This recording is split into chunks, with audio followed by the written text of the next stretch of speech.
Machine लेके मारता तुम्हें.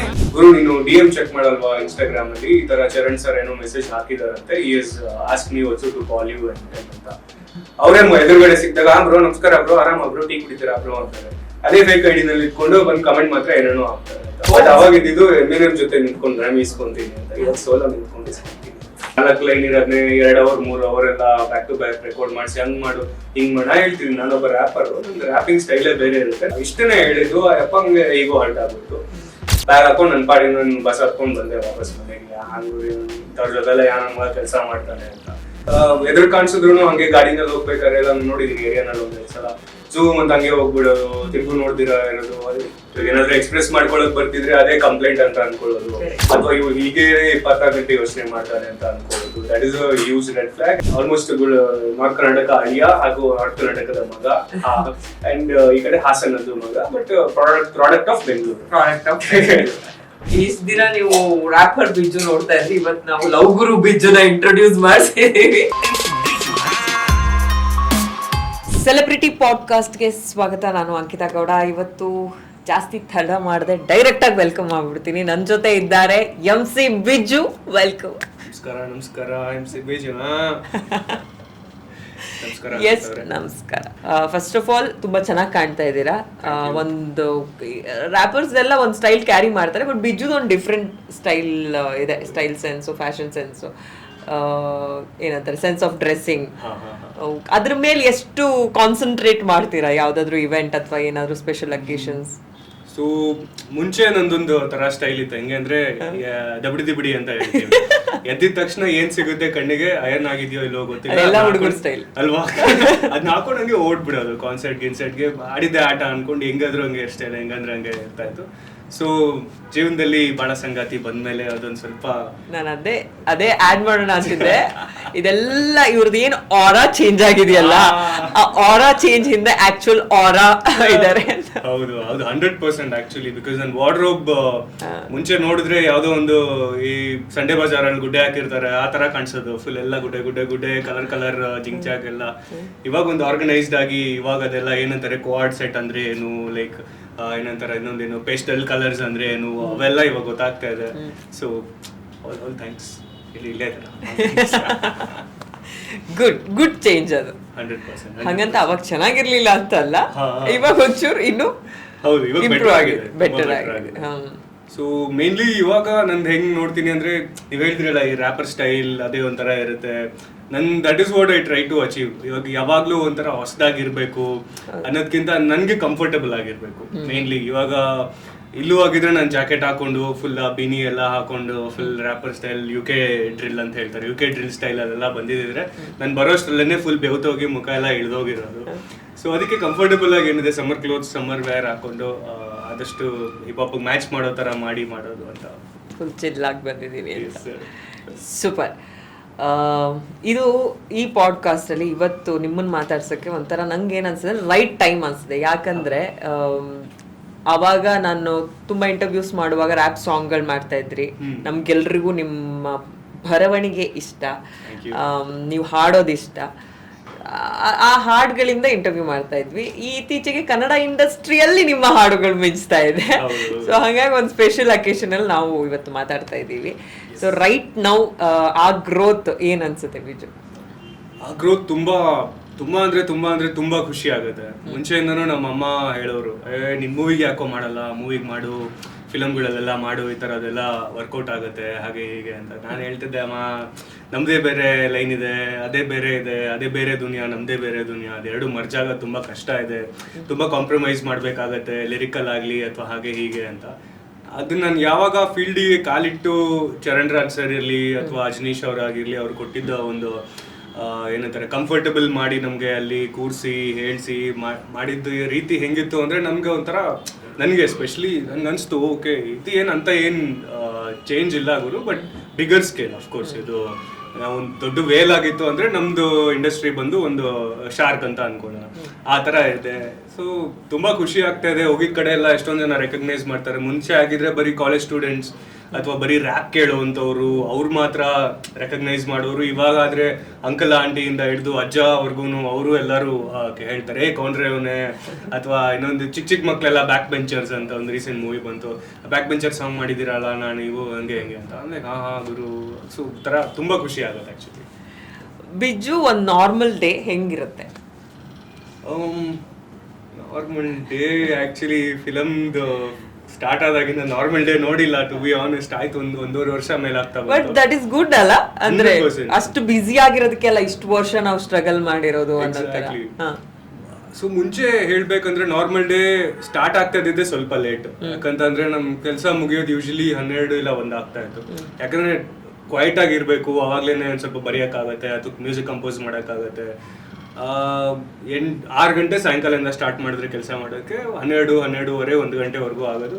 ಮಲಗ್ತಾ ಇದ್ದಿದ್ದು 2 ಗಂಟೆಗೆ, ಎದ್ದೇಳ್ತಾ ಇದ್ದಿದ್ದು ಮತ್ತೆ 11 ಗಂಟೆ ಇಲ್ಲ 12 ಗಂಟೆ ಮಧ್ಯಾಹ್ನ. ಅವಾಗ ಎದ್ದೇಳ್ತಾ ಇದ್ದೆ, ಎದ್ಬಿಟ್ಟು ತಿಂಡಿ ಮಾಡೋದು, ತಿಂಡಿ ಮಾಡಿ ಒಂದು ರೌಂಡ್ ಏರಿಯಾ ಫುಲ್ ರೌಂಡ್ ಹಾಕೋದು. ಒಂದಷ್ಟು ಜನ ಬಾಯ್ಸ್, ಒಂದು ಯಾವಾಗಲೂ 5ರಿಂದ 10 ಜನ ಯಾವಾಗಲೂ ಜೊತೆಲಿ ಬಾಯ್ಸ್ ಎಲ್ಲ ರೌಂಡ್ ಹಾಕೋದು. 3-4 ಅಡ್ಡ ಇರ್ತಾ ಇತ್ತು, ಎಲ್ಲ ಕಡೆ ಹೋಗಿ ಅಟೆಂಡೆನ್ಸ್ ಹಾಕಿ ಮತ್ತೆ ವಾಪಸ್ ಬಂದು ಕಾಲ್ಸ್ ಎಲ್ಲ ಅವಾಗ ಎತ್ತಾ ಇದ್ದೆ. ನಾನು ಬೆಳಗ್ಗೆಯಿಂದ 5 ಗಂಟೆವರೆಗೂ ಕಾಲ್ಸ್ ಯಾರು ಮಾಡಿದ್ರು ಎತ್ತಾ ಇರ್ಲಿಲ್ಲ. ಎಷ್ಟು ಅದೇನೋ ಗೊತ್ತಾಗ್ತಾ ಇರ್ಲಿಲ್ಲ, ಆ ಕಡೆ ಕಾನ್ಸಂಟ್ರೇಟೇ ಮಾಡ್ತಿರ್ಲಿಲ್ಲ, ನಿಮ್ದೇ ಒಂದು ಪ್ರಪಂಚ. ಫುಲ್ ಚಿಲ್ ಮಾಡ್ಬೇಕಿರ್ತಿತ್ತು, ಯಾಕಂದ್ರೆ ರಾತ್ರಿ ಎಲ್ಲ ಕೆಲಸ ಆಗುತ್ತೆ. ಬೆಳಗ್ಗೆ ಯಾರಿಗೂ ನಂದು ಇವಾಗ ಚಿಲ್ ಟೈಮ್ ಇದು. ನಿದ್ದೆ ಅಂತೂ ಬಿಡಿ 3 ಅವರ್ 4 ಅವರ್ ನಿದ್ದೆ ಮಾಡ್ತಿದ್ರೆ, ಹಂಗಂದ್ರೆ ವಿಶ್ವೇಶ್ವರಯ್ಯ ಆ ಥರ ಏನಲ್ಲ, ಅಷ್ಟೊಂದೇನು ದೊಡ್ಡದಾಗಿ ಕೆಲಸ ಮಾಡ್ತಿದ್ದಿಲ್ಲ. ಬಟ್ ಚಿಲ್ ಮಾಡಬೇಕು ಅಂತಾನೆ ಇರ್ತಾ ಇತ್ತು. Concerts were there always, there would always be concerts. Pub gigs ಅಂತೂ ನಾನು ಟೋಟಲಿ ಹೇಳ್ಬೇಕಂತ ಅಂದ್ರೆ ಹತ್ರ ಒಂದು 300 ಆಗಿರ್ಬೋದು ಕಾನ್ಸರ್ಟ್ಸ್. ಫ್ರಮ್ 8 ವರ್ಷದಿಂದ 8ರಿಂದ 10 ವರ್ಷದಿಂದ ಒಂದು 300 ಕಾನ್ಸರ್ಟ್ ಆಗಿದೆ. ಎವ್ರಿ ವೀಕೆಂಡ್ 1-2 ಪಬ್ಸಲ್ಲಿ I use to always be there. Humming Tree ಅಂತ ಇರ್ತಾ ಇತ್ತು, ಆ್ಯಂಡ್ ಇನ್ನೊಂದು ಅಫ್ಕೋರ್ಸ್ ಫ್ಯಾಂಡಮ್ ಗಿಲ್ಲೀಸ್ ಎಲ್ಲ ಇತ್ತಲ್ಲ, ಅಲ್ಲಿ ಯಾವಾಗಲೂ ಇರ್ತಾ ಇತ್ತು. ಸೊ ಸಾಯಂಕಾಲ ಆದರೆ ಅಲ್ಲಿ ಯಾರಾದರೂ ಗೊತ್ತಿರೋರು ಕಾಲ್ ಮಾಡಿದ್ರೆ ಮಾತ್ರ ಎತ್ತದು. ಅವ್ರ ಕೈಯಲ್ಲಿ ಮಾಡಿಸ್ಬೇಕಿತ್ತು ಯಾರೋ, ಹಿಂಗಿದೆ ಒಂದು ಆಪರ್ಚುನಿಟಿ ಇದೆ, ಹಿಂಗೆ ಒಂದು ಆ್ಯಡ್ ಇದೆ, ಒಂದು ಇದಿದೆ, ಇದು ಮಾಡ್ಕೊಡಿ. ಅನ್ನೋನ್ ನಂಬರ್ಸ್ ಪಿಕ್ ಮಾಡ್ತಾನೆ ಇರ್ಲಿ, ಎತ್ತಾನೆ ಇರ್ಲಿ, ಫೋನ್ ನೋಡ್ತಾನೂ ಇದ್ದಿಲ್ಲ. ಪಬ್ಜಿ ಆಡ್ತಾ ಇದ್ದೆ ಒಂದು ಟೈಮಲ್ಲಿ, ಅವಾಗ ಫೋನ್ ಯಾವಾಗಲೂ ಕೈಯಲ್ಲಿ ಇರ್ತಾ ಇತ್ತು, ಕಾಲ್ ಬಂದ ಹಂಗೆ ಸ್ವೈಪು, ಎತ್ತದೇ ಇಲ್ಲ ಅಂತ. ಸೊ ಹಾಗಿರ್ತಾ ಇತ್ತು. ಮತ್ತೆ ಅದೆಲ್ಲ ಆಗಿ ಅಡ್ಡ ಎಲ್ಲ ಹಾಕಾದ್ಮೇಲೆ ಅಲ್ಲಿ ಒಂದಷ್ಟು ಪ್ರಾಜೆಕ್ಟ್ ಸಿಗೋದು, ಅಲ್ಲಿ ಸಿಗೋದು. ಟು ಬಿ ಆನೆಸ್ಟ್ ಹುಡ್ಕೊಂಬರೋರು, ಅಲ್ಲೊಂದು ಟೀ ಅಂಗಡಿ ಇತ್ತು, ಅಲ್ಲಿ ಬಂದು ಪ್ರಾಜೆಕ್ಟ್ ಸಿಗೋದು. ಪ್ರಾಜೆಕ್ಟ್ ಸಿಕ್ಕಿದ್ಮೇಲೆ ಟೀ ಅಂಗಡಿಲಿ ಪ್ರಾಜೆಕ್ಟ್ ಸಿಗೋದು ಚೆನ್ನಾಗಿದೆ. So many of our concept start ಆಗಿದೆ ಅಲ್ಲಿಂದ. ಟೀ ಅಂಗಡೀಸ್ ಅಲ್ಲೇನೆ ಕುತ್ಕೊಂಡು, ಇವಾಗ KS ಒಂದು ಪ್ರಾಜೆಕ್ಟು ಆಗಿರ್ಬೋದು, ಅಲೋಕ್ ಬ್ರೋ ಜೊತೆ ಮಾಡಿರೋದು. One of the first ever and biggest Kannada hip hop rap album ಆಗಿತ್ತು ಅದು. ಅವಾಗಿಂದು ಅಷ್ಟೇ, ಅದು ಟೀ ಅಂಗಡಿನಲ್ಲೇ ಸ್ಟಾರ್ಟ್ ಆಗಿದ್ದು. ಅಲ್ಲೇ ಕುತ್ಕೊಂಡು ಐ ಥಿಂಕ್ ಊರ ಹೆಸರು, ಏರಿಯಾ ಹೆಸರೇ ಮರ್ತೋಯ್ತು, ಊರ ಹೆಸರು. ಸೊ ಕಾಮಾಖ್ಯ ಹತ್ರ ಟೀ ಅಂಗಡಿಯಲ್ಲಿ ಕುತ್ಕೊಂಡು ಅದೆಲ್ಲ ಮಾಡ್ತಾ ಇದ್ದು. ಸೊ ಹೀಗಿರ್ತಾ ಇತ್ತು ದಿನಚರಿ, ಒಂಥರ ವೆರಿ ಬ್ಲ್ಯಾಂಡ್, ವೆರಿ ಬೋರಿಂಗ್. ದಿನ ಅದೇ ರೊಟೀನ್ ಸ್ಟಫ್ ಮಾಡ್ತಾ ಇರ್ತಿದ್ದೆ. ದಟ್ ವಾಸ್ ಮೈ ದಿನಚರಿ. ಈಗ ಹೆಂಗಾಗಿದೆ? ಇವಾಗ very organised, very well organised, and ಕಾಲ್ ಬರಕ್ ಮುಂಚೆನೆ ಎತ್ಬಿಡ್ತೀನಿ, ಆ ಥರ ಆಗಿದ್ದೀನಿ ಇವಾಗ. Full professional 100%. ಅಂಡ್ ಚೆನ್ನಾಗಿದೆ ಇವಾಗ, ಫುಲ್ ಹೆಲ್ತಿಯಾಗಿ 4 ಸಲ ಊಟ ಮಾಡ್ತಾ ಇದ್ದೀನಿ. ಮುಂಚೆ ಆಗಿದ್ರೆ 1 ಸಲ ಇಲ್ಲ 2 ಸಲ ಮಾಡಿದ್ರೆ ಗ್ರೇಟ್ ದಿನಕ್ಕೆ. ಮಿಕ್ಕಿದ ಟೈಮೆಲ್ಲ ಸಮೋಸ ಅದು ಇದು ರೋಡ್ ಸೈಡ್ ಅದರಲ್ಲೇ ನೆಟ್ಬಿಡ್ತಾ ಇತ್ತು. ಇವಾಗ ಆರಾಮಾಗಿ ಮನೆ ಊಟ ಚೆನ್ನಾಗಿದೆ, ಆ್ಯಂಡ್ ಮನೆಯವ್ರು ಚೆನ್ನಾಗಿದ್ರೆ ಮನೆ ಊಟ ಚೆನ್ನಾಗೇ ಇರುತ್ತೆ. ಒಳ್ಳೆ ಊಟ ಮಾಡ್ತೀನಿ, ಆ್ಯಂಡ್ ತುಂಬ ಮೀಟಿಂಗ್ಸ್ ಅಟೆಂಡ್ ಮಾಡ್ತೀನಿ. That is a big changes. ಮುಂಚೆ ಆಗಿದ್ರೆ ಮೀಟಿಂಗ್ಸ್ ಅಟೆಂಡೇ ಮಾಡ್ತಿದ್ದಿಲ್ಲ. ಇವಾಗ ಏನೊಂದು ನೆಗೋಸಿಯೇಷನ್ ಇರಲಿ, ಏನೇ ಇರಲಿ, ಅದೆಲ್ಲ ಮಾಡ್ತಿದ್ದೀನಿ. ಮುಂಚೆ ಅಂದರೆ ನೆಗೋಷಿಯೇಷನ್ ಮಾಡಬೇಕು ಅಂತಂದರೆ ಕಾಲ್ ಕಟ್, ಲೈಕ್ ಸರ್ ಇಷ್ಟ ಆಗುತ್ತೆ ಹೌದಾ ಸರ್ 1 ನಿಮಿಷ ಸರ್ ಬಂದೆ, ಕಾಲ್ ಕಟ್. ಏನು ಮಾತಾಡ್ತಿರ್ಲಿಲ್ಲ, ನೆಗೋಷಿಯೇಟೇ ಮಾಡ್ತಾ ಇರಲಿಲ್ಲ. Either I would do it for free or I wouldn't even talk to them, ಆ ಥರ ಇರ್ತಾ ಇತ್ತು. ಸೊ ಹಾಗಾಗಿ ತುಂಬ ಹೊಡ್ಸ್ಕೊಂಡಿದ್ದೀನಿ ಅವಾಗೆಲ್ಲ. ಪ್ರಾಜೆಕ್ಟ್ಸ್ ಇಲ್ಲ, ಹಂಗಿಲ್ಲ ಹಿಂಗಿಲ್ಲ ಅನ್ಕೋತಾ ಇದ್ದೆ. ನೋಡಿದ್ರೆ ನನ್ನ ಮಿಸ್ ಕಾಲ್ 100-150 ಮಿಸ್ ಕಾಲ್ ಇರೋದು ವಾರಕ್ಕೆ.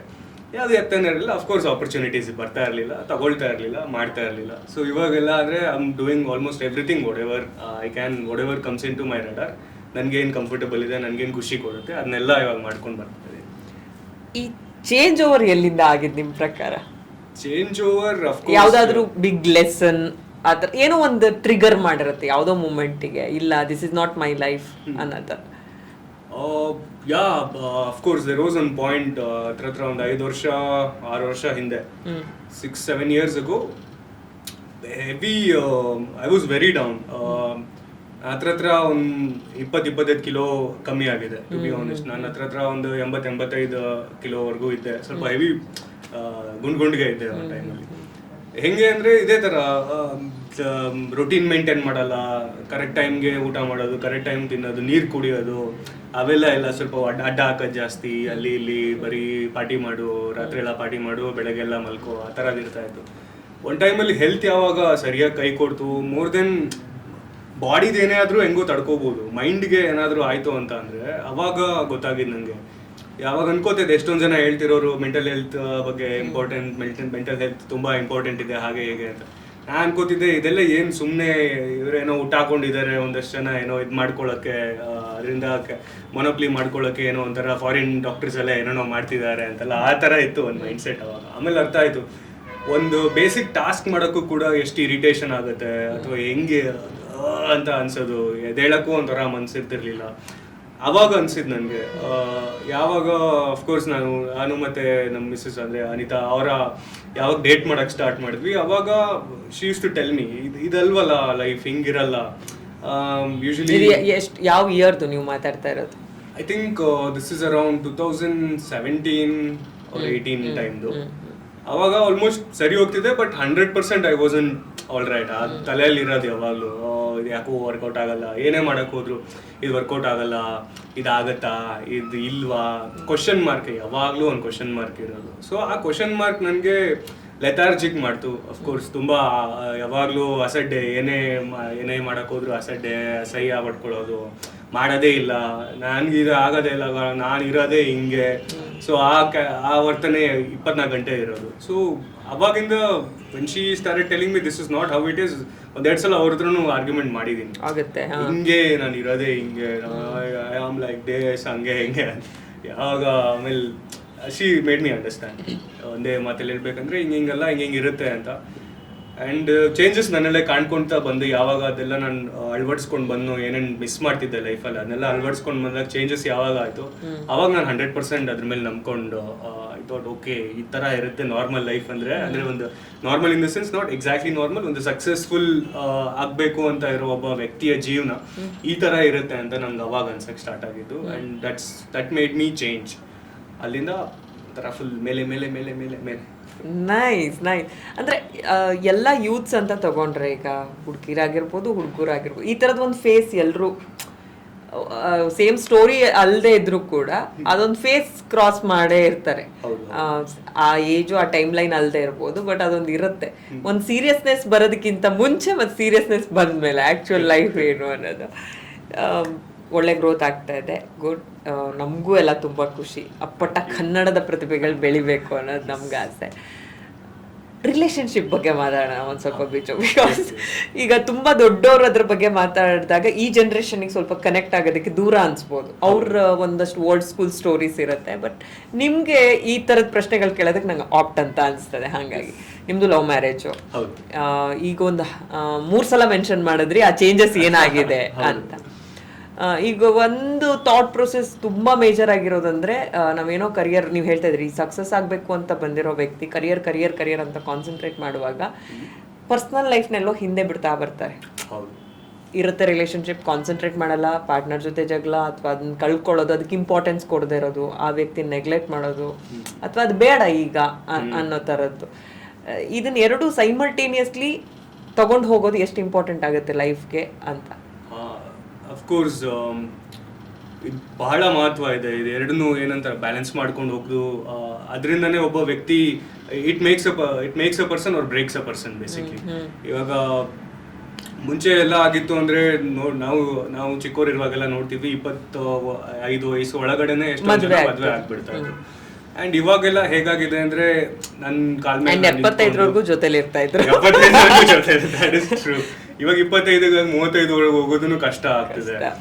ಆ್ಯಂಡ್ ಇವಾಗೆಲ್ಲ ಈ ಆಟಿಟ್ಯೂಡ್ ಹೇಗಾಗಿದೆ ಅಂತಂದರೆ, ನಾನು ಕಾಲ ಮೇಲೆ ಸ್ವಂತವಾಗಿ ನಿಂತ್ಕೊಂಡು ಸೆಟ್ಲ್ ಆಗಿ ಇವಾಗ ಒಂದು ಮನೆ ತೊಗೊಂಡು, ಕಾರ್ ತೊಗೊಂಡು, ಬಂಗ್ಲೆ ತೊಗೊಂಡು ಅದೆಲ್ಲ ಆಗಿ ನಾನು ಇವಾಗ ಮದುವೆ ಆಗ್ತೀನಿ ಅನ್ನೋಷ್ಟರಲ್ಲಿ ಒಂದು 30-32 ಆದರೂ ಹಾಗೆ ಆಗುತ್ತೆ. 35 ಅಂತಲೇ ಅನ್ಕೊಳ್ಳೋಣ, ಹಾಗೆ ಆಗುತ್ತೆ. ಅವಾಗ ಆಯಾಸ ಆಗ್ಬಿಟ್ಟಿರುತ್ತೆ, ಜೀವನದಲ್ಲೇ ಒಂಥರ ಆಯಾಸ ಆಗಿರುತ್ತೆ and stuff like that. So ಅಲ್ಲಿಂದ ಇವಾಗ ಆಲ್ಮೋಸ್ಟ್ ಎಲ್ಲರೂ ಹಂಗೆ ಅನ್ಕೊಳ್ಳೋಣ, 25+ ಇವಾಗ ಮದುವೆ ಆಗ್ತಿರೋದೆಲ್ಲ. ಯಾವ ರೇಂಜ್ಗೆ ಎಫೆಕ್ಟ್ ಆಗುತ್ತೆ ವರ್ಕ್ ಆ್ಯಂಡ್ ರಿಲೇಶನ್ಶಿಪ್ ಬ್ಯಾಲೆನ್ಸ್ ಮಾಡಿಲ್ಲ ಅಂತ ಅಂದರೆ ನಾನು ಒಂದಷ್ಟು ನೋಡಿದ್ದೀನಿ. ಒಂದಷ್ಟು ಫ್ರೆಂಡ್ಸ್ ಆದ್ರೂ ಆಗಿರ್ಬೋದು, ಅಥವಾ ದೂರದ ಏನಂತಾರೆ ಫ್ರೆಂಡ್ಸ್ ಅವ್ರ ಅಣ್ಣ ಅಥವಾ ಆ ಥರ ಸರ್ಕಲ್ ಅಲ್ಲಿ ನೋಡಿರೋಂಥದ್ದು ಕಣ್ಮುಂದೆ. ಆ ಥರ ರಿಲೇಶನ್ಶಿಪ್ ಅವ್ರದೆಲ್ಲ ಹೆಂಗೆ ಅಂದರೆ, ಇವಾಗ ಬರೀ ಕೆಲಸ, 24 ಗಂಟೆ ಕೆಲಸ. ಆಚೆ ಬೆಳಗ್ಗೆ 6 ಗಂಟೆಗೆ ಬಿಟ್ಟ ಅಂತ ಅಂದರೆ ರಾತ್ರಿ 10:30 11 ಗಂಟೆಗೆ ವಾಪಸ್ ಬರೋದು, ಎಲ್ಲದಕ್ಕೂ ರೇಗೋದು, ಎಲ್ಲದಕ್ಕೂ ಮನೇಲಿ ಅನ್ನಕ್ಕೆ ಹೋದ್ರೂ ಜಗಳ ಆಡೋದು. ವಾರಕ್ಕೂ ಬಂದ್ಬಿಟ್ಟು ಫ್ರೆಂಡ್ಸ್ ಹೇಳೋರು, ಗುರು ಹಿಂಗೆ ಜಗಳ ಆಯ್ತು ಗುರು ನಮ್ಮ ಮನೇಲಿ, ಹಿಂಗೆಲ್ಲ ಕಿರ್ಚಾಡ್ತಾರೆ, ಹಿಂಗೆಲ್ಲ ಇದು ಮಾಡ್ತಾರೆ. ಆ್ಯಂಡ್ ಬರೀ ವೀಕೆಂಡ್ ಸಿಕ್ತು ಅಂದ್ರೆ ಮಲ್ಕೊಳ್ಳೋಕೆ ಅಥವಾ ರೆಸ್ಟ್ ಮಾಡಕ್ ಅಷ್ಟೇ ಇರುತ್ತೆ ಅವ್ರಿಗೆ. ಹೌದು, ಇಲ್ಲ ಏನಾದ್ರೂ ಅವ್ರು ಪಾರ್ಟಿ ಮಾಡೋದಕ್ಕೋ ಅಥವಾ ಎಲ್ಲೋ ಆ ಮೂಮೆಂಟ್ ಹ್ಯಾಪಿನೆಸ್, ಆ ಪ್ರೆಸೆಂಟ್ ಅಷ್ಟೇ, ಅದ್ರದ್ದು ಹಿಂದೆನೂ ಇಲ್ಲ ಮುಂದೆನೂ ಇಲ್ಲ. ಹೌದು. ಸೊ ಅದೆಲ್ಲ ಮಾಡ್ಕೊಂಡ್ ಬಂದಾಗ ಬಾಂಡ್ ಆಗೋದಕ್ಕೆ ಒಂದೇನ್ ಬರೀ ಹನಿಮೂನ್ ಫೇಸ್ ಅಂತ ಏನ್ ಹೇಳ್ತೀವಿ ಅದಷ್ಟೇ ಇಂಪಾರ್ಟೆಂಟ್ ಅಲ್ಲ. ಬಾಂಡ್ ಆಗೋದಕ್ಕೆ ಒಂದು ಹುಡುಗ ಒಂದು ಹುಡುಗಿ, ರೈಟ್? ಅದು ಲೈಫ್ ಲಾಂಗ್ ಇರುತ್ತೆ. ಎವ್ರಿ ಡೇ ಏನಾದ್ರೂ ಒಂದು ಆಕ್ಟಿವಿಟಿ ಮಾಡ್ತಾ ಇರ್ಬೇಕಾಗತ್ತೆ. ಇವಾಗ ಫಾರ್ ಎಕ್ಸಾಂಪಲ್ ಒಂದು ಹುಡುಗ helping the lady get ready, groom ಮಾಡೋದಾಗಿರ್ಲಿ, ಅಥವಾ ಲೇಡಿ ಹುಡುಗನ್ಗೆ ಗ್ರೂಮ್ ಮಾಡೋದಾಗಿರ್ಲಿ, all of those matters. It might not be ಏನಂತಾರೆ ದಿನ ಆಗಿಲ್ಲ ಅಂತ ಅಂದ್ರೂ ಅಟ್ಲೀಸ್ಟ್ 2-3 ದಿನಕ್ಕೆ ಒಂದ್ಸಲನಾದ್ರೂ ಈ ತರ ಒಂದು ಆಕ್ಟಿವಿಟೀಸ್ ಮಾಡ್ಬೇಕಾಗತ್ತೆ, ಮಾತಾಡ್ಬೇಕಾಗತ್ತೆ. ಇದೊಂದು ತುಂಬಾ ಕಲ್ತಿರೋದೇನಂದ್ರೆ ತುಂಬಾ ಮಾತಾಡ್ಕೊಬೇಕಾಗತ್ತೆ. ನಾವು ಹುಡುಗರು ಎಷ್ಟೊಂದು ತಪ್ಪೇನ್ ಮಾಡ್ತೀವಿ ಅಂದ್ರೆ ಆಕ್ಚುಲಿ ಏನ್ ನಡೀತಾ ಇದೆ ಸೀನು ಅದನ್ನ ಹೇಳ್ಕೊಳಕ್ ಹೋಗಲ್ಲ ಪಾರ್ಟ್ನರ್ಸ್ ಜೊತೆ. ಹೆಂಗೆ ಅಂದ್ರೆ ಕೆಲ್ಸದಲ್ಲಿ ಬರೀ ಹಿಂಗಾಯ್ತು, ಅವ್ನಂಗಂದ, ಇವ್ನ್ ಇದ್ ಮಾಡ್ದ, ಅಲ್ಲಿ ಜಗಳ ಆಯ್ತು, ಅದ್ ಮಾತ್ರ ಹೇಳ್ಬಿಡ್ತೀವಿ. ಇವಾಗ ದುಡ್ಡು ಬರ್ತಿದ್ಯಾ ಕರೆಕ್ಟ್ ಆಗಿ, ಅಥವಾ ಏನೋ ಲೈಕ್ ಈ ಅಡ್ವಾನ್ಸ್ ಬರ್ಬೇಕಿತ್ತು ಬಂದಿಲ್ಲ, ಈ ಪೇಮೆಂಟ್ ಆಗ್ಬೇಕಿತ್ತು ಆಗಿಲ್ಲ, ಅದು ನಾನೇ ಇಟ್ಕೊಂತೀನಿ ಭಾರನ, ನನ್ನ ತಲೆ ಮೇಲೆ ಇಟ್ಕೊಂತೀನಿ ಅಂತ ಹುಡುಗರು ಎಷ್ಟೊಂದು ಜನ ಹಂಗೆ ಮಾಡ್ತಾರೆ.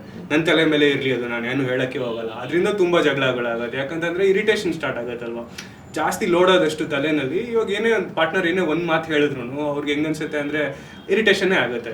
ನಾನು ಆಲ್ರೆಡಿ ಇಷ್ಟೆಲ್ಲ ಇಟ್ಕೊಂಡಿದ್ದೀನಿ ಅಂತ ಹೇಳಿ ಇದು ಹೆಂಗೆ ಹಂಗೆ ಅನ್ಬಿಟ್ಲು, ಇವಳು ಹಿಂಗೆ ಅನ್ಬಿಟ್ಲು ಅಂತ ಅನಿಸುತ್ತೆ. ಅದು ಯಾವಾಗ ಅವ್ರು ಬಚ್ಚಿಟ್ಟಿರೋದನ್ನ ಬಿಚ್ಚಿಟ್ಟು ಮಾತಾಡೋಕ್ಕೆ ಸ್ಟಾರ್ಟ್ ಮಾಡ್ತಾರೋ ಅವಾಗಿಂದ 100% ಈ ಬ್ಯಾಲೆನ್ಸ್ ಅಲ್ಲಿಂದ ಸ್ಟಾರ್ಟ್ ಆಗುತ್ತೆ. ಅಂಡ್ ಸಾರಿ ಹೆವಿ ಎಳಿತಾ ಇಲ್ಲ ಎಷ್ಟು ಬೇಕಾದ್ರೂ ಮಾತಾಡ್ಬೋದು. ಸೂಪರ್. ನಂದು ಯೂಶಲಿ ಇದೆ ಪ್ರಾಬ್ಲಮ್. ನೀವು ಅಂತ ಅಂದ್ರೆ ಅದಕ್ಕೆ ನಮ್ಮ ಪ್ಲಾಟ್ಫಾರ್ಮ್ ಅಲ್ಲಿ ಅದಕ್ಕೆ ಸ್ಪೇಸ್ ಇದೆ. So this is very one of the problem ಬಂದಿದ್ದು. ಎರಡು ಬ್ಯಾಲೆನ್ಸ್ ಆಗಿಲ್ಲ ಅಂತ ಅಂದರೆ ಈ ಥರ ಇರಿಟೇಷನ್ ಆಗುತ್ತೆ, ಮನೇಲಿ ಜಗಳಗಳಾಗುತ್ತೆ. ಜಗಳ ಎಲ್ಲಿ ಹೆಂಗೆ ತಿರ್ಕೋಬೋದು ಅಂತ ಎಲ್ರಿಗೂ ಗೊತ್ತಿದೆ. ಮೂವೀಸಲ್ಲೂ ನೋಡಿದ್ದೀವಿ, ರಿಯಲ್ ಲೈಫಲ್ಲೂ ನೋಡಿದ್ದೀವಿ. ಯಾವ್ಯಾವ ಥರ ಜಗಳ, ಒಂದು ಕಪಲ್ ಮಧ್ಯ ಹೇಗೆ ಜಗಳಗಳಾಗುತ್ತೆ, ಅದು ಯಾವ್ಯಾವ ಥರ ಎಫೆಕ್ಟ್ ಆಗುತ್ತೆ. ಆ್ಯಂಡ್ ಮಾತಾಡ್ಕೊಂಡು ಸಾರ್ಟ್ ಔಟ್ ಮಾಡ್ಕೊಳ್ಳೋದು ಅದು ಒಂದು ಇದಿದೆ. ಆ್ಯಂಡ್ ಎಷ್ಟೊಂದು ಜನ ಅಫ್ಕೋರ್ಸ್ ನಾನು ಹುಡುಗಾಗಿರೋದ್ರಿಂದ ಹುಡುಗನ ಪಾಯಿಂಟ್ ಆಫ್ ವ್ಯೂ ಅಲ್ಲೇ ಜಾಸ್ತಿ ಮಾತಾಡೋಕ್ಕೆ ಸಾಧ್ಯ. ಆ್ಯಂಡ್ ಈ ಬಾಯ್ ಟು ಮ್ಯಾನ್ ಅಂತ ಏನು ಟ್ರಾನ್ಸ್ಫಾರ್ಮೇಷನ್ ಬರುತ್ತಲ್ಲ, ಆ ಟ್ರಾನ್ಸ್ಫಾರ್ಮೇಷನ್ದು ಒಂದು ಫೇಸ್ನ ಅರ್ಥ ಮಾಡಿಸ್ಲೂಬೇಕು ಪಾರ್ಟ್ನರ್ಗೆ. ಹಾಗೆ ನಾವು ಕೂಡ ಮೇನ್ ಅರ್ಥ ಮಾಡ್ಕೋಬೇಕು. ಚಿಕ್ಕ ವಯಸ್ಸಲ್ಲಿ ಹೆಂಗೋ ಆಟನದೇಕೆ ಬೇಸ್ದು ಬಾ, ಹೆಂಗೋ ಬದುಕೊಂಡ್ಬಿಡ್ತೀನಿ ಅಂತ ಇರ್ತಾ ಇತ್ತು ಮೆಂಟಾಲಿಟಿ. ಅದೇ ಥರನೇ ದೊಡ್ಡವರಾಗೂ ಇದ್ರೆ ತುಂಬ ಕಷ್ಟ ಆಗುತ್ತೆ. ಆ್ಯಂಡ್ ವರ್ಕ್ ಲೈಫ್ ತುಂಬ ತಲೆಗೂ ಹಚ್ಕೋಬಾರ್ದು. ವರ್ಕಲ್ಲಿ ಏನೇ ಜಗಳ ಆಗಲಿ, ಇವಾಗ ನಮ್ಮದು ಅಷ್ಟೇ ಸೀನ್ಸ್ ಹೆಂಗಿರುತ್ತೆ ಅಂದರೆ ಕಾನ್ಸರ್ಟ್ ಬೆಳಗ್ಗೆಯಿಂದ ರಾತ್ರಿ recordings, most of the recordings ರಾತ್ರಿ ಆಗೋದು. 6 ಗಂಟೆಗೆ ಶುರು ಆಗುತ್ತೆ, ಬೆಳಗ್ಗೆ 5 ಗಂಟೆಗೆಲ್ಲ ಮುಗಿಯುತ್ತೆ ಎಷ್ಟೊಂದು ಸಲ. ಇವಾಗ ಅದೇ ಮೂಡ್ನಲ್ಲೇ ಎಷ್ಟೊಂದು ಸಲ ಇಬ್ಬರು ಒಟ್ಟಿಗೆ ಹೋಗ್ತೀವಿ ಸ್ಟುಡಿಯೋಸಲ್ಲಿ, ಇಬ್ಬರು ಒಟ್ಟಿಗೆ ಇರ್ತೀವಿ, ಇಬ್ಬರು ಲಿರಿಕ್ ಬರಿತೀವಿ. ಹಾಗಂತ ನಮಗೊಂದು ಅಷ್ಟೊಂದೆಲ್ಲ ಏನಂತಾರೆ ಡಿಸ್ಟೆನ್ಸ್ ಇಲ್ಲ ನಮ್ಮಿಬ್ಬರ ಮಧ್ಯ. ಬಟ್ ಬೇರೆ ಕಪಲ್ಗಳಾದ್ರೆ ಡಿಸ್ಟೆನ್ಸ್ ಇರುತ್ತೆ. ಇವ್ರು ಬೇರೆ ಕೆಲಸದಲ್ಲಿ ಇರ್ತಾರೆ, ರೈಟ್? ಅವ್ರು ಇಲ್ಲ ಅಂತಂದ್ರೆ ಅವ್ರು ಹೌಸ್ ವೈಫ್ ಇರ್ತಾರೆ, ಅವರು ಕೆಲ್ಸಕ್ಕೆ ಹೋಗಿ ಬರ್ತಾರೆ. ಇವಾಗ ಹೋಗಿ ಬಂದ ಅಲ್ಲಿ ಏನೋ ಒಂದು ಮ್ಯಾಟ್ರ್ ಆಗಿರುತ್ತೆ, ಏನೋ ಒಂದು 6-8 ಅವರ್ ನಾನು ಬ್ಯಾಕ್ ಟು ಬ್ಯಾಕ್ ಕೆಲಸ ಮಾಡಿದ್ರು ಅವ್ರು ಒಪ್ಕೊಂಡಿರಲ್ಲ, ಏನೋ ಚೇಂಜಸ್ ಕೇಳಿರ್ತಾರೆ. ಇದನ್ನೆಲ್ಲ ತಲೆಯಲ್ಲೇ ಇಟ್ಕೊಂಡ್ಬರೋದು, ಆ ಆ್ಯಪನ್ ಮೇಲಿರೋ ಕೋಪನೆಲ್ಲ ಮನೆಗೆ ಬಂದು ಹಾಕೋದು, ಪೇರೆಂಟ್ಸ್ ಮೇಲೆ ಹಾಕೋದು. ರಿಲೇಷನ್ಶಿಪ್ಪಲ್ಲಿ ಇಲ್ಲ ಅಂತಂದ್ರೂ ಪೇರೆಂಟ್ಸ್ನೇ ಇದೆ, ಯಾರು ಸಿಗ್ತಾರೆ ಮನೇಲಿ? ಅಪ್ಪ ಅಮ್ಮನೇ ಸಿಗೋದು, ಏನೇ ಎಸೆಯೋಕ್ಕೂ ಅವ್ರ ಮೇಲೆ. ಕೋಪ ಬಂದರೆ ಕೋಪ ತೋರಿಸೋದಕ್ಕೆಲ್ಲ. ಸೊ ಈ ಥರದ್ದೆಲ್ಲ ಕಟ್ ಡೌನ್ ಮಾಡಬೇಕಾಗತ್ತೆ. ಈ ಥರದ್ದನ್ನೆಲ್ಲ ಜಾಸ್ತಿ ತಲೆ ಕೆಡ್ಸ್ಕೋಬಾರ್ದು. ಆ್ಯಂಡ್ ಐ ಆನೆಸ್ಟ್ಲಿ ಫೀಲ್ ಯಾರು ವರ್ಕ್ ಮತ್ತು ಪರ್ಸನಲ್ ಲೈಫ್ನ ಬ್ಯಾಲೆನ್ಸ್ ಮಾಡ್ತಿಲ್ವೋ ಅವ್ರು ಸಕ್ಸಸ್ಫುಲ್ ಆಗೋದು ತುಂಬ ಕಷ್ಟ ಇದೆ. ಅವ್ರು ಸಕ್ಸಸ್ ಬಂದ್ರೂ they might get fame, they might get some money, but I don't think they'll be ever be success. Correct. ಅದು ಒಂದು ಕಂಪ್ಲೀಟ್ ಪೀಸ್, ಕಂಪ್ಲೀಟ್ ಹ್ಯಾಪಿನೆಸ್ ಅನ್ನೋದು ಸಿಗೋದು ಕಷ್ಟ ಅಂತ ಒಂದಷ್ಟು ಜನ ಕಂಡ್ಕೋಬಹುದೇನೋ. Correct. ಬಟ್ ಓವರ್ ಆಲ್ ಅಂತ ಮಾತಾಡಿದಾಗ ತುಂಬಾ ಚೆನ್ನಾಗಿ ಎಕ್ಸ್ಪ್ಲೇನ್ ಮಾಡಿದ್ರಿ ಅದನ್ನ. ಅಗೈನ್ ಅದೇ ರಿಲೇಶನ್ಶಿಪ್ ಬಗ್ಗೆ ಮಾತಾಡುವಾಗ ನಿಮ್ಗೆ ಏನ್ ಅನ್ಸುತ್ತೆ ಒಂದು ಬಿಗ್ಗೆಸ್ಟ್ ರೆಡ್ ಫ್ಲಾಗ್ಸ್ 2-3 ಹೇಳೋದಾದ್ರೆ ರಿಲೇಶನ್ಶಿಪ್ ಅಲ್ಲಿ? The biggest red flag is ಇವಾಗ ನಿಮ್ಮ ಪಾರ್ಟ್ನರ್ ಏನಾದರೂ ಒಂದು ಹೇಳಿರ್ತಾರೆ ಇದಿಷ್ಟ ಇಲ್ಲ, ಹೀಗೆ ಮಾಡಬೇಡ, ಹೀಗೆ ನಡ್ಕೋಬೇಡ. ನನ್ನ ಬುಕ್ಕಲ್ಲಿ ಅದು ಕರೆಕ್ಟ್ ಇರ್ಬೋದು. ಇವಾಗ for example social media is like the thing. ಬೆಳಗ್ಗೆ ಎದ್ದಿದ ತಕ್ಷಣ ಕೈ ಓಪನ್ ಆಗುತ್ತೆ, ಹೋಗುತ್ತೆ, ಫೋನ್ಗೆ ಹೋಗುತ್ತೆ. ಅದೇ ಇವಾಗ ಮೇನ್ ಇಂಪಾರ್ಟೆಂಟ್ ಇರೋದು. ಮುಂಚೆ ಆಗಿದ್ರೆ ಗಂಡ ಹೆಂಡತಿ ಮತ್ತು ಅವಳು, ಅಥವಾ ಗಂಡ ಹೆಂಡತಿ ಅವನು, ಪತಿ ಪತ್ನಿ ಅವ್ರಿಗೂ ಸಮಥಿಂಗ್ ಹಂಗಿರ್ತಾ ಇತ್ತು. ಇವಾಗ ಹಂಗಿಲ್ಲ, ಪತಿ ಪತ್ನಿ ಅವ್ರು ಸೋಷಿಯಲ್ ಮೀಡಿಯಾ ಹಂಗಾಗ್ಬಿಟ್ಟಿದೆ ಕತೆ. ಇವಾಗ ಸೋಷಿಯಲ್ ಮೀಡಿಯಾದು ಯೂಸೇಜ್ನ ಕಮ್ಮಿ ಮಾಡ್ಕೋಬೇಕಾಗತ್ತೆ. ಒಂದು ಮೇನ್ ಅದೇನೇ ಇರೋದು. ಎಷ್ಟೊಂದು ಜನ ಹೇಳ್ತಾರೆ, ಲೇಡೀಸ್ ಹೇಳ್ಬೋದು ಸೋಷಿಯಲ್ ಮೀಡಿಯಾ ಕಮ್ಮಿ ಯೂಸ್ ಮಾಡು ಅಥವಾ ಏನಾದರೂ ಆ ಥರದ ವಿಷಯಗಳು ಹೇಳ್ತಿರ್ತಾರೆ. ಬಟ್ ಆ್ಯಸ್ ಅ ಮ್ಯಾನ್ ಹೆಂಗನ್ಸುತ್ತೆ ಅಂದರೆ, who is she to tell? ಯಾರದು? ಇಷ್ಟು ವರ್ಷ ನಾನು ಇರಲಿಲ್ವಾ, ನಾನು ಇವಾಗ ಕರೆಕ್ಟಾಗೇ ಇದ್ದೀನಿ, ಹಂಗೆ ಹಿಂಗೆ ಅಂತ ಅನಿಸುತ್ತೆ. That is one of the biggest red flag. ಈ ಥರ ಸೋಷಿಯಲ್ ಮೀಡಿಯಾ ಇವಾಗ ರಿಯಲ್ ಲೈಫೇ ಬೇರೆ, ಅದೇ ಬೇರೆ ಅಂತ ಅನ್ನೋರು ಒಂದಷ್ಟು ಜನ ಇರ್ತಾರೆ. So that is the biggest red flag. Everything is the same. Just because screen ಹಿಂದೆ ಇದೆಯಾ ಅಂತ ಹೇಳ್ಬಿಟ್ಟು ದಟ್ ಡಸಂಟ್ ಮೀನ್ ಅದು ನಿನ್ನ ಲೈಫಲ್ಲಿ ಇಲ್ಲ ಅಂತಲ್ಲ. ಅದು ನಿನ್ನ ಲೈಫಲ್ಲಿ ಇದೆ, ನೀನೇ ಇರೋದು ಆ ಸ್ಕ್ರೀನ್ ಹಿಂದೆ, ನೀನೇ ಮಾಡ್ತಿರೋದು. ಆಲ್ಗೋರಿದಮ್ ನೀನೇ ಫೀಡ್ ಮಾಡ್ತಿರೋದು. ಅದನ್ನ ಫೀಡಲ್ಲಿ ಏನು ಬರುತ್ತೆ ಅದನ್ನ ನಿನ್ನ ಕೈಲೇ ಇರೋದು. Main is the social media and liking in the sense like for example is explore feed ಅಲ್ಲಿ ಇರುತ್ತೆ ನೋಡಿ. ಎಕ್ಸ್ಪ್ಲೋರ್ ಫೀಡ್ ಯಾವುದೊಂದು ಆರ್ಟಿಕಲ್ ಓದ್ತಾ ಇದೆ recently. Explore feed is one of the main reasons why many of them ಅವ್ರಿಗೆ concentration ಇಲ್ಲ ಜೀವನದಲ್ಲಿ, right? And ಏನೇ ಆದ್ರೂ 5 ಸೆಕೆಂಡ್ 10 ಸೆಕೆಂಡ್ ಮೇಲ್ಗಡೆ they won't even have that sense, right? Patience ಇಲ್ಲ, ಕಮ್ಮಿ ಆಗ್ತದೆ. ದೇ ಟೋಟ್ಲಿ ಡಮ್ ಆಗ್ತಿದ್ದಾರೆ ಆ ಥರ ಎಲ್ಲ. ಅಂಡ್ ಮೇನ್ ಅದು again compact it of social ಮೀಡಿಯಾದು presence or social media usage, that is the biggest red flag. ಅಂದರೆ ಓವರ್ ಯೂಸ್ ಮಾಡ್ತಾ ಇದ್ದಾರೆ. ಓವರ್ ಯೂಸ್, ಯಾವಾಗಲೂ ಫೋನೇ ಇಟ್ಕೊಂಡಿರೋದು, ಜಾಸ್ತಿ ಪಾರ್ಟ್ನರಿಗೆ ಟೈಮ್ ಕೊಡದೇ ಇರೋದು, ಅಕ್ಕಪಕ್ಕ ಕೂತ್ಕೊಂಡು ಏನೋ ಮಾತಾಡೋ ಟೈಮಲ್ಲೂ 24 ಗಂಟೆ ಫೋನೇ ಹಿಡ್ಕೊಂಡು ಕೂತ್ಕೊಳ್ಳೋದು. That is a big red flag.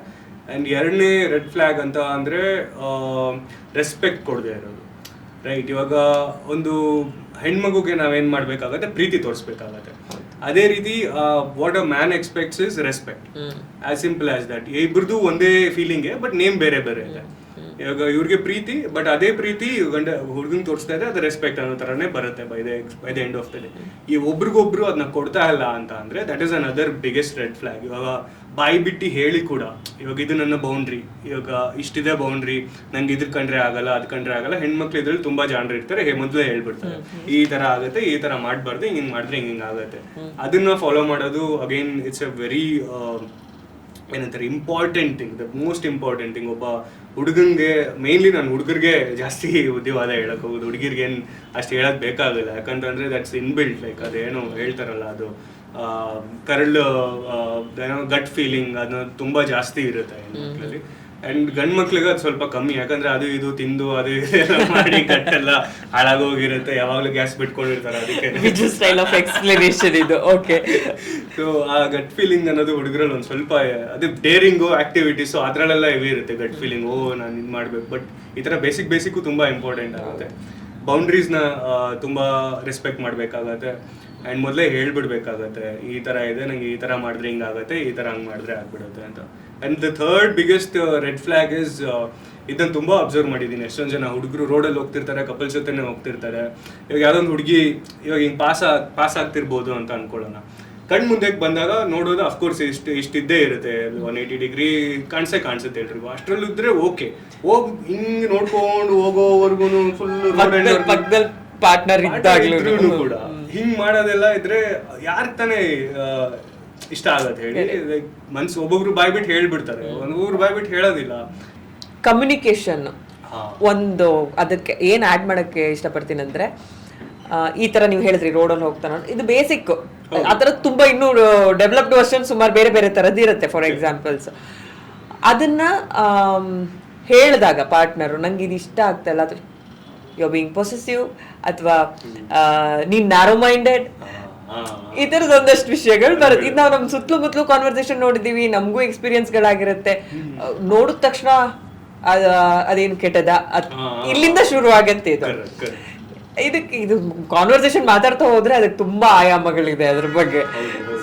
Communication is the key. ಅಂದ್ರೆ ಒಬ್ರು ಏನೋ ಪಾರ್ಟ್ನರ್ ಎಕ್ಸ್ಪ್ಲೈನ್ ಮಾಡ್ತಿದಾರಂದ್ರೆ, ಎಸ್ಪೆಷಲಿ ನಾನು ಒಂದಷ್ಟು ಜನರು ಬಾಯ್ಸ್ ಆಗಿರೋದು ಗರ್ಲ್ಸ್, ಕೆಲವೊಬ್ರು ಅದನ್ನ ಕಮ್ಯುನಿಕೇಟ್ ಮಾಡೋದಕ್ಕೆ ರೆಡಿ ಇರಲ್ಲ. ಹೌದು, ಅಲ್ಲೆಲ್ಲೋ ಒಂದ್ ಕಡೆ ತುಂಬಾ ಕ್ಲಾರಿಟಿ ಕೊರತೆ ಆಗ್ತಾ ಹೋಗುತ್ತಾ ಅಂತ.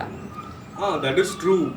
ಮೇನ್ಲಿ ಅದು ಈಗೋ ಅನ್ನೋದೇನಿರುತ್ತೆ ಅದು ಒಂದು ರಿಲೇಶನ್ಶಿಪ್ ಅಲ್ಲಿ ಇಟ್ಕೋಬಾರ್ದು, ಎಸ್ಪೆಷಲಿ ಹುಡುಗರು, ಟು ಬಿ ಆನೆಸ್ಟ್. ಬಿಕಾಸ್ ನಾವೇ ನೋಡಿರ್ಬೋದು ಯಾವ್ಯಾವ ಥರದ ಫಿಲಮ್ಗಳು ಬರ್ತಿದೆ, ಆ್ಯಂಡ್ ಗಂಡು ಮಕ್ಳಿಗೆ ಅಲ್ಲಿಂದ ಏನೇನು ಹೇಳ್ಕೊಡ್ತಿದ್ದಾರೆ. ಅದಕ್ಕೆ ಅಫ್ಕೋರ್ಸ್ ರೈಟ್, ಇವಾಗ ಎಲ್ಲ ಫಿಲಮ್ ಮಾಡೋರು ಕೂಡ ದೇ ವೋಂಟ್ ಬಿ ಲೈಕ್ ಇದರಿಂದ ನೋಡಿ ಜನ ಹಿಂಗೆ ಆಗ್ತಾರೆ ಅಂತಲ್ಲ, ಯಾರ್ದೋ ಒಬ್ಬಂದು ಲೈಫ್ ಸ್ಟೋರಿ ಹೇಳ್ತಿರ್ತಾರೆ. ಬಟ್ ಎಷ್ಟೊಂದು ಜನ ಅದನ್ನ ಲೈಫ್ ಸ್ಟೋರಿ ಅದು ಅವನಂಗಿದ್ದ ಅವನೇನೋ ಮಾಡ್ದ ಅಂತ ನೋಡೋರು ಕಮ್ಮಿ. ಎಷ್ಟೊಂದು ಜನ ನೋಡೋರು ನಮ್ಮ ಹೀರೋ ಹಂಗಿದಾನೆ, ನಾನು ಹಂಗೆ ಇರ್ತೀನಿ.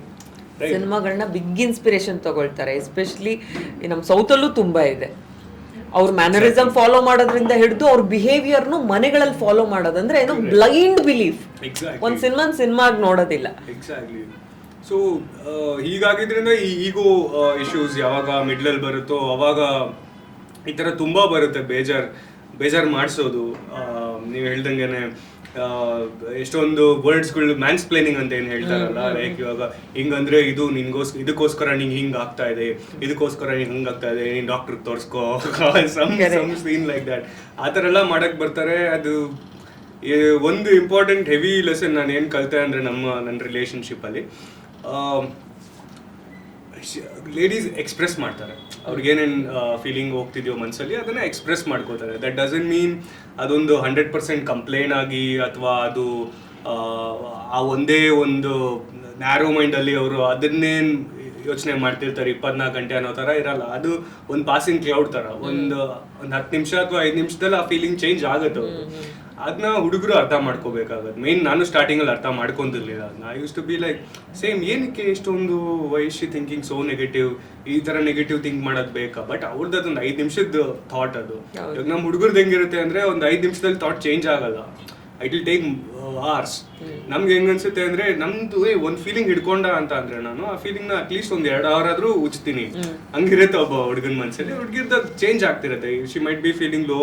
ಸೊ ಒಂದು ಹುಡುಗಿ ಒಂದು ಫೀಲಿಂಗ್ಸ್ ಎಕ್ಸ್ಪ್ರೆಸ್ ಮಾಡ್ಕೋತಿರುವಾಗ ಅದನ್ನ ನಿಲ್ಲಿಸಬಾರ್ದು ಹುಡುಗರು. ಅಫ್ಕೋರ್ಸ್ ಮಾತಾಡಲೇಬೇಡ, ಹಿಂಗೆ ಹೇಳಲೇಬೇಡ, ಹಾಗೆ ಹೀಗೆ ಅಂತ ಹೇಳೋದು again that is also biggest red flag.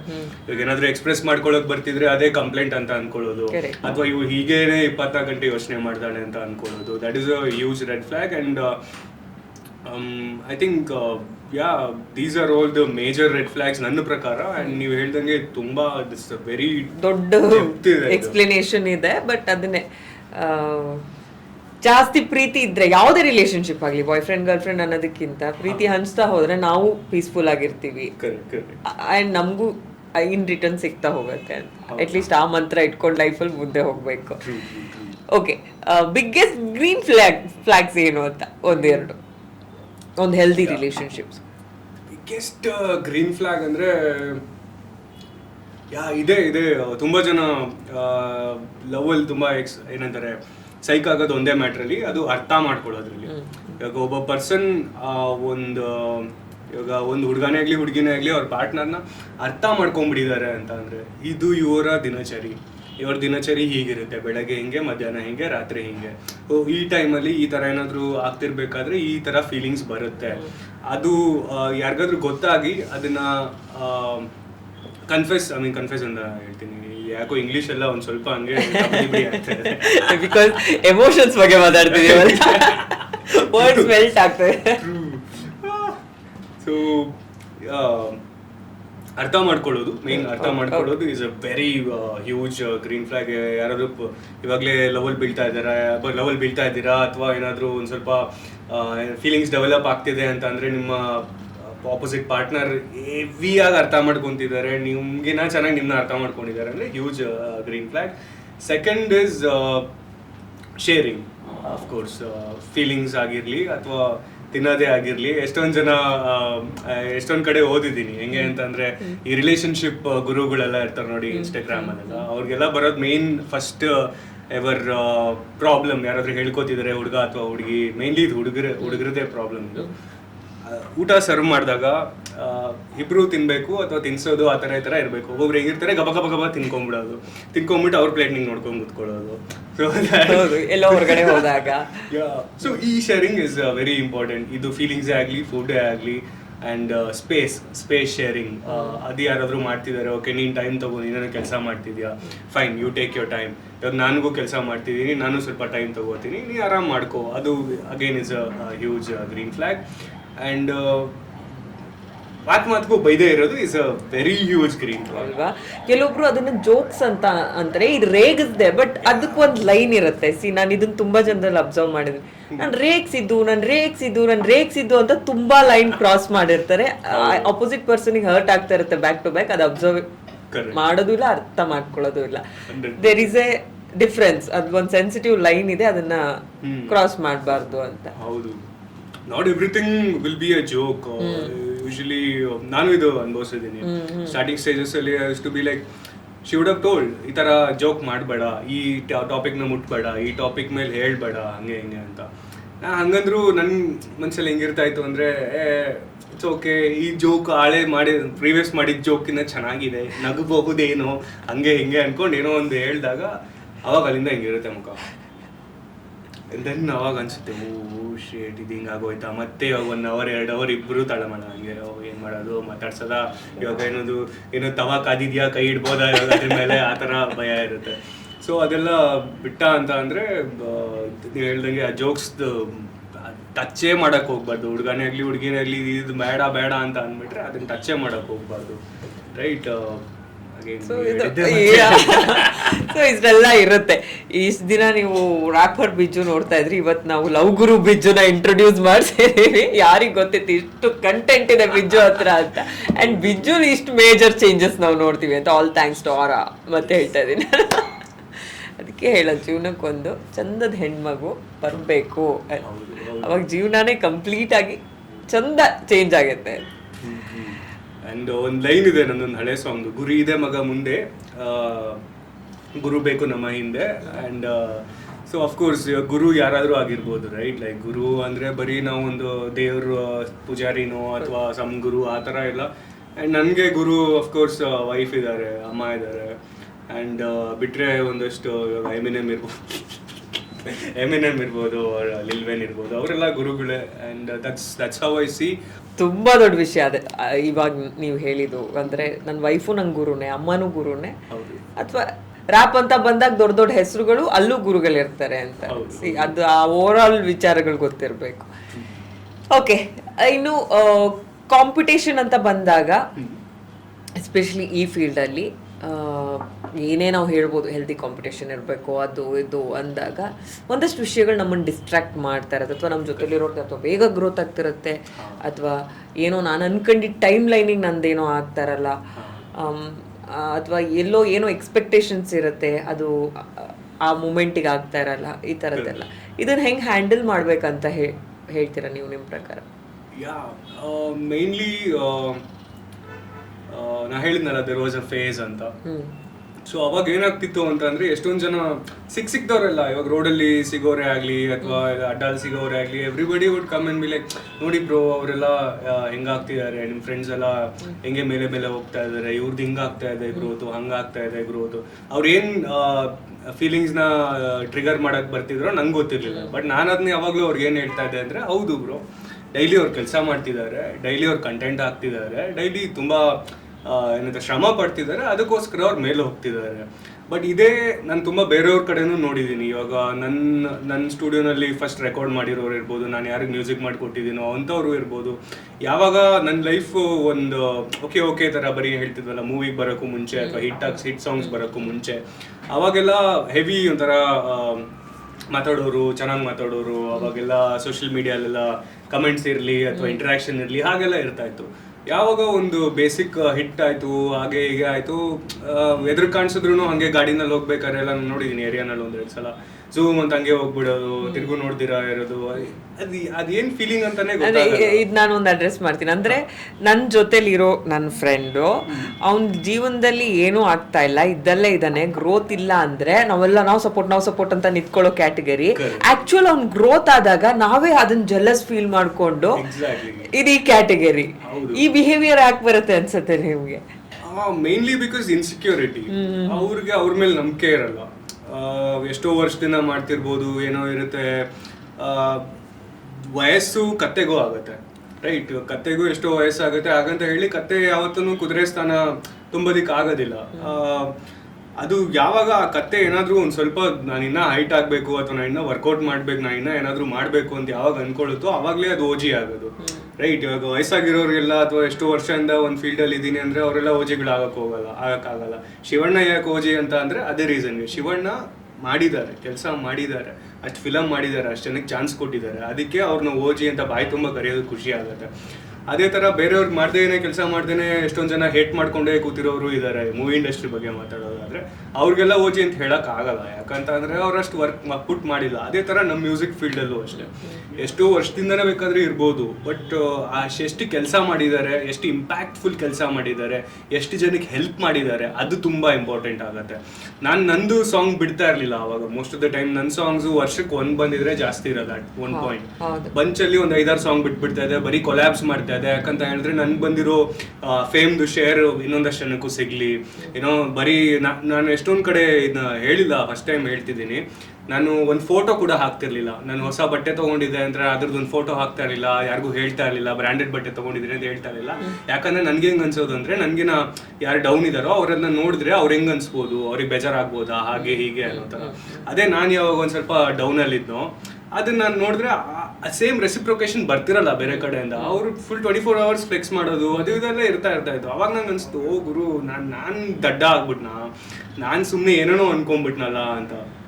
And then ಯಾವಾಗಲೂ ಕಂಗ್ರ್ಯಾಚುಲೇಟ್ ಯಾರು ಜಾಸ್ತಿ ಮಾಡ್ತಾರೋ ಅವರೇ ಜೀವನದಲ್ಲಿ ಮೇಲೆ ಬರೋಕ್ಕೆ ಸಾಧ್ಯ. ಒಂದು ಹಳೆ ಹಾಡಿದೆ, ಡೋಂಟ್ ಹೇಟ್ ಕಂಗ್ರ್ಯಾಚುಲೇಟ್ ಅಂತ, ಎಲ್ಲೋ ರೈಡರ್ಸ್ ಅಂತ. ಅವನು ಬೆಂಗಳೂರ್ದು ಸ್ಟಾರ್ಟಿಂಗ್ 20 years ago ಎಲ್ಲ ರ್ಯಾಪ್ ಮಾಡ್ತಾ ಇದ್ರು, 15 years ಇಂದ ರ್ಯಾಪ್ ಮಾಡ್ತಿದ್ದಾರೆ. ಅವ್ರದ್ದೊಂದು ಸಾಂಗ್ ಇದೆ, ಡೋಂಟ್ ಹೇಟ್ ಕಂಗ್ರ್ಯಾಚುಲೇಟ್ ಅಂತ. ಅದನ್ನೊಂದು ತುಂಬ ಮನಸ್ಸಲ್ಲಿ ಇಟ್ಕೊಂಡಿದ್ದೀನಿ. ಇವಾಗ ನಾನು ಏನೂ ಇಲ್ಲ, ನಾನು ರೋಡಲ್ಲಿ ಬಿದ್ದಿದ್ದೀನಿ ಅಂತ ಅಂದ್ರು ಯಾವನು ನೋಡಿ ನಾನು ಜಲಸ್ ಪಡ್ತಾ ಇದ್ದೀನಿ. ಮೇಲೆ ಬರ್ತಿರೋನು ನೋಡಿ, ಅವ್ನು ಹೆಂಗೆ ಆಗೋಯ್ತು, ಅವ್ನಿಗೆ ಏನೋ ಬ್ಯಾಕಪ್ ಇದೆ, ಅವ್ನಿಗೆ ಹಂಗಿದೆ, ಅದಕ್ಕೋಸ್ಕರ ಹಂಗೆ ಮಾಡ್ತಿದ್ದಾನೆ, ಇವರು ಅವ್ನ ತಲೆ ಮೇಲೆ ಕೈ ಇಟ್ಟಿದ್ದಾರೆ, ಅದಕ್ಕೋಸ್ಕರ ಅವ್ನು ಬೆಳೀತಾ ಇದ್ದಾನೆ ಅನ್ಕೊಳ್ಳೋದ್ಕಿಂತ, ಗುರು ಅವ್ನು ಮಾಡಿದ್ದಾನೆ ಗುರು ಕೆಲಸ, ಅವ್ನು ಬೆಳೀತಾನೆ. ಆ ಥರ ಯಾವಾಗ ಒಂದು ಮನಸ್ಥಿತಿ ಬರುತ್ತೋ, ನಾನೇ ಆಗಲಿ ಅಥವಾ ನಾನು ಯಾರ ಜೊತೆ ಕೆಲಸ ಮಾಡ್ತೀನಲ್ಲ, ಅಫ್ಕೋರ್ಸ್ ಇವಾಗ ರಾಹುಲೇ ಇರ್ಬೋದು, ಅಥವಾ ಸೇ ಫಾರ್ ಎಕ್ಸಾಂಪಲ್ ಸ್ಮೋಕಿ ಅಂತ ಇದ್ದಾರೆ, ಸ್ಮೋಕಿ ಇರ್ಬೋದು, ಬ್ರದವಿ ಇರ್ಬೋದು, ಎಲ್ರದ್ದು ಏನಕ್ಕೆ ಏಳ್ಗೆ ಆಗ್ತಿದೆ ಅಂತ ಅಂದರೆ, ಲೈಕ್ ವಿ ಆಲ್ ಕಂಗ್ರ್ಯಾಚುಲೇಟ್. ನಾವು ಯಾವಾಗಲೂ ಹೇಳ್ತೀವಿ ಹಿಂಗಾಗತ್ತೆ ಗುರು, keep going, like you done it, you are the best ಅಂತ ಒಂದು ಬಾಯಿಂದ ಬಂದ್ಬಿಟ್ರೆ ಅಲ್ಲ, ಅಷ್ಟೇ. ಲೈಕ್ ಮನುಷ್ಯ ಯಾವಾಗಲೂ ಮೇಲೇನೋ. ಬೇರೆಯವ್ರ ಸಕ್ಸಸ್ಸಲ್ಲೂ ನಾವು ಒಂದು ಏನು ನಮ್ದು ಇನ್ಪುಟ್ ಇದೆಯೋ ಇಲ್ವೋ ಒಂದು ಖುಷಿ ಪಡಬೇಕು ಅನ್ನುವಂಥ ವಿಚಾರ. ಓಕೆ, ಇನ್ನು ನಾವು ಸಕ್ಸಸ್ ಬಗ್ಗೆ ಮಾತಾಡೋದಾದರೆ, ಈ ವರ್ಷ 2023 ಎರಡು ನಿಮ್ಗೊಂದು ಗ್ರೋತ್ ಚೆನ್ನಾಗಾಗ್ತಾ ಹೋಯಿತು. ಕನ್ನಡದ ಮ್ಯೂಸಿಕ್ ಡೈರೆಕ್ಟರ್ಸ್ ಕನ್ಸಿಡರೇಷನ್ ಬಗ್ಗೆ ಮಾತಾಡೋದಾದರೆ, ಅಂದರೆ ರ್ಯಾಪ್ ಸಾಂಗ್ನ ಒಂದು ಚಂದ ಸಿನಿಮಾ ಪ್ರಮೋಷನ್ಗೆ ಯೂಸ್ ಮಾಡ್ಕೋಬೋದು, ಅಥವಾ ನನ್ನ ಸಿನಿಮಾ ಕತೆ ಮಧ್ಯೆ ಒಂದು ರ್ಯಾಪ್ ಸಾಂಗ್ ಎಲ್ಲೋ ಇಡ್ಬೋದು ಅಂತ. ಚರಣ್ ರಾಜ್ ಅವರಾಗಿರ್ಬೋದು, ಅಜನೀಶ್ ಅವರಾಗಿರ್ಬೋದು, ಇವಾಗ ನೀವು ವರ್ಕ್ ಮಾಡ್ತಿರೋ ಎಲ್ಲ ಮ್ಯೂಸಿಕ್ ಡೈರೆಕ್ಟರ್ಸ್ ಕನ್ಸಿಡರೇಷನ್ ತಗೊಂಡು ನಿಮ್ಗೆ ಆಪರ್ಚುನಿಟೀಸ್ ಕೊಟ್ಟಿದ್ದು ಎಷ್ಟು ಕರಿಯರ್ಗೆ ಇದಾಯಿತು, ಮತ್ತು ಅವ್ರ ಜೊತೆ ಎಲ್ಲ ರ್ಯಾಪು ಹೆಂಗಿರತ್ತಂತ ಒಂದು. ಬಿಕಾಸ್ ಆ ಮ್ಯೂಸಿಕ್ ಇಂಡಸ್ಟ್ರಿ ಅಂತ ಬಂದಾಗ ನಿಮ್ದು ಒಂದು ಲೇನಲ್ಲಿ ನೀವು ಹೋಗ್ತಾ ಇದ್ರಿ, ಅವ್ರದ್ದು ಒಂದು ಲೇನ್ ಇರುತ್ತೆ. ಸೊ ಎರಡು ಕನೆಕ್ಟ್ ಆದಾಗ ಅಲ್ಲೊಂದು ಚಂದದ ಒಂದು ಔಟ್ಪುಟ್ ಅಂತೂ ಬಂದಿದೆ, ನಾವು ನೋಡಿದೀವಿ ಎಕ್ಸಾಂಪಲ್. ಮೇನ್ಲಿ ಫಸ್ಟ್ ನಾನು ತುಂಬ ಬ್ಯಾಡ್ ಎಕ್ಸ್ಪೀರಿಯನ್ಸ್ ಆಗಿದೆ ಮೂವೀಸ್ಗೆ. ಒಂದು ಹೇಳ್ನಲ್ಲ, 6 years 7 years ಹಿಂದೆಯಿಂದನೂ I been doing for movies. And ಒಂದು ಮೂವಿಗೆ ಮ್ಯೂಸಿಕ್ ಕೂಡ ಮಾಡಿದ್ದೀನಿ, ಬಾಬು ಮಾರ್ಲಿ ಅಂತ. ಅದರಲ್ಲಿ 2 ಸಾಂಗ್ ಇದೆ. ಒಂದು ಎಕ್ಸ್ಟ್ರೀಮ್ ಹಿಟ್ ಸಾಂಗ್ ಇತ್ತು ಅವಾಗ, ಬ್ರೋ ಅಂತ. ಸೊ ಅದೆಲ್ಲ ಆಯಿತು, ರಿಲೀಸ್ ಆಯಿತು. ಆ ಫೀಲ್ಡ್ನ ನೋಡಿದಾಗ ಅದೆಲ್ಲ ಸ್ವಲ್ಪ ಬಿಗಿನರ್ಸ್, ಅವ್ರ ಜೊತೆ ಅವಾಗ ನಂಗೆ ಕಾಂಟ್ಯಾಕ್ಟಲ್ಲಿ ಇದ್ದಿದ್ದು. ಸೊ ಅವಾಗ ನಾನು ಹೆಂಗೆ ಅಂದ್ಕೊಂಡಿದ್ದೆ ಅಂದರೆ, ಆನೆಸ್ಟ್ಲಿ ಹೇಳಬೇಕಂದ್ರೆ, ಇದು ಒಂದು ಸ್ವಲ್ಪ ಚೆನ್ನಾಗಿಲ್ಲ ಫೀಲ್ಡ್, ಒಂದು ಸ್ವಲ್ಪ ಬಾಯಿ ಸರಿ ಇಲ್ಲ, ಬರೀ ಕೆಟ್ಟ ಕೆಟ್ಟ ಪದಗಳೇ ಬರುತ್ತೆ. ಸಿನಿಮಾ ಸೆಟ್ಟಲ್ಲಿ ಓಡಾಡುವಾಗಲೂ ಅಷ್ಟೇ, ಅಲ್ಲಿ ಶೂಟ್ ಮಾಡೋರೇ ಇರಲಿ ಯಾರೇ ಇರಲಿ ಎಕ್ಸ್ಟ್ರಾಸ್ಗಳನ್ನ ನೋಡ್ಕೊತಾ ಇದ್ದಿದ್ದ ರೀತಿ ಆಗಿರ್ಬೋದು. ನಾನು ಆ ಫಿಲಮ್ ಮ್ಯೂಸಿಕ್ ಮಾಡಿದ್ದೀನಿ, ಇವಾಗ ನನ್ನ ನೋಡ್ಕೊಂಡಿದ್ದರೆ ರೀತಿ ಆಗಿರ್ಬೋದು. ಅದನ್ನೆಲ್ಲ ನೋಡಿದಾಗ ಅನಿಸ್ತಿತ್ತು ಓಕೆ, ಬಟ್ ಅದು ಲೋ ಬಜೆಟ್ ಅಥವಾ ಏನಾದರೂ ಇನ್ಎಕ್ಸ್ಪೀರಿಯನ್ಸ್ಡ್ ಅಂತ ಹೇಳ್ಬೋದು. ಅದನ್ನೆಲ್ಲ ನೋಡಿ ನಾನು ಒಂಥರ ಅಂದ್ಕೊಂಡಿದ್ದೆ. ಆ್ಯಂಡ್ ಇನ್ನೊಂದು ವೆರಿ ಫೇಮಸ್ ಮ್ಯೂಸಿಕ್ ಡೈರೆಕ್ಟರ್ ಇದ್ದಾರೆ, ಅವ್ರ ಜೊತೆ I don't think so I ever work. ಯಾಕೆ ಒಂದ್ಸಲ ಹೀಗೆ ಆಗಿತ್ತು, ಕರೆದ್ಬಿಟ್ಟು ಲಿರಿಕ್ ಬರಿ ಅಂತ ಹೇಳೋದು, ಲಿರಿಕ್ ಬರೆಯೋದು, 5 ನಿಮಿಷ ಕೂಡ ಮಕ್ಕ ಕೊಟ್ಟು ಮಾತಾಡಿಲ್ಲ, ಕೂತ್ಕೊಂಡು ಬರಿತಾ ಇದ್ದೀನಿ, ನೀರು ಕುಡ್ದ ಊಟ ಮಾಡ್ದ ಅಂತ ಕೇಳೋರು ಇಲ್ಲ. ರೆಕಾರ್ಡು ಮಾಡಿಸ್ಕೊಂಡ್ರು, ಒಂದು 4 ಲೈನ್ ಇರೋದನ್ನೇ 2 ಅವರ್ 3 ಅವರ್ ಎಲ್ಲ ಬ್ಯಾಕ್ ಟು ಬ್ಯಾಕ್ ರೆಕಾರ್ಡ್ ಮಾಡಿಸಿ ಹಂಗೆ ಮಾಡು ಹಿಂಗೆ ಮಾಡು. ನಾನು ಹೇಳ್ತಿದ್ದೀನಿ, ನಾನೊಬ್ಬ ರ್ಯಾಪರು, ನಂದು ರ್ಯಾಪಿಂಗ್ ಸ್ಟೈಲೇ ಬೇರೆ ಇರುತ್ತೆ. ನಾನು ಹಾಡು ಹೇಳೋಕ್ಕಾಗಲ್ಲ. ಹಾಡು ಹೇಳಬೇಕು ಅಂತಂದರೆ ನಾನು ಟ್ರೈನ್ ಸಿಂಗರ್ ಇಲ್ಲ ಫಸ್ಟ್ ಆಫ್ ಆಲ್. ಹಾಡು ಹೇಳೋರಿಗೆ ಎಷ್ಟೋ ಜನ ಚಾನ್ಸ್ಗೋಸ್ಕರ ಕಾಯ್ತಿದ್ದಾರೆ, ನೀನು ಅಂಥವ್ರನ್ನೇ ತೊಗೊಂಡು ಮಾಡ್ಬೋದಲ್ಲ. ಇಷ್ಟನ್ನೇ ಹೇಳಿದ್ದು ಆ ಅಪ್ಪಂಗೆ ಈಗೋ ಹರ್ಟ್ ಆಗೋಯ್ತು. ಆ್ಯಂಡ್ ಅವರು ಫುಲ್ ಏನೇನೋ ಮಾತಾಡಿದ್ರು, ನಾನು ಅದು ಕೇಳಿಸ್ಕೊಳ್ಳೋಕ್ಕೂ ಹೋಗಿಲ್ಲ. ನಾನು ಬ್ಯಾಗ್ ಹಾಕೊಂಡು ನನ್ನ ಪಾಡಿನ ಇನ್ನೂ ಕಾಲೇಜಲ್ಲಿದ್ದೆ ಅವಾಗ, ಬ್ಯಾಗ್ ಹಾಕೊಂಡು ನನ್ನ ಪಾಡಿಗೆ ನಾನು ಬಸ್ ಹತ್ಕೊಂಡು ಬಂದೆ ವಾಪಸ್ ಮನೆಗೆ. ಗುರಿ ಇಂಥವ್ರ ಜೊತೆಲ್ಲ ನನ್ನ ಮಗ ಕೆಲಸ ಮಾಡ್ತಾನೆ ಅಂತ. ಆ್ಯಂಡ್ ದೆನ್ ಅದೆಲ್ಲ ಯಾವಾಗ ಆಗಿತ್ತು ಅದೆಲ್ಲ ಕಟ್ ಮಾಡಿದ್ರೆ ಅಜನೀಶ್ ಅವ್ರದ್ದು ಒಂದ್ಸಲ ಕಾಲ್ ಬರುತ್ತೆ. ಅಜನೀಶ್ ಸರ್ ಕಾಲ್ ಮಾಡಿ ಈ ಥರ ಪಡ್ಡೆ ಹುಲಿ ಅಂತ ಒಂದು ಫಿಲಮ್ ಇದೆ, ಇಟ್ಸ್ ಅಬೌಟ್ ಅ ಮ್ಯೂಸಿಷಿಯನ್. ನನಗೆ ರ್ಯಾಪ್ನ ಒಂದು ಸ್ವಲ್ಪ ಜಾಸ್ತಿ ಇನ್ಕ್ಲೂಡ್ ಮಾಡಬೇಕು ಅಂತ ಅಂದ್ಕೊಂಡಿದ್ದೀನಿ, but I can't include it through out the whole song. ಎಲ್ಲ 5 ಸಾಂಗ್ ಇದೆ, 4 ಸಾಂಗ್ ಇದೆ. 4 ಸಾಂಗಲ್ಲೂ ರ್ಯಾಪ್ ಬೇಕಾಗುತ್ತೆ, ಬಟ್ ಬಿಟ್ಸ್ ಆ್ಯಂಡ್ ಪೀಸಸ್ಸಲ್ಲಿ ಬೇಕು ಅಂತ ಹೇಳ್ಬಿಟ್ಟು ಅವ್ರು ಯಾವಾಗ ಕರೆದ್ರು, the way he respected me. ಅವತ್ತು ನಾನು ಫಸ್ಟ್ ಟೈಮ್ ರಿಷಬ್ ಶೆಟ್ಟಿ ಅವ್ರನ್ನೂ ಅಲ್ಲೇ ಅವ್ರ ಸ್ಟುಡಿಯೋಲ್ಲೇ ಮೀಟ್ ಮಾಡಿದೆ. ಬೆಲ್ ಬಾಟಮ್ ಅಂತ ಫಿಲಮ್ ಇತ್ತು ರಿಷಬ್ ಶೆಟ್ಟಿ ಸರ್ದು, ಅವರು ಅಲ್ಲೇ ಇದ್ದಾರೆ. ಅಶ್ನಿ ಸರು ಇಲ್ಲೇ ಇದ್ದಾರೆ, ರಕ್ಷಿತ್ ಸರ್ ಕೆಳಗಡೆ ಇದ್ರು, ನಾವು ಮೇಲ್ಗಡೆ ಸ್ಟುಡಿಯೋನಲ್ಲಿದ್ವಿ. ಆ್ಯಂಡ್ ವಾಸುಕಿ ವೈಭವ್ ಅವತ್ತು ಸ್ಟುಡಿಯೋನಲ್ಲೇ ಇದ್ರು. ಅವತ್ತು ಫಸ್ಟ್ ಟೈಮ್ ಇಂಥವ್ರನ್ನೆಲ್ಲ ಮೀಟ್ ಮಾಡಿದಾಗ ನಂಗೆ ಅವಾಗ ಅನಿಸಿದ್ದು, ಎಲ್ಲೇ ನಂದೊಂದು ಪರ್ಸೆಪ್ಷನ್ ಇತ್ತಲ್ಲ ಹಳೇದು, ಅದಲ್ಲದೇನೂ ಇದೆ ಅಂತ. ಲೆವೆಲ್ಸ್ ಇದೆ, ಇದ್ರಲ್ಲೂ ಲೆವೆಲ್ ಇದೆ. ನಾನು ಯಾವುದೋ 10th ಲೆವೆಲ್ 8th ಲೆವೆಲ್ ನೋಡ್ಬಿಟ್ಟು ಅದೇನೇ ಎಲ್ಲರೂ ಹಂಗೆ ಇರ್ತಾರೆ ಅಂತ ಅನ್ಕೊಂಡ್ಬಿಟ್ಟಿದ್ದು ನನ್ನ ತಪ್ಪು ಅಂತ ಅನ್ಕೊಂಡೆ. ಆ್ಯಂಡ್ ಮೂವಿ ಆಯಿತು, ಒಂದಷ್ಟು ಸಾಂಗ್ಸು ಮಾಡಿದೆ, ಅದು ಮೂವೀಸಲ್ಲೂ ಮಾಡಿದೆ. ಆ್ಯಂಡ್ ದೆನ್ ಅಷ್ಟೊಂದು ಆಪರ್ಚುನಿಟೀಸ್ ಬರಲಿಲ್ಲ, because the movie wasn't big hit or the songs average hit ಥರ ಆಗಿತ್ತು. ಯಾಕಂತಂದರೆ 100% ರ್ಯಾಪ್ ಇರಲಿಲ್ಲಲ್ಲ, they use it as a filler ಅಲ್ಲಿ ಇಲ್ಲಿ ಅಂತೆಲ್ಲ. ಆ್ಯಂಡ್ ನೆಕ್ಸ್ಟ್ ಕಟ್ ಮಾಡಿದ್ರೆ ಸಪ್ತಸಾಗರದ ಆಚೆ ಎಲ್ಲೋಗೆ ಚರಣ್ ಸರ್, ನನ್ನ ಫ್ರೆಂಡ್ ಒಬ್ರು ಇದ್ದಾರೆ ನಾರಾಯಣ್ ಶರ್ಮಾ ಅಂತ. ಈಸ್ ಅ ವೆರಿ ಎಂತಾರೆ ಸಖತ್ ಟ್ಯಾಲೆಂಟೆಡ್ ಮ್ಯೂಸಿಷಿಯನ್ ಅವರು. ಅವರು ಹಾರ್ಮೋನಿಯಂ ಬಾರಿಸ್ತಾರೆ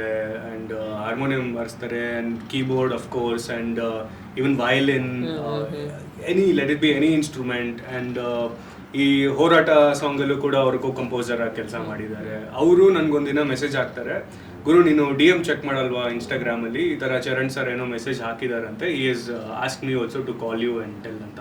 ನಾನು ಹೌದಾ ಅಂದ್ಬಿಟ್ಟು DM ಚೆಕ್ ಮಾಡ್ತೀನಿ, ಚರಣ್ ಸರ್ ಮೆಸೇಜ್ ಮಾಡಿದ್ದಾರೆ, ಈ ಥರ ಒಂದು ಪ್ರಾಜೆಕ್ಟ್ ಇದೆ ವಿಜಯವ್ರೆ, ಬಂದು ಮಾಡ್ತೀರಾ ಹಾಗೆ ಹೀಗೆ. ಅವ್ರನ್ನ ಹೋಗಿ ಮೀಟ್ ಮಾಡಿದ ಫಸ್ಟ್ ಇಂಪ್ರೆಷನ್ನೇ ಹೆಂಗಿತ್ತು ಅಂತಂದರೆ, ಇಟ್ಸ್ ಲೈಕ್ ಒಂದು ಅಣ್ಣ, ಲೈಕ್ ಒಂದು ವೆರಿ ಕ್ಲೋಸ್ ಅಣ್ಣ. ಯಾರಾದರೂ Charan is my favourite also as a person, music director ಆಗಿ ಕೂಡ ಸೇಮ್ ಪಿಂಚ್. ಆ ಒಂದು ಮೂಡ್ನೇ ಚೇಂಜ್ ಮಾಡ್ಬಿಟ್ರು. ನಮ್ಗೆ ಟ್ರಾವೆಲ್ ಮಾಡೋಕ್ಕೆ ನಮ್ಮ ಮನೆಯಿಂದ ಅಲ್ಲಿಗೆಲ್ಲ ಹೋಗಿ 1.5 hour ಆಗುತ್ತೆ. ಹೋಗ್ತಾನೆ ನಾವು ಹಿಂಗೆ ಕೂತಿರ್ತೀವಿ ಆಟೋನಲ್ಲಿ ಅಲ್ಲ ಕ್ಯಾಬಲ್ಲಿ, ಹೋಗೋಷ್ಟರಲ್ಲಿ ಹಿಂಗಾಗಿರ್ತೀವಿ. ಅಲ್ಲಿ ಹೋಗ್ಬಿಟ್ಟು ಚರಣ್ ಸರ್ ನೋಡಿದ ತಕ್ಷಣ ಮತ್ತೆ ಹಿಂಗಾಗ್ತೀವಿ, ಸಾರ್ ಸೂಪರ್ ಸರ್ ಅಂತ. And the way he tells no. And first ಏನು ಹೇಳಿದ್ರು ಅವರು ಅಂದರೆ, ನಾನು ನಿಮ್ಮ ವರ್ಕ್ಸ್ ಎಲ್ಲ ನೋಡಿದ್ದೀನಿ, ನಾನು ನಿಮ್ಮ ಫ್ಯಾನು ಅಂತ. ಐ ವಾಸ್ ಲೈಕ್, ಏನು ಸರಿ ಏನು ಹೇಳ್ತಾ ಇದ್ದೀರಾ ನೀವು, ನಾನು ನಿಮ್ಮ ಫ್ಯಾನು, ನೀವು ನೋಡಿದ್ರೆ ಲೈಕ್ ಹಂಗೆ ಆ ಥರ ತುಂಬ ಬ್ಯಾಕ್ ಆ್ಯಂಡ್ ಫೋರ್ತ್ ಆಯಿತು ನಮ್ಮದು. ಅವ್ರದ್ದೇ ಇಲ್ಲ ಸರ್ ನೀವು ಕ್ರೇಜಿ ಅಂತ. ಈಸ್ ಲೈಕ್ ನೋ ರ್ಯಾಪಲ್ ನೀವು ಕ್ರೇಜಿ ಓಡೆವರ್ ಲೈಕ್ ದಟ್. ಹಂಗಾದ್ಮೇಲೆ ಎಷ್ಟು ಕಂಫರ್ಟಬಲ್ ಮಾಡಿದ್ರು ಅಂತ ಅಂದರೆ 6 ಸೆಷನ್ ರೆಕಾರ್ಡ್ ಮಾಡಿದ್ದು ಸಪ್ತಸಾಗರದಕ್ಕೆ. ಸೇಮ್ ನೈಟಿಂದ ಬೆಳಗ್ಗೆ 6 ದಿನ ಕಂಟಿನ್ಯೂಸ್ ರೆಕಾರ್ಡ್ ಮಾಡಿದ್ದೀವಿ. ನಂಗೆ ಸುಸ್ತೇ ಆಗಿಲ್ಲ. ಹೋಲ್ 6 days ಯಾವ ಥರ ಹುರ್ಬಲ್ಲಿದ್ದೆ ಅಂದರೆ, ನಾನು ಅದೇ ಫಸ್ಟ್ ಡೇ ಏನು ಎಂಥೂಸಿಯಾಸಮ್ ಇತ್ತು, ಕೊನೆ ದಿನವರೆಗೂ ಹಾಗೆ ಇತ್ತು. ರೆಕಾರ್ಡ್ ಮಾಡಿ ಹೇಮಂತ್ ಸರ್ ಇರ್ಬೋದು, ಹೇಮಂತ್ ರಾವ್ ಅವ್ರು ಇರ್ಬೋದು, ಅಥವಾ the whole team, Charan sir team ಇರ್ಬೋದು, ಯಾವ ಥರ ಮಾಡಿದ್ರು ಅಂದರೆ ಆ ಥರ ಇತ್ತು. ಆ್ಯಂಡ್ ದೆನ್ ಲೇಟರ್ ಆನ್ ಅದಾಗ್ತಾ ಹೊಸ ಮ್ಯೂಸಿಕ್ ಡೈರೆಕ್ಟರ್ಸ್ ಜೊತೆ ಎಲ್ಲ ಜಾಸ್ತಿ ಕೆಲಸ ಮಾಡೋಕ್ಕೆ ಸ್ಟಾರ್ಟ್ ಮಾಡಿದೆ. ಆ್ಯಂಡ್ ಅವರು ಅಷ್ಟೇ, ದೇ ಆರ್ ವೆರಿ ಟ್ಯಾಲೆಂಟೆಡ್. ಇವಾಗ ಮೈಸೂರವ್ರು ಅಭಿನಂದನ್ ಅಂತ ಇರ್ಬೋದು, ಆ್ಯಂಡ್ ಇನ್ನು ಅಫ್ಕೋರ್ಸ್ ಮಣಿಕಾಂತ್ ಕದ್ರಿ ಸರ್ ಜೊತೆನೂ ಒಂದು ಮೂವಿ ಮಾಡ್ತೀನಿ, one of the legendary Kannada music directors. So ಅವ್ರ ಜೊತೆನೂ ಮಾಡ್ತಿದ್ದೀನಿ. ಆ್ಯಂಡ್ ಅವರೆಲ್ಲ ಯಾವ ರೀತಿ ಪ್ರೋತ್ಸಾಹ ಕೊಡ್ತಾರೆ, ಯಾವ ರೀತಿ ಹುರುಪು ತುಂಬ್ತಾರೆ ಅಂದರೆ ಅನಿಸುತ್ತೆ ನಾ ಏನೋ ಮಾಡಿದ್ದೀನಿ ಗುರು ಜೀವನದಲ್ಲಿ. ಎಸ್, ಇವ್ರಿಷ್ಟು ಇಂಥ ದೊಡ್ಡ ದೊಡ್ಡ ವ್ಯಕ್ತಿಗಳೆಲ್ಲ like if they are telling you are good ಅಂದರೆ ಏನೋ ಇದೆ ಅಂತ ಹೇಳಿ ನನ್ನಲ್ಲೇ ನನ್ನ ಕಾನ್ಫಿಡೆನ್ಸ್ ಹೆವಿ ಆಗ್ತಾ ಹೋಯ್ತು. ಆ್ಯಂಡ್ ಯಾವಾಗಲೂ ನಡಿಬೇಕಾದ್ರೆ ಸುಮ್ಮನೆ ಹಿಂಗೆ ನಡೀತಾ ಇದ್ದು, ಇವಾಗೆಲ್ಲ ಲಿಟ್ರಲಿ ಕತ್ತೆತ್ಕೊಂಡು ಯಾವಾಗಲೂ ಹಿಂಗೆ ಇರುತ್ತೆ, ಯಾವಾಗ ಕತ್ತು ಫುಲ್ ಮೇಲೇ ನೋಡ್ಕೊಂಡು ಹೋಗ್ತಿರೋ ಥರ. ಸೊ ಆ ಥರ ಚೇಂಜಸ್ ಬಂದಿದೆ. And this is how I like to keep my rapport also. ಇವಾಗ ಒಬ್ಬರು ಅನ್ಬೋದು ಸರ್ ಅನ್ಬೇಡಿ ನನಗೆ ಹಾಗೆ ಹೀಗೆ ಅಂತ. ಅಭಿನಂದನ್ ಅಂತ ಹೇಳ್ತೀವಲ್ಲ, ಅವ್ರು 25 ಅನ್ಸುತ್ತೆ ವಯಸ್ಸು, ನನಗೆ ಇವಾಗ 34 ವರ್ಷ. ಸೊ ನಾನು ಅವ್ರಿಗೆ ಇವಾಗ ಸರ್ ಅಂತಾನೆ ಕರಿತೀನಿ. ಸರ್ ಬನ್ನಿ ಸರ್, ಹೋಗಿ ಸರ್, ಅದೊಂದು ಡೆಸಿಗ್ನೇಷನ್ ಕೊಡೋ respect. So this is how I like to maintain it. ಈ ಲಿಟಲ್ ಥಿಂಗ್ಸ್ ಒಂದು ಮೇಜರ್ ಡಿಫ್ರೆನ್ಸ್ ಕ್ರಿಯೇಟ್ ಮಾಡುತ್ತೆ ಆ್ಯಕ್ಚುಲಿ ಹೇಳ್ಬೇಕಾದ್ರೆ. ಇದೆಲ್ಲ ನಾವು ಹೆಂಗೆ ನಮ್ಮ ಲೈಫ್ ಸ್ಟೈಲ್ನ ಅಥವಾ ನಮ್ದು ಒಂದಷ್ಟು ಥಾಟ್ ಪ್ರೊಸೆಸ್ನ ಇನ್ಬಿಲ್ಟ್ ಸ್ಟ್ರಕ್ಚರ್ ಮಾಡ್ಕೊಂಡು ಹೋಗಿರ್ತೀವಿ ಅಂತ. ಆ್ಯಂಡ್ ಹೋರಾಟ ಬಗ್ಗೆ ಮಾತಾಡ್ತಾ ಇದ್ರಿ, ನಾನು ಅವಾಗಲಿ ಇಂಟ್ರಪ್ಟ್ ಮಾಡಲಿಲ್ಲ. ನಂಗೆ ಸಿನಿಮಾ ಹೊರಗಡೆ ಬಂದ್ಮೇಲೆ ಆ ಸಾಂಗ್ ಫಸ್ಟ್ ಒಂದು ಎಮೋಷನ್ ಇತ್ತು ಆ ಹಾಡಿಗೆ, ಬಟ್ ಸಿನಿಮಾ ನೋಡ್ಕೊಂಡು ಹೊರಗಡೆ ಬಂದ್ಮೇಲೆ ಅದು ಕಂಪ್ಲೀಟ್ ಚೇಂಜ್. ಲೂಪಲ್ಲಿ ಕೇಳಿಸ್ಕೊಂಡಿದ್ದೀನಿ ನಾನು ಆ ಹಾಡನ್ನ. ಅಂದರೆ ಯಾರಿಗಾರು ಒಂಥರ ಟ್ರಿಗರ್ ಮಾಡೋವಂಥ ಹಾಡದು. ಹೌದಲ್ವಾ ಎಲ್ರಿಗೂ ಕನೆಕ್ಟ್ ಆಗುವಂಥ ಹಾಡು. ಕೋರ್ಸ್ ಅದ್ರ ಬಗ್ಗೆ ಇನ್ನೊಂದು ಕ್ರೇಜಿ ವಿಷಯ ಹೇಳಬೇಕು. ತುಂಬ ಜನ ಡೈರೆಕ್ಟರ್ಸೇ ಇರಲಿ ಅಥವಾ ಮ್ಯೂಸಿಕ್ ಡೈರೆಕ್ಟರ್ಸೇ ಇರಲಿ, ಪ್ರೊಡ್ಯೂಸರ್ಸ್ ಇರಲಿ, ಏನು ಹೇಳ್ತಾರೆ, ಹಿಟ್ ಸಾಂಗ್ ಬೇಕು ಬಿಜು ಅವರೇ, ವೈರಲ್ ಆಗಬೇಕು, ಇದು ಹಂಗೆ ಹೋಗ್ಬೇಕು, ಇದು ಹಿಂಗೆ ಹೋಗ್ಬೇಕು ಅಂತ ಹೇಳ್ತಿದ್ರು. ಹೇಮಂತ್ ಸರ್ ಫಸ್ಟ್ ಮೀಟಿಂಗಲ್ಲಿ ಏನು ಹೇಳಿದ್ರು ಅಂದರೆ, ನನಗಿದು ಹಿಟ್ ಆಗುತ್ತೋ ಬಿಡುತ್ತೋ ಸೆಕೆಂಡ್ರಿ, ನನಗೆ ಆ ವಿಜುವಲ್ಸ್ ಜೊತೆಗೆ it has to match 100%.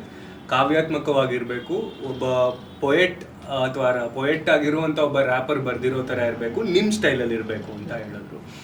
And ನೀವು ಹೇಳ್ದಂಗೆ ಸೇಮ್ ಅದು ಆಡಿಯೋ ರಿಲೀಸ್ ಆದಾಗ ಹಾಗೆ ಇತ್ತು. ಎಷ್ಟೊಂದು ಜನ ನಾ ಕಮೆಂಟ್ಸಲ್ಲೂ ನೋಡ್ತಾ ಇದ್ದೆ, ಅಥವಾ ನನಗೂ ಪರ್ಸ್ನಲ್ ಆಗೆಲ್ಲ ಹೇಳೋರು. ಫಸ್ಟ್ ಟೈಮ್ ಕೇಳಿದಾಗ ಓಕೆ ಅನಿಸ್ತು. ಎಕ್ಸಾಕ್ಟ್ಲಿ, ಓಕೆ, ಒಂದು ಸಾಂಗು ರ್ಯಾಪ್ ಸಾಂಗು ಮತ್ತು ನಮ್ದು ಈಗ ಸಪ್ತಸಾಗರದ ಆಚೆದು ಒಂದು ಟೋನ್ ಆಫ್ ದ ಮೂವಿ ಅಥವಾ ಒಂದು ಫೀಲ್ ಆಫ್ ದ ಮೂವಿ ಇತ್ತಲ್ಲ, ಓಕೆ ಇದೇನೋ ಎಕ್ಸ್ಟ್ರಾ ಕೊಟ್ಟಿದ್ದಾರೆ ಅನ್ಸಿದ್ದಿದೆ ಕೆಲವೊಬ್ರಿಗೆ. ಬಟ್ ಸಿನಿಮಾ ನೋಡ್ಕೊಂಡು ಹೊರಗಡೆ ಬಂದ್ಮೇಲೆ ನೆಕ್ಸ್ಟ್ ಲೆವೆಲ್ ಸಾಂಗ್ ಅದು. ನಾವು ಪ್ರೀಮಿಯರ್ಗೆ ಹೋದಾಗಲೂ ಅಷ್ಟೇ, ನಮ್ಗೆ ವಿಜುವಲ್ ಸರ್ ತೋರಿಸಿದ್ದು ಒಂದು 20 ಸೆಕೆಂಡ್ ತೋರಿಸಿರ್ಬೋದು ಅಷ್ಟೇ. ಸೆಲ್ ಇರುತ್ತೆ ನೋಡಿ, ಅವ್ರು ಕೈ ಇಡ್ತಾರೆ, ಈ ಕಡೆ ಮನು, ಆ ಕಡೆ ಪ್ರಿಯಾ, ಹಿಂಗೆ ಕೈ ಹಿಂಗೆ ಟಚ್ ಮಾಡಿ ಹಿಂಗೆ ಹಾಕೊಂಡು ಹೋಗೋದು. ಸೊ ಅಲ್ಲಿಂದ ಸ್ಟಾರ್ಟ್ ಆಗುತ್ತಲ್ಲ, ಅಷ್ಟೇ ನಮ್ಗೆ ತೋರಿಸಿದ್ದು ವಿಜುವಲ್. ಅದಕ್ಕೆ ಬರಿಬೇಕು ನೀವು. ಆ್ಯಂಡ್ ಮ್ಯೂಸಿಕ್ ರೆಡಿ ಇದೆ. ಚರಣ್ ಸರ್ ಒಂದು ಬೇಸ್ ಆಗಿ ಒಂದು ಟ್ಯೂನ್ ಮಾಡಿ ಕೊಟ್ಟಿದ್ದಾರೆ, ಈ ಥರ ಒಂದು ವೋಕಲ್ ಇದ್ರ ಮೇಲೆ ಬರಬೇಕು ಈ ಟ್ಯೂನ್ ಮೇಲೆ ಅಂತ. ಅಯ್ಯೋ ಬರಿತಾ ಇದ್ದೀವಿ ಏನು ಬರೆಯೋದು, ಫುಲ್ ಇನ್ನೂ ಡೆಪ್ತಲ್ಲಿತ್ತು ಟು ಬಿ ಆನೆಸ್ಟ್. ಇನ್ನೂ ಹೆವಿ ಡೆಪ್ತಲ್ಲಿ ಬರೆದಿದ್ವಿ, ಇನ್ನೂ ಒಂಥರ ಕಾವ್ಯಾತ್ಮಕವಾಗಿ ಇನ್ನೂ ಆಯಿತು. ಬಟ್ ಅದೊಂದು ಹೇಳ್ತಾರಲ್ಲ, 100% ಕಾವ್ಯಾತ್ಮಕವಾಗೂ ಇರಬಾರ್ದು, 100% ಕಮರ್ಷಿಯಲ್ ಆಗೂ ಇರಬಾರ್ದು. ಸಮ್ವೇರ್ ಮಿಡ್ಡಲ್ಲಿ ಮೀಟ್ ಆದಾಗ ಮಾತ್ರ ಅದೊಂದು ಜಸ್ಟಿಸ್ ಕೊಡುತ್ತೆ ಒಂದು ಸೀನ್ಗೆ ಅಂತ ಅವಾಗ ಚರಣ್ ಸರ್ ಎಕ್ಸ್ಪ್ಲೈನ್ ಮಾಡಿ. ಆ್ಯಂಡ್ ಅಫ್ಕೋರ್ಸ್ ನಾಗಾರ್ಜುನ್ ಅವ್ರದ್ದು ಒಂದಷ್ಟು ಇನ್ಪುಟ್ಸ್ ತೊಗೊಂಡು, ನಾಗಾರ್ಜುನ್ ಶರ್ಮಾ ಲಿರಿಸಿಸ್ಟ್, ಅವರು ಚರಣ್ ಸರ್ ತುಂಬ ಆಪ್ತರು, ಅವ್ರ ಹತ್ರನೂ ಒಂದು ಸ್ವಲ್ಪ ಇನ್ಪುಟ್ಸ್ ತೊಗೊಂಡು ಮೇನ್ಲಿ ಹೇಮಂತ್ ಸರ್ ಅವರು ಇನ್ಪುಟ್ಸ್ ಕೊಟ್ಟಾಗ ಅಲ್ಲಿಂದ ಆಗಿದ್ದು ಫುಲ್ ರಸಾಯನನೇ ಇತ್ತು. Correct, super. ನಾನು ಪುಷ್ಪಕ ವಿಮಾನ ಟೈಮಿಂದನೂ ಚರಣ್ ಸರ್ನ ಫಾಲೋ ಮಾಡಿ, ನಾನು ಅಂದರೆ ಪುಷ್ಪಕ ವಿಮಾನ ಸಾಂಗ್ ಕೇಳಿದ ಮೇಲೆ ಹೋಗಿ ಸರ್ಚ್ ಮಾಡಿದ್ದೆ ಹೂ ಇಸ್ ದಿಸ್ ಪರ್ಸನ್ ಈ ಮ್ಯೂಸಿಕ್ ಮಾಡಿರೋದು ಅಂತ. ಅವಾಗಿಂದ ನಾನು ಐ ಗೆಸ್ ನಾನು ಒಂದು ಅಪ್ರಿಷಿಯೇಟ್ ಮಾಡಿ ಒಂದು ಮೆಸೇಜ್ ಮಾಡಿದ್ದೆ ಅವರಿಗೆ. ಅವಾಗಿಂದನೂ ನನಗೆ ಚರಣ್ ಸರ್ ಕೆಲಸ ಇಷ್ಟ. ಮುತ್ತಿನಂತ ಮನುಷ್ಯ. ಅಜ್ಜು ಸರ್ ಜೊತೆ ಏನೋ ತುಂಬ ಎಲ್ಲ ಕೆಲಸ ಮಾಡಿಸಿದಿರ ಅಂತ ಕೇಳ್ಪಟ್ಟೆ. ಜಾಸ್ತಿ ರಿವೀಲ್ ಮಾಡ್ದೇನೆ ಒಂದಷ್ಟು ವಿಷಯ ಹೇಳೋದಾದ್ರೆ. ಹೌದು, again Ajaneesh sir one day call ಮಾಡಿದ್ರು, ಆಚೆ ವೆಕೇಷನಲ್ಲಿದ್ದೆ. ಕಾಲ್ ಮಾಡಿ ಈ ಥರ ಒಂದು ಪ್ರಾಜೆಕ್ಟ್ ಇದೆ, ಒಂದಷ್ಟು ಬೇಕಾಗುತ್ತೆ, ಲೈನ್ಸ್ ಬೇಕಾಗುತ್ತೆ, ಒಂದು 2 minutes track and hard core, like ನಂದು ಯೂಶ್ವಲ್ ಸ್ಟೈಲ್ ಏನಿದೆ ಫಾಸ್ಟ್ ರ್ಯಾಪ್ ಅಥವಾ ಒಂದು ಸ್ವಲ್ಪ ಹಾರ್ಡ್ ಕೋರ್ ರ್ಯಾಪ್ ಏನಿದೆ ಆ ಥರದ್ದು ಬೇಕಾಗತ್ತೆ ಅಂತ ಹೇಳಿ. ಸೊ ಅಜನೀಶ್ ಸರ್ ಅಂತ ಅಂದರೆ ಎನಿ ಟೈಮ್ ಅಜನೀಶ್ ಸರ್ ಆಗಲಿ ಚರಣ್ ಸರ್ ಆಗಲಿ ಎಲ್ಲೇ ಇದ್ರು ಏನೇ ಇದ್ರು, ನಾನು ಏನೇ ಮಾಡ್ತಾಯಿದ್ರು ಅಲ್ಲಿ ಫೋನಲ್ಲಾದರೂ ರೆಕಾರ್ಡ್ ಮಾಡಿ ಕಳಿಸ್ಬಿಡ್ತೀನಿ ಆ ಥರ. ಬಟ್ ಇಲ್ಲಿ 120-130 ಕಿಲೋಮೀಟರ್ಸ್ ಟ್ರಾವೆಲ್ ಮಾಡಿದ್ವಿ ಒಂದು ಪ್ಲೇಸಿಂದ ಇನ್ನೊಂದು ಪ್ಲೇಸ್ಗೆ, ಯಾಕಂದರೆ ಸ್ಟುಡಿಯೋ ಹುಡ್ಕೊಂಡು ಹೋಗಿ ಅಲ್ಲಿ ಅವ್ರು ಕಳಿಸಿದ್ದೊಂದು ಲೂಪ್ ಇಟ್ಕೊಂಡು 10 ಸೆಕೆಂಡ್ ಲೂಪ್ನ ಎಕ್ಸ್ಟೆಂಡ್ ಮಾಡ್ಕೊಂಡು ಒಂದು ರೆಕಾರ್ಡ್ ಮಾಡಿ ಕಳ್ಸಿದೀನಿ, ಫಿಂಗರ್ಸ್ ಕ್ರಾಸ್ಡ್. ಇವಾಗ ತುಂಬಾ ದೊಡ್ಡ ಸಿನಿಮಾಗೆ ಅಂತ ಕೂಡ ಗೊತ್ತು, ಜಾಸ್ತಿ ನಾನು ರಿವೀಲ್ ಮಾಡೋದಿಲ್ಲ. ರಿವೀಲ್ ಮಾಡಿದ್ರೆ ಆಮೇಲೆ ರಜನಿ ಸರ್ ಮೇಲಿಂದ ನನಗೆ ಓಕೆ, ಅದಾದಾಗ ಮತ್ತೆ ಮಾತಾಡೋಣ ನಾವು ಅದರ ಬಗ್ಗೆ. ಖಂಡಿತ. ಓಕೆ, ಕಾಂಪಿಟೇಷನ್ ಬಗ್ಗೆ ಮಾತಾಡಿದ್ವಿ, ರಿಲೇಶನ್ಶಿಪ್ಸ್ ಬಗ್ಗೆ ಮಾತಾಡಿದ್ವಿ, ನಿಮ್ಮ ಗ್ರೋತ್ ಬಗ್ಗೆ ಮಾತಾಡಿದ್ವಿ. ಹಾಡುಗಳು ಅಂತ ಬಂದಾಗ ಒಂದು ಸಿನಿಮಾಗೆ ಇನ್ವಿಟೇಷನ್ ಅಂತ ನಾವು ಕನ್ಸಿಡರ್ ಮಾಡೋದಾದ್ರೆ, ಈಗ ನೀವು ಹೇಳ್ತಾ ಇದ್ರಿ ಸಪ್ತಸಾಗರದಾಚೆ ಒಂದು ಚಿಕ್ಕ ನನಗೆ ಇದು ತೋರಿಸಿದ್ರು, ಅದ್ರ ಮೇಲೆ ಬರೀರಿ, ಅದು ಬಿಗ್ ಟಾಸ್ಕ್, ಅದು ಬಿಗ್ ರೆಸ್ಪಾನ್ಸಿಬಿಲಿಟಿ. ಆಮೇಲೆ ನಿಮಗೆ ಟೈಮ್ ಲೈನ್ ಬೇರೆ ಕೊಟ್ಟಿರ್ತಾರೆ, ಇಷ್ಟರಲ್ಲಿ ಮುಗಿಸಿ ಈಗ ಬೇಕು ಅಂತ. ಹೆಂಗೆ ಇಲ್ಲಿ ಓಡಿಸ್ತೀರಾ? ಬಿಕಾಸ್ ಬಿಜು ನಿಮ್ಮ ಕನ್ನಡ ತುಂಬಾ ಅದ್ಭುತವಾಗಿದೆ, ನಮಗೆಲ್ರಿಗೂ ಗೊತ್ತು. ಹೆಂಗೆ ಅದು ಓಡಿಸ್ತೀರಾ ತಲೆನ? ಅಥವಾ ಪ್ರತಿಯೊಬ್ಬರದ್ದು ಬೇರೆ ಥರದ್ದು ಒಂದು, ಪ್ರತಿಯೊಬ್ಬ ನಿರ್ದೇಶಕ, ಸಂಗೀತ ನಿರ್ದೇಶಕಂದು ಎಕ್ಸ್ಪೆಕ್ಟೇಷನ್ ಬೇರೆ ಥರ ಇರುತ್ತೆ. ಹೌದು. ನನಗೆ ಹೆಂಗೆ ಹೇಳೋದು ಅಂದರೆ, ತುಂಬ ಮುಖ್ಯವಾಗಿ ಆ ಕಾನ್ಸೆಪ್ಟ್ ಹೊಡಿತು ಅಂತ ಅಂದರೆ, ಆ್ಯಂಡ್ ಅವಾಗ ಲೈನ್ಸ್ ಆಟೋಮೆಟಿಕ್ಕಾಗಿ ಅದು ಫಸ್ಟ್ ವರ್ಡ್ ಅಂತ ಏನು ಹೇಳ್ತೀವಿ, ನಂದೊಂದು ಫಸ್ಟ್ ಪದ ಸಿಕ್ಬಿಟ್ರೆ ಸಾಕು. ಆ ಫಸ್ಟ್ ಪದಕ್ಕೋಸ್ಕರನೇ ಒಂದೊಂದು ದಿನ ಎಲ್ಲ ಕಳೆದ್ಬಿಟ್ಟಿದ್ದೀನಿ, ಒಂದಿನ ಅಥವಾ ಅರ್ಧ ದಿನ ಹಂಗೆ ಹಿಂಗೆ. ಅದು ಬಿಟ್ಟು ಬೇರೆ ಎಲ್ಲ ಸಿಕ್ಬಿಡುತ್ತೆ. ಎಂಡ್ ರೈಮ್ಸ್ ಅಂತ ಏನು ಹೇಳ್ತೀವಿ, ಆ ಕೊನೆ ಪ್ರಾಸ ಪದಗಳೆಲ್ಲ ಹೆವಿ ಸಿಕ್ಬಿಡುತ್ತೆ, ಇದು ಕ್ರೇಜಿ ಅಂತೆಲ್ಲ ಸಿಗುತ್ತೆ. ಆ ಫಸ್ಟ್ ವರ್ಡ್ ಏನಿದೆಯಲ್ಲ, ಆ ವರ್ಡ್, ಓಪನಿಂಗ್ ವರ್ಡ್, ಅದಕ್ಕೋಸ್ಕರ ನಾನು ತುಂಬ ಪ್ರಾಮುಖ್ಯತೆ ಕೊಡ್ತೀನಿ. ಅದು ಆ ವರ್ಡ್ ಸಿಕ್ತಾ, ಆ್ಯಂಡ್ ದೆನ್ ಮೇನ್ ಅದು ಸಿಕ್ಕಿದ ಮೇಲೆ ಈ ಟೈಮ್ ಲೈನ್ ನೀವು ಹೇಳ್ದಂಗೆ, ಒಬ್ಬೊಬ್ರು ಹೇಳ್ತಾರೆ ನನಗೆ ನಾಳೆನೇ ಬೇಕು. Ajaneesh sir is one person like that. ಅವರು ರಾತ್ರಿ ಒಂದೊಂದ್ಸಲ 8:30 when he gets the confirmation ಅಲ್ಲ, ಅವಾಗ ನನಗೆ ಹೇಳ್ತಾರೆ ಈ ಥರ ನೆಕ್ಸ್ಟ್ ಡೇ ನಾಳೆ ಇರುತ್ತೆ ರೆಕಾರ್ಡಿಂಗ್ ಅಥವಾ ನಾಡಿದ್ದಿರುತ್ತೆ, ಬೇಗ ಮಾಡ್ಕೊಟ್ಬಿಡು ಹಾಗೆ ಹೀಗೆ ಅಂತ. ಒಬ್ಬೊಬ್ರು ಹೇಳ್ತಾರೆ 1 ತಿಂಗಳೆಲ್ಲ ಟೈಮ್ ಕೊಡ್ತಾರೆ. ಅವಾಗೆಲ್ಲ ಟೈಮ್ ಜಾಸ್ತಿ ಸಿಕ್ಕಿದಷ್ಟು ನಂದು ಚೆನ್ನಾಗಿ ಬರಲ್ಲ. ಯಾರು ನನ್ಗೆ ನಾಳೆ ಬೇಕು ನಡಿದ್ಬೇಕು ಅಂತ ಪ್ರೆಷರ್ ಹಾಕ್ತಾರೆ. ಅದಕ್ಕೆ ಒಂದು ಲೈನ್ ಇದೆ, ಅವರದೇ ಒಂದು ಲೈನ್ ಇದೆ, ಪ್ರೆಷರ್ ಇಲ್ಲದೆ ವಜ್ರ ಮಿಂಚಲ್ಲ ಅಂತ. ಅದನ್ನೇ ಹೇಳಿದ್ದೆ ಇವಾಗ, ಪ್ರೆಷರ್ ಅಲ್ಲೇ ಅಂತ ಡೈಮಂಡ್ ಕ್ರಿಯೇಟ್ ಆಗೋದು ಹಂಗೆ. So this is the scene. ಈ ತರ ಹೇಳ್ತಾರೆ, ಹೇಳ್ಬಿಟ್ಟು ವಿಜುವಲ್ ತೋರಿಸಿ ನನಗೆ ಎಕ್ಸ್ಪ್ಲನೇಷನ್ ಯಾರು ಚೆನ್ನಾಗಿ ಮಾಡ್ತಾರೋ ಆವಾಗ ಆ ಟ್ರ್ಯಾಕ್ ವಿಲ್ ಕಮ್ ಗುಡ್. ತುಂಬಾ ಸೀಕ್ರೆಟಿವ್ ಆಗಿ ಮ್ಯೂಸಿಕ್ ಡೈರೆಕ್ಟರ್, ಹೊಸ ಮ್ಯೂಸಿಕ್ ಡೈರೆಕ್ಟರ್ ಮೇಲ್ಮೇಲಕ್ಕೆ ಎಕ್ಸ್ಪ್ಲೈನ್ ಮಾಡೋದು, ಏನೋ ಎಕ್ಸ್ಪ್ಲೈನ್ ಮಾಡದೇ ಇರೋದು, ನಿಮ್ ಕಂಟೆಂಟೇ ಸಿಗ್ಲಿಲ್ಲ ಅಂದ್ರೆ ಅವ್ರು ಹೆಂಗೆ ಬರೀತಾರೆ ಅದನ್ನ? ಎಕ್ಸಾಕ್ಟ್ಲಿ. ಇದೊಂದು ಫನಿ ಥಿಂಗ್ ಹೇಳ್ಬೇಕಂದ್ರೆ, ಒಬ್ರು ಕಾಲ್ ಮಾಡ್ತಾರೆ, ಕಾಲ್ ಮಾಡ್ಬಿಟ್ಟು ಸರ್ ಹೆಂಗಿದ್ದೀರಾ ಹಂಗೆ, ಓಕೆ ಸರ್ ಒಂದು ವೈರಲ್ ಸಾಂಗ್ ಮಾಡ್ಬೇಕು ಸರ್ ಅಂತಾರೆ. ಮುಂಚೆನೆ ಹೆಂಗ್ ಡಿಸೈಡ್ ಮಾಡ್ತೀರಾ ಆ ಸಾಂಗ್ ವೈರಲ್ ಆಗುತ್ತೆ ಅಂತ? ನಾವು ಏನ್ ಮಾಡೋದು, ವೈರಲ್ ಅಂದ್ರೆ ಸರ್ ಸಾಂಗ್ ಹೆಸರು ವೈರಲ್ ಅಂತ ಮಾಡ್ಬೇಕಾ, ಏನ್ ಮಾಡ್ಬೇಕು ಸರ್ ವೈರಲ್ ಸಾಂಗ್ ಅಂತ ಹೇಳ್ತಿದ್ದೀರಾ ಅನ್ನೋದು. ಸುಮ್ಮನೆ ನಾವು ಅವ್ರದ್ದು ಫನ್ ತಗೋತೀವಿ ಆ ಥರ ಕಾಲ್ ಮಾಡಿದವ್ರಿಗೆಲ್ಲ. ಬಿಕಾಸ್ ಗೊತ್ತು 90% ಆಗಲ್ಲ ಈ ಥರ. ಯಾರು ಕಾಲಲ್ಲೇ ಮಾಡಿ ಹಿಂಗೆ ನಂಗೆ 100 million ಬೇಕು 200 million ಬೇಕು ಅಂತ ಏನು ಹೇಳ್ತಾರೋ ಅದೆಲ್ಲ ವರ್ಕೌಟ್ ಆಗಲ್ಲ. ನಮಗೂ ಗೊತ್ತಿರೋ ಮ್ಯಾಟ್ರ್, ನಾವು ಫನ್ ತಗೊಂಡ್ಬಿಡ್ತೀವಿ ಅವ್ರ ಹತ್ರ. ಹಿಂಗೆ ಹೇಳ್ತಾರೆ. ಅವಾಗೆಲ್ಲ ಮುಂಚೆ ಎಲ್ಲ ಕೋಪ ಬರೋದು, ಬೈದ್ ಬಿಡ್ತಾ ಇದ್ದೆ, ಸರ್ ಏನು ಮಾತಾಡ್ತೀರಾ, ತಲೆ ಇಲ್ವಾ ನಿಮಗೆ ಹಂಗೆ. ಇವಾಗ ರೆಕ್ಸೆಕ್ ಸ್ಟಾರ್ಟ್ ಮಾಡ್ತೀನಿ. ಹೌದಾ ಸರ್, ಬನ್ನಿ ಸರ್ 1 billion ನೋಡ್ಯಾರ ವರ್ಷನ ಬನ್ನಿ ಸರ್ ಹಂಗೆ ಹಿಂಗೆ. ಅವ್ರಿಗೆ ಅವಾಗ ಸರ್ಕಾಸಮ್ ಅರ್ಥ ಆಗ್ಬಿಡುತ್ತೆ. ಓ ಇವ್ನ ಯಾಕೋ ಕಾಲು ಎಳಿತಾವನೆ, ಸರಿ ಸರ್ ನಿಮ್ಗೆ ಆಮೇಲೆ ಮಾಡ್ತೀನಿ ಅಂತ ಅವರೇ ಕಟ್ ಮಾಡ್ಬಿಡ್ತಾರೆ. ಸೊ ಸರಿ ಏನು ಮಾತಾಡ್ತೀವಿ ಲೈನ್ಸು ಬೇಕಾಗಿದ್ದ ಲೈನ್ಸು ರೈಟ್ ಟೈಮಿಗೆ ಬರ್ಬೇಕು ನಿಮ್ಗೆ. ಅದು ಬಿಗ್ ಟಾಸ್ಕ್, ಅದು ಎಲ್ರಿಗೂ ಬರಲ್ಲ. ಕ್ರಿಯೇಟಿವಿಟಿ ಅನ್ನೋದು ಇದೆಯಲ್ಲ, ಅದಕ್ಕೊಂದು ಮೈಂಡ್ ಸ್ಪೇಸ್ ಬೇರೆನೇ ಇರಬೇಕು. ಎಕ್ಸಾಕ್ಟ್ಲಿ. ಅಂಡ್ ನಂದು ಮೇನ್ ಒಂದು ಸಿದ್ಧಾಂತ ಇದೆ. ಇವಾಗ ನಾನು ಕನ್ನಡದಲ್ಲಿ ರ್ಯಾಪ್ ಮಾಡ್ತಿದ್ದೀನಿ ಅಂದ್ರೆ, ನಾನು 90-95% 95% ಕನ್ನಡನೇ ಬಳಸಬೇಕು, ಕನ್ನಡದ ಪದಗಳೇ ಇರಬೇಕು. ಆವಾಗಲೇ ಅದು ಕನ್ನಡ ರ್ಯಾಪ್ ಅಂತ ಆಗುತ್ತೆ, ಅಥವಾ ಕನ್ನಡದ ಸಾಹಿತ್ಯ ಅಂತ ಆಗುತ್ತೆ. ಒಂದು 5% ಓಕೆ, ಅಲ್ಲಿ ಇಲ್ಲಿ ಏನು ಮಾಡೋಕ್ಕಾಗಲ್ಲ, ಅದೊಂದು ಹೇಳ್ತಾರೆ ಇದ್ರೆ ಅಲ್ಲಿ ಇಲ್ಲಿ ಸ್ವಲ್ಪ ಮ್ಯಾಚ್ ಆಗುತ್ತೆ ಅಂತ ಹೇಳ್ತಾರೆ. ಸೊ ಅದಕ್ಕೋಸ್ಕರ ಇಲ್ಲಾಂದ್ರೆ 100% ಕನ್ನಡದಲ್ಲೇ ಬರೀಬೇಕು ಅಂತಾನೆ ಆಸೆ ನನಗೆ. ಅದು is one of the biggest challenge ಒಮ್ಮೆ. ಇವಾಗ ಬೇರೆಯವ್ರಿಗಾದ್ರೆ ಹೇಳ್ಬೋದು, ಈ ಪ್ರಾಸಪದಗಳನ್ನೆಲ್ಲ ಇಂಗ್ಲೀಷಲ್ಲಿ ತುಂಬಾ ಜನ ಕನ್ನಡ ರ್ಯಾಪರ್ಸ್ ಹಂಗೆ ಮಾಡ್ತಿದ್ದಾರೆ. ಪ್ರಾಸಪದ ಇರಲಿ, ಮಿಡ್ ಇರಲಿ, ಸ್ಟಾರ್ಟ್ ಇರಲಿ, ಟೈಟ್ಲ್ ಇರಲಿ, ಏನೇ ಇರಲಿ, ಅದೆಲ್ಲಾನು ಇಂಗ್ಲೀಷಲ್ಲೇ ಇರುತ್ತೆ. ಎಲ್ಲೋ ಅಂತಾರೆ ಅದಕ್ಕೆ ಕೋಸಂಬರಿ ತರ ಅಲ್ಲಿ ಇಲ್ಲಿ ಕನ್ನಡ, ಚೂರು ಉಪ್ಪಿನಕಾಯಿ ತರ ಕನ್ನಡ ಹಾಕಿರ್ತಾರೆ ಅಲ್ಲಿ. ಅದು ಟೇಸ್ಟಿ ಉಪ್ಪಿನಕಾಯಿನೂ ಇರೋಲ್ಲ ಅನ್ಕೊಳ್ಳಿ, ಅದು ಹಳೇದು, ಅದು ಬೇಡ ಬಿಡಿ. ಸೊ ಆ ಥರ ಇರುತ್ತೆ. That is one of the biggest challenge. ಅದನ್ನ ಮಾಡಲೇಬೇಕು, ಅದನ್ನ ಚೆನ್ನಾಗಿ ತರಿಸ್ಲೇಬೇಕು. ಅದು ಜನರಿಗೆ ಒಬ್ಬೊಬ್ರು ಹೇಳ್ತಾರೆ ಇದು ಸೆಂಟರ್ಸ್ ಅಂತ ಹೇಳ್ತಾರಲ್ಲ ಮೂವೀಸ್ ಅಲ್ಲಿ, A centre, B centre, C centre. ಇವಾಗ ತುಂಬಾ ಜನ ಕಾನ್ಸಂಟ್ರೇಟ್ ಮಾಡೋದೇ ಸಿ ಸೆಂಟರ್, ಬಿ ಸೆಂಟರ್ ಮೇಲೆ.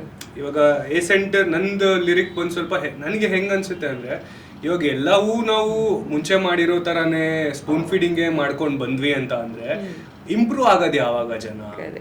ಇವಾಗ ಕೇರಳನಲ್ಲಿ ನೀವು ನೋಡ್ಬೋದು, ಮಲಯಾಳಂ ಮೂವಿ ಇಂಡಸ್ಟ್ರಿ ನೋಡ್ಬೋದು. ಸಾರಿ, ನಾನು ಇದು ಹೇಳ್ತಿರೋದು ಕನ್ನಡ ಮೂವಿ ಇಂಡಸ್ಟ್ರಿ ಬಗ್ಗೆ ಕೆಟ್ಟದಾಗ ಮಾತಾಡ್ತಿಲ್ಲ, ಇನ್ನೊಬ್ಬರನ್ನ ಹೊಗಳ್ತಿದ್ದೀನಿ. ಹಂಗಂತ ಅಂದ್ರೆ ನಾನು ಕನ್ನಡ ಇಂಡಸ್ಟ್ರಿ ಹೇಟರ್ ಅಲ್ಲ, ನಾನು ಕನ್ನಡ ಇಂಡಸ್ಟ್ರಿಯಲ್ಲಿ ಊಟ just taking the reference. Malayalam ಅಲ್ಲಿ ಹೇಳ್ತಾರೆ 100% ಲಿಟ್ರಸಿ ಅಥವಾ 98% ಲಿಟ್ರಸಿ ಅಂತ ಹೇಳ್ತಾರೆ. ಅದು ಹೇಗಾಗಿದೆ ಅಂದ್ರೆ, ಅವ್ರು ಯಾವತ್ತೂ ಜನಕ್ಕೆ ಏನ್ ಬೇಕೋ ಅದನ್ನ ಕೊಟ್ಕೊಂಡು ಜಾಸ್ತಿ ಬಂದಿಲ್ಲ. ಜನ ಹಿಂಗಿರಿ ಹಂಗಿರಿ ಅಂತ ಹೇಳ್ಕೊಂಡ್ ಬಂದಿರೋ ಲೀಡರ್ಸು, ಮೂವಿ ಮೇಕರ್ಸು ಅಂತವ್ರು. ಇವಾಗ ನಂದು ಹೊಸದಿದೆ, ನನ್ನ ಹೊಸತನ ಇದೆ, ನನ್ನ ಹೊಸದೊಂದು ಆಂಗಲ್, ಮೂವಿ ಆಂಗಲೇ ಅನ್ಕೊಳ್ಳೋಣ. ಆಂಗಲ್ಸ್, ಹೊಸ ಆಂಗಲ್ಸ್, ಡಚ್ ಆಂಗಲ್, ಏನೇ ಆಂಗಲ್ ಇರ್ಲಿ, ಫಸ್ಟ್ ಎಲ್ಲ ಅಲ್ಲೇ ಬಂದಿದ್ದು. ಅಲ್ಲಿ ಬಂದ್ಬಿಟ್ಟು ಆಮೇಲೆ ಬೇರೆ ಕಡೆ ಶಿಫ್ಟ್ ಆಗುತ್ತೆ. ಇವಾಗ್ಲೂ ಹಿಂದಿಯವರಾಗಿರ್ಲಿ ಅಥವಾ ಹಾಲಿವುಡ್ ಅವರೇ ಆಗಿರ್ಲಿ, they praise Malayalam movies mainly because ಈ ತರ ಹೊಸತನ ಕೊಡೋದಕ್ಕೆ. ನನಗೆ ಸಾಹಿತ್ಯದಲ್ಲಿ ಆ ಥರ ನಾನು ನೋಡ್ತೀನಿ. ಹೇಗಂತ ಅಂದರೆ, ನಾನು ಇವಾಗ ಒಂದು ಸ್ವಲ್ಪ ಜನಕ್ಕೆ ತಲೆ ಓಡಿಸೋದಕ್ಕೂ ನಾನು ಏನಾದರೂ ಸ್ಪೇಸ್ ಕೊಡ್ತಾ ಇಲ್ಲ ಅಂತ ಅಂದರೆ, ಈ 20 ವರ್ಷದ ಹಿಂದೆಯಿಂದ ಏನು ಹಾಡುಗಳು ಬರ್ತಿದೆ, ಸಮಥಿಂಗ್ ಲೈಕ್ ಬೇಡ ಬಿಡಿ ಆಮೇಲೆ ರೆಫರೆನ್ಸ್ ತಗೊಂಡ್ರೆ ಫ್ಯಾನ್ಸ್ಗಳು ಬೇಜಾರಾಗ್ತಾರೆ, ಆ ಥರದ್ದೇ ಲಿರಿಕ್ ಬರೀರಿ ಅಂತಾನು ಒಂದು ಡೈರೆಕ್ಟ್ ಲಿರಿಕ್ಸ್ ಅಂದ್ರೆ ನೀಟಾಗಿ ಅದು ಕೇಳಿದ ತಕ್ಷಣ ಅರ್ಥ ಆಗುವಂತ. ಅಂಡ್ ಇದೇ ಮಾಡ್ಕೊಂಡು ಹೋದ್ರೆ, ಇವಾಗ ಮಕ್ಳು ಓದ್ತಿರೋ ಪದ್ಯಕ್ಕೂ ಅವ್ರಿನ್ನ ಅದು 5 ವರ್ಷದವರೆಗೂ ಅವ್ರು ಏನ್ ಓದಿರ್ತಾರೋ ಅದನ್ನೇ ಅವರು 100 ವರ್ಷದವರೆಗೂ ಹಂಗೆ ಇರ್ಬೇಕು ಅಂತಂದ್ರೆ ಹೆಂಗೆ? ಪದ್ಯನೇನಾ ಎಲ್ಲಾನು? ಪದ್ಯ ಅಲ್ವಲ್ಲ, ಎಷ್ಟೊಂದು ಇರ್ತವೆ, ಎಷ್ಟೊಂದು ವಚನ ಇದೆ, ಏನೋ ರೈಟ್, ತುಂಬಾ ತರದ ಸಾಹಿತ್ಯಗಳಿದೆ, ತ್ರಿಪದಿಗಳಿದೆ, ಏನೇನೋ ಇದೆ. ಇನ್ನ ಕುವೆಂಪು ಅವ್ರು ಬರೆಯುವಂತ ಸಾಹಿತ್ಯ ಎಲ್ಲ ಲೈಕ್ ತುಂಬಾ ಕಷ್ಟ ಅರ್ಥ ಮಾಡ್ಕೊಳಕ್. ಈ ತರ ಇತ್ತು ಅಂದ್ರೆ ಜಗತ್ತು ಅಥವಾ ನಮ್ಮ ಕರ್ನಾಟಕ, ರೈಟ್? ಅದೊಂದು ನನ್ಗೆ ತುಂಬ, ಅದನ್ನ ಬಿಟ್ಕೊಡೋಕೆ ಇಷ್ಟನೇ ಇಲ್ಲ ನನಗೆ. ಇವಾಗ ಯಾವ ನಾನು ಬರೆಯೋದೇ ಕನ್ನಡಿಗರಿಗೋಸ್ಕರ. ನಾನು A centre, B centre, C centre ನೋಡ್ಕೊಂಡು ಬರೆಯಲ್ಲ. ನನಗೆ ಹಿಟ್ಟಾದರೆ ಅದು 3 ಜನಕ್ಕೂ ಹಿಟ್ ಆಗಬೇಕು. ಇವಾಗ ಅರ್ಥ ಆಗ್ತಿಲ್ವಾ, ಅರ್ಥ ಮಾಡ್ಕೋಬೇಕು. ಉಪೇಂದ್ರ ಅವ್ರು ಏನಕ್ಕೆ ಪ್ರಸಿದ್ಧಿ ಆಗಿದೆ ಹೇಳಿ? ಉಪೇಂದ್ರ ಅವರು ಎಲ್ಲ ಮಾಡ್ಕೊಂಬಂದಿದ್ದ ಥರನೇ ಅವರು ಮಾಡ್ಕೊಂಬಂದಿದ್ರೆ, ಕಾಶಿನಾಥ್ ಸರ್ ಆಗಲಿ, ಉಪೇಂದ್ರ ಅವರಾಗಲಿ, ಎಲ್ಲರೂ ಮಾಡ್ಕೊಂಬಂದಿದ್ದ ಥರನೇ ಮಾಡಿದಿದ್ರೆ ಲೈಕ್ ಎಷ್ಟೊಂದು ಐ ಥಿಂಕ್ ಹೊಸತನ ಬರ್ತಿರ್ಲಿಲ್ಲ. ಎಸ್, ಅದಕ್ಕೊಂದು ಎಕ್ಸಾಂಪಲ್ ಕೊಡೋದು, ಈಗ ಮೂವಿ ಮೇಕಿಂಗ್ ಅಲ್ಲೇ ನೀವು ಹೇಳಿದ್ರಿ ಮಲಯಾಳಂ ಇಂಡಸ್ಟ್ರಿ ಅಂತ. ಈಗ ಫಾರ್ ಎಕ್ಸಾಂಪಲ್ ಯಾವುದೋ ಒಂದು ಇಂಗ್ಲಿಷ್ ಸಿನಿಮಾ ಒಂದ್ಸಲ ನೋಡಿದಾಗ ನಮ್ಗೆ ಅರ್ಥ ಆಗಲ್ಲ, ಬಟ್ ಏನೋ ಹೈಪ್ ಕ್ರಿಯೇಟ್ ಆಗಿರುತ್ತೆ. ಮತ್ತೊಂದ್ಸಲ ಹೋಗಿ ನೋಡ್ತೀವಿ. ಸಿ, ಮಲಯಾಳಂ ಇಂಡಸ್ಟ್ರಿಲೂ ಅದೇ ಆಗ್ತಾ ಇರೋದು. ಅಥವಾ ನಿಮ್ ರೈಟಿಂಗ್ ಅಲ್ಲಿ ನೀವ್ ಏನಂದ್ರಿ, ಒಂದ್ಸಲ ನಂಗೆ ಆ ಪದ ಅರ್ಥ ಆಗ್ಲಿಲ್ಲ, ಏನೋ ಸ್ಪೀಡ್ ಆಗಿತ್ತು ಅಂದಾಗ ನಾವು ರಿಪೀಟ್ ಮೋಡಲ್ಲಿ ನೋಡ್ತೀವಿ, ಏನೋ ಒಂದು ಎಫರ್ಟ್ ಹಾಕ್ತಿವಿ, ಅಲ್ಲೇನೋ ಹೊಸದಾಗಿ ಒಂದು ಔಟ್ಪುಟ್ ಬರೋದಕ್ಕಾಗತ್ತೆ. ಹೌದು, ಅವಾಗ ಅವ್ರದ್ದು ಜ್ಞಾನ ಇಂಪ್ರೂವ್ ಆಗುತ್ತೆ, ಅವರು ಒಂದೇನೋ ಒಂದು ಕಲ್ತಂಗಿರುತ್ತೆ ಡೈಲಿ. ಇವಾಗ ರಾಜ್ಕುಮಾರ್ ಅವ್ರ ಕಾಲದ ಮೂವೀಸ್, ಮೂವೀಸ್ ಬಗ್ಗೆ ಜಾಸ್ತಿ ಆಗ್ತಿದೆ, but I love movies. Rajkumar ಅವ್ರ ಕಾಲದೇ ತಗೊಳ್ಳೋಣ, ಬಂಗಾರದ ಮನುಷ್ಯ ಮೂವಿ ಆಗಲಿ, ಅಥವಾ ಯಾವ ಥರ ಇಂಪ್ಯಾಕ್ಟ್ ಮಾಡ್ತಿತ್ತು ಅಂದರೆ, ಜನ ಹೋಗಿ ಎಷ್ಟೊಂದು ಜನ ರೈತರಾಗಕ್ಕೆ ಹೋಗಿದ್ದಾರೆ. ಅಂದರೆ ಕೆಲಸ ಬಿಟ್ಟು ಅಗೇನ್ ಅವ್ರದ್ದೇನು ಜಮೀನು ಇತ್ತು ಊರಲ್ಲಿ, ಅಲ್ಲೆಲ್ಲ ವಾಪಸ್ ಹೋಗ್ಬಿಟ್ಟು ಉಳ್ಮೆ ಮಾಡಕ್ಕೆ ಸ್ಟಾರ್ಟ್ ಮಾಡಿದ್ರು. ಆ ಲೆವೆಲ್ ಇಂಪ್ಯಾಕ್ಟ್ ಒಂದು cinema. Because if you also ಬರೀ ಅವ್ರು ಒಂದೇ ಥರದ ಮೂವಿ ಮಾಡ್ಕೊಂಡೇ ಇದ್ದಿದ್ರೆ ಆ ಥರ ಆಗ್ತಿದ್ದಿಲ್ಲ. ಇವಾಗ ರಕ್ಷಿತ್ ಶೆಟ್ಟಿ ಅವ್ರು ಏನಕ್ಕೆ ತುಂಬ ಇಷ್ಟ ಆಗೋದು ಅಂತ ಅಂದರೆ, ವರ್ಸಿಟಿಲಿಟಿ ಅಂತ ಏನು ಹೇಳ್ತೀವಿ, ಎಲ್ಲ ಥರದ್ದು. ಇವಾಗ ಕಾಲೇಜ್ ಸ್ಟೂಡೆಂಟ್ ಸೈ, ಇವಾಗ ಒಂದು ಫುಲ್ ಒಂಥರ little heavy brainy type of a guy, okay. ಕಾಮಿಡಿಗೂ ಸೈ, ಈ ಸಪ್ತಸಾಗರ ಟೈಪ್ ಆಫ್ ಮೂವಿನ ಫುಲ್ ಒಂಥರ ಭಗ್ನ ಪ್ರೇಮಿ ಮನುಷ್ಯನ, ಎಲ್ಲದಕ್ಕೂ ಸೈ. ಆ ಥರ ಇರಬೇಕಾಗ್ತದೆ. ಯಾವಾಗ ನಮ್ಮ ಮೇನ್ ಹೀರೋಗಳು ಅಥವಾ ಮೇನ್ ಆರ್ಟಿಸ್ಟ್ಗಳು, ಸಿಂಗರ್ಸೇ ಆಗಿರಲಿ, ಹೀರೋಸೇ ಆಗಿರಲಿ, ಮ್ಯೂಸಿಕ್ ಡೈರೆಕ್ಟರೇ ಆಗಿರಲಿ, ಚರಣ್ ಸರ್ ಮೇಲೆ ಏನಕ್ಕೆ ಅಷ್ಟೊಂದು ಪ್ರೀತಿ ಅಂದರೆ, of course since we are like team Charan Raj, ಏನಕ್ಕೆ ಅಷ್ಟೊಂದು ಪ್ರೀತಿ ಅಂತಂದ್ರೆ, ಅವ್ರದ್ದು ಸುಮ್ಮನೆ ನಾವು ಸ್ಪಾಟಿಫೈ, ನಾನು ಎಲ್ಲೇ ಹೋಗ್ಬೇಕಂದ್ರೂ ಟ್ರಾವೆಲ್ ಮಾಡ್ಬೇಕಾದ್ರೆ ಈ ನಡುವೆ ಇನ್ ದ ಸೆನ್ಸ್ ಒಂದು 2-3 years ಇಂದ 24/7 ಅವ್ರದೇ ಪ್ಲೇ ಮಾಡೋದು. ಯಾಕಂತಂದ್ರೆ ಆ ಕಾಂಪ್ಲೆಕ್ಸಿಟಿ ಮ್ಯೂಸಿಕ್ ಅಲ್ಲಿ ಹೆಂಗಿದೆ ಅಂತ ಅಂದ್ರೆ, ಪ್ರತಿ ಒಂದು ಇಂಚ್ ಅಂತ ಏನ್ ಹೇಳ್ತೀವಿ, ಅಥವಾ ಪ್ರತಿ ಒಂದು ಸೆಕೆಂಡ್ ಅಲ್ಲಿ ಅಷ್ಟು there will be so many things to hear. ಅಷ್ಟೊಂದು ವೇರಿಯೇಷನ್ಸ್ ಹಾಕ್ತಾರೆ, ಹೊಸತನ ಇರುತ್ತೆ. ಇವಾಗ ಒಂದ್ ಹಿಟ್ ಆಯ್ತು ಅಂತ ಹೇಳಿ ಅದನ್ನೇ ಉಜ್ಕೊಂಡ್ ಕುತ್ಕೊಳ್ಳೋಂತ ಮನುಷ್ಯ ಅಲ್ಲ. ಈ ತರದವರೆಲ್ಲ ನನ್ಗೆ ಇನ್ಸ್ಪಿರೇಷನ್ ಆಗಿರೋದ್ರಿಂದ ನಾನು ಕೂಡ ಹಾಗೇನೆ ಬರೀಬೇಕು. ನಂದು ಪ್ರಾಸೆಸ್ ಹಿಂಗೆ ಇದ್ರೆ ನಾನೇನೋ ಒಂದು ಚೇಂಜಸ್ ತರಬಹುದು. ಎಷ್ಟೊಂದು ಜನ ಹೇಳ್ತಾರೆ ನಾವೇನಾದ್ರೂ ಈ ತರ ಮಾತಾಡ್ತೀವಿ ಅಂತ ಅನ್ಕೊಳ್ಳೋಣ, ಕನ್ನಡದಲ್ಲಿ ಏನೋ ಹೊಸತನ ಬರ್ಬೇಕು, ಚೇಂಜಸ್ ಬರ್ಬೇಕು ಅನ್ನೋ ಒಂದಷ್ಟು ಜನ ಹೇಳ್ತಾರೆ, ನೀನು ತಂದ್ಬಿಡ್ತೀಯ, ನೀನು ಕನ್ನಡ ಯಾವಾಗ್ಲೂ ಇದಾಗ್ಬಿಟ್ಟಿದೆ, ಕನ್ನಡ ಯಾವಾಗ್ಲೂ ಅದಾಗ್ಬಿಟ್ಟಿದೆ ಅಂತ ಹೇಳೋರು ತುಂಬಾ ಜನ ಇದ್ದಾರೆ. ಅವ್ರು ಏನೇನ್ ಮಾಡ್ತಿದ್ದಾರೆ ನಮಗೂ ಗೊತ್ತು, ಏನು ಮಾಡ್ತಿಲ್ಲ, ಸುಮ್ನೆ ಕೂತಿದ್ದಾರೆ, ಈ ತರ ಬಂದು ಮಾತಾಡ್ತಾರೆ ಅಥವಾ ಕಮೆಂಟ್ ಆಗ್ತಾರೆ ಅಷ್ಟೇ. ಈ ತರ ಯಾರು ಯೋಚನೆ ಮಾಡ್ತಾರೋ ಏನಾದ್ರೂ ಒಂದು ಚೇಂಜಸ್ ತರಬೇಕು ಅಂತ, ಈ ಫಾರ್ ಎಕ್ಸಾಂಪಲ್ ಪಾಡ್ಕಾಸ್ಟ್ ನೀವು ಮಾಡ್ತಿರೋ ಪಾಡ್ಕಾಸ್ಟೇ ಆಗಿರ್ಲಿ, mainly informative, executive and entertainment ಮೂರು ಯಾವಾಗ ಇರುತ್ತೋ ಜೊತೆನಲ್ಲಿ ಅವಾಗ್ಲೇನೆ ಒಂದು ಕಂಪ್ಲೀಟ್ ಪ್ಯಾಕೇಜ್ ಅಂತ ಹೇಳ್ಬೋದು ಅಲ್ವಾ. ಸೊ ಇದನ್ನ ನಾವು ಯಾವಾಗಲೂ ಸ್ಟ್ರೈವ್, ಅಫ್ಕೋರ್ಸ್ ಅಗೇನ್ ನಾನು ಇವಾಗ ಸಾರಾಂಶ ಹೇಳ್ಬೇಕಂದ್ರೆ ಎಷ್ಟೊತ್ತಂಕ ಮಾತಾಡಿದ್ದು ನಾನು ಈ ಎಲ್ಲ ಪಾಯಿಂಟ್ಸ್ನ ಇಟ್ಕೊಂಡು ನಾನು ಬರೆಯೋದಕ್ಕೆ ಕೂತ್ಕೊಳ್ತೀರಾ ಅಂತ. ಬಿಜು ಫುಲ್ ನೇಮ್ ನಂಗೆ ಗೊತ್ತು, ಇನ್ನೊಂದ್ಸಲ ನಿಮ್ಮ ಬಾಯಲ್ಲಿ ಕೇಳೋಣ ಅಂತ. ನನ್ನ ಹೆಸರು ಬಿಜ್ಜಳ ನಟರಾಜ್. ನಟರಾಜ್ ನೇಮ, ಬಿಜ್ಜಳ ಅನ್ನೋದು ಸರ್ ನೇಮ, ಹೆಂಗೆ ಅದು? ಬಿಜ್ಜಳ ನನ್ನ ಹೆಸರು, ನಟರಾಜ್ ನನ್ನ ತಂದೆ ಹೆಸರು. ನೀವು ನಾರ್ತ್ ಕರ್ನಾಟಕದವ್ರು, ನಮಗ್ ಗೊತ್ತು. ಬಿಜ್ಜಳ ಅನ್ನೋ ಹೆಸರು ಅಪ್ಪ ಇಟ್ಟಿದ್ದ ಅಥವಾ ಅಜ್ಜ ಇಟ್ಟಿದ್ದ, ಫ್ಯಾಮಿಲಿಲಿ ಯಾರು ಇಟ್ಟಿದ್ದು? ಇದು ನಮ್ಮ ತಂದೆನೇ. ತಂದೆ ತಾಯಿ ಇಬ್ರು ಆಥರ್ಸ್, ಬೇಸಿಕ್ಲಿ ಇಬ್ರು ಬರೀತಾರೆ. ಈಗ ನನಗೆ ಒಂದಷ್ಟು ಆನ್ಸರ್ಸ್ ಈಗ ಸಿಗ್ತಾ ಹೋಗ್ತಾ ಇದೆ. ಓಕೆ, ಇಬ್ರು ಬರೀತಾರೆ, ಇಬ್ರು ಆಥರ್ಸ್. ಅಂದ್ರೆ ಯಾವ ತರದ ವಿಷಯಗಳು ಬರೀತಾರೆ? ಅಮ್ಮ ಇಬ್ರು ಕಾದಂಬರಿ ಬರ್ದಿದ್ದಾರೆ. ನಮ್ ತಂದೆದು ಸೀರೀಸೇ ಬಂದಿದೆ, ಇದು ಕತೆ ಅಲ್ಲ ಅಂತ, ಒಂದು 5 ಬುಕ್ ಬಿಡುಗಡೆ ಮಾಡಿದ್ದಾರೆ. ಅಮ್ಮನೂ ಅಷ್ಟೇ, ಅಮ್ಮ ಆದಷ್ಟು ಎಲ್ಲಾ ರೀತಿನೂ ಬರೀತಾರೆ. ಅಮ್ಮ ಇನ್ ದ ಸೆನ್ಸ್, ಅಮ್ಮ ಹೆಸರು ಶೀಲಾ ನಟರಾಜ್, ಅಪ್ಪನ ಹೆಸರು HK ನಟರಾಜ್ ಅಂತ. ಇದೊಂದು ಹೇಳ್ಬೇಕಂದ್ರೆ, ಅಪ್ಪ ಬಂದು ಹಾಸನ, ಹೊಳೆ ನರಸೀಪುರ, ಅಮ್ಮ ಬಂದು ರಾಣೆಬೆನ್ನೂರು, ದಾವಣಗೆರೆ ಹತ್ರ. ಮತ್ತೆ ನೀವು ಉತ್ತರ ಕರ್ನಾಟಕ, ಗುಲ್ಬರ್ಗ ನಮ್ಮ ಮಿಸಸ್ ಅವರು. ಓಕೆ. ಸೊ ಹೀಗಾಗಿ ನಾನು ಹೇಳ್ಬೇಕಂದ್ರೆ ಇವಾಗ ಆಲ್ಮೋಸ್ಟ್ ನಾರ್ತ್ ಕರ್ನಾಟಕ ಅಳಿಯ ಹಾಗೂ ನಾರ್ತ್ ಕರ್ನಾಟಕದ ಮಗ, ಅಂಡ್ ಈ ಕಡೆ ಹಾಸನದ್ದು ಮಗ, but product of Bengaluru. Okay. ಅಂದ್ರೆ ಅವರು ಲಿಟ್ರೇಚರ್ ಓದ್ಕೊಂಡು ಅಥವಾ ಆ ಕೆಲಸದಲ್ಲಿ ಇದ್ದಿದ್ದಕ್ಕೆ ಬರ್ದಿದ್ದ ಅಥವಾ ಬರವಣಿಗೆ ಮೇಲೆ ಇಂಟ್ರೆಸ್ಟ್ ಇದ್ದಿದ್ದಕ್ಕೆ ಬರ್ದಿದ್ದ? ಅಂದ್ರೆ ನಮ್ಮ ತಂದೆ ತಾಯಿ ಇಬ್ರದು ಲವ್ ಮ್ಯಾರೇಜ್. ಅವರು ಮೀಟ್ ಆಗಿದ್ದು ಸಾಹಿತ್ಯ ಸಮ್ಮೇಳನದಲ್ಲಿ.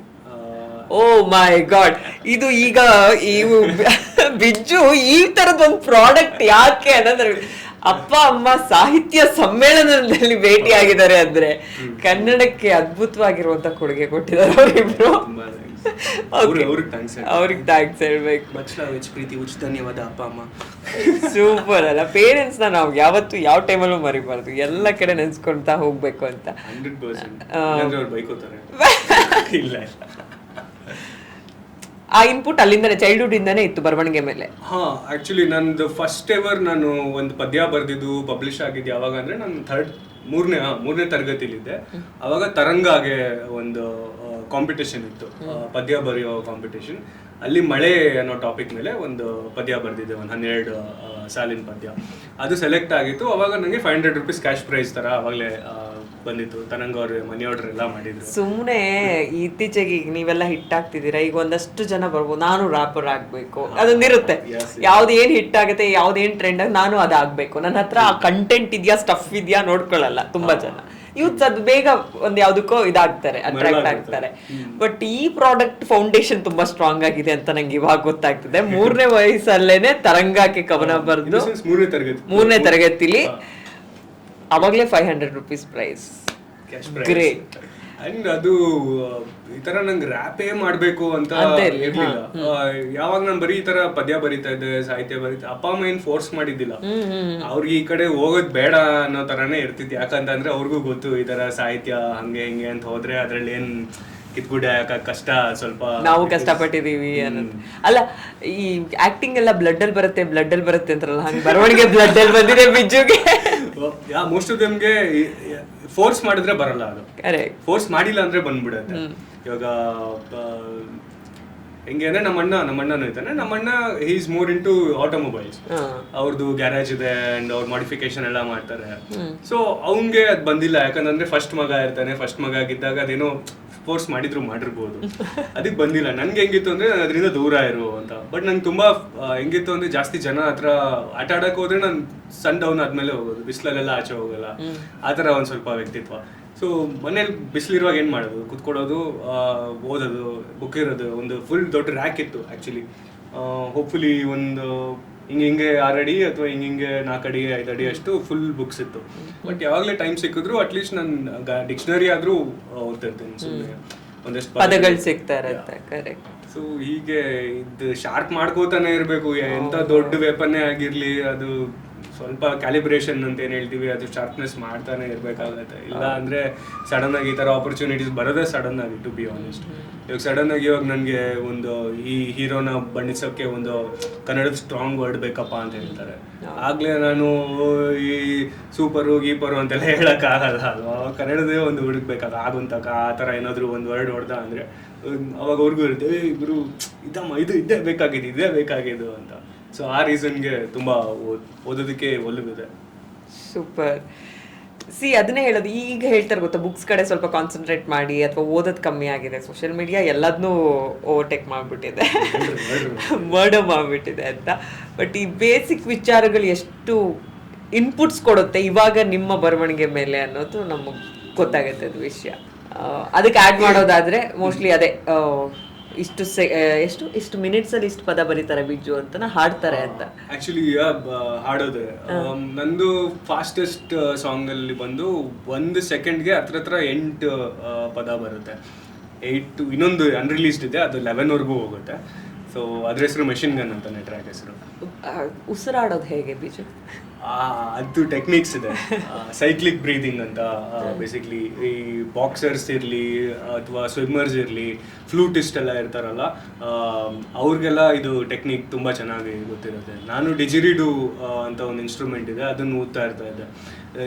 ಇಟ್ಸ್ ನೇಟಿವ್ ಯಾವುದದು ಆಸ್ಟ್ರೇಲಿಯನ್ ಇನ್ಸ್ಟ್ರೂಮೆಂಟ್, ಬಾಂಬೂದು ಮಾಡ್ಕೊಂಡಿದ್ದು. ಬೇರೆಯವರೆಲ್ಲ ಬೇರೆ ವುಡ್ಡಲ್ಲೆಲ್ಲ ಮಾಡ್ತಾರೆ, ನಂಗೆ ಅಷ್ಟು ಕಾಸಿರಲಿಲ್ಲ ಅವಾಗ. ಬಾಂಬೂನಲ್ಲೇ ಮಾಡಿಸ್ಕೊಂಡಿದ್ದೆ ನನ್ನ ಫ್ರೆಂಡ್ ಒಬ್ಬನ ಹತ್ರ. ಅದು ಹೇಗೆ ಅಂದರೆ it's just gives you 1 tone ಅಷ್ಟೇ, ಅದರಲ್ಲಿ ವೇರಿಯೇಷನ್ ಕೊಡಬೇಕಾಗುತ್ತೆ, ಅಂತ ಬರುತ್ತೆ basically. That's how it is sound. ಈ ನಾಲೆಡ್ಜ್ ಎಲ್ಲ ನೀವು ಎಲ್ಲಿಂದ ಗ್ರ್ಯಾಬ್ ಮಾಡಿದ್ದು ಅಂತ? ಬಿಕಾಸ್ ಈಗ ನಮಗೆ ಯಾರೋ ಈಗ ನಾವು ಹೇಳ್ತೀವಿ ಗೊತ್ತಾ, ನಮ್ಮ ಪೇರೆಂಟ್ಸ್ ಎಲ್ಲ ನಮಗೆ ಮೋಸ್ಟ್ಲಿ ಕರಿಯರ್ ಪಾತ್ ಇದು ಚೂಸ್ ಮಾಡು ಅದು ಚೂಸ್ ಮಾಡು, ಅವ್ರು ಅಷ್ಟೊಂದು ಯೋಚನೆ ಮಾಡೋ ಶಕ್ತಿ ಇರಲಿಲ್ಲ. ಚೆನ್ನಾಗೋದು ಅನ್ನೋದೆಲ್ಲ ಇರುತ್ತೆ.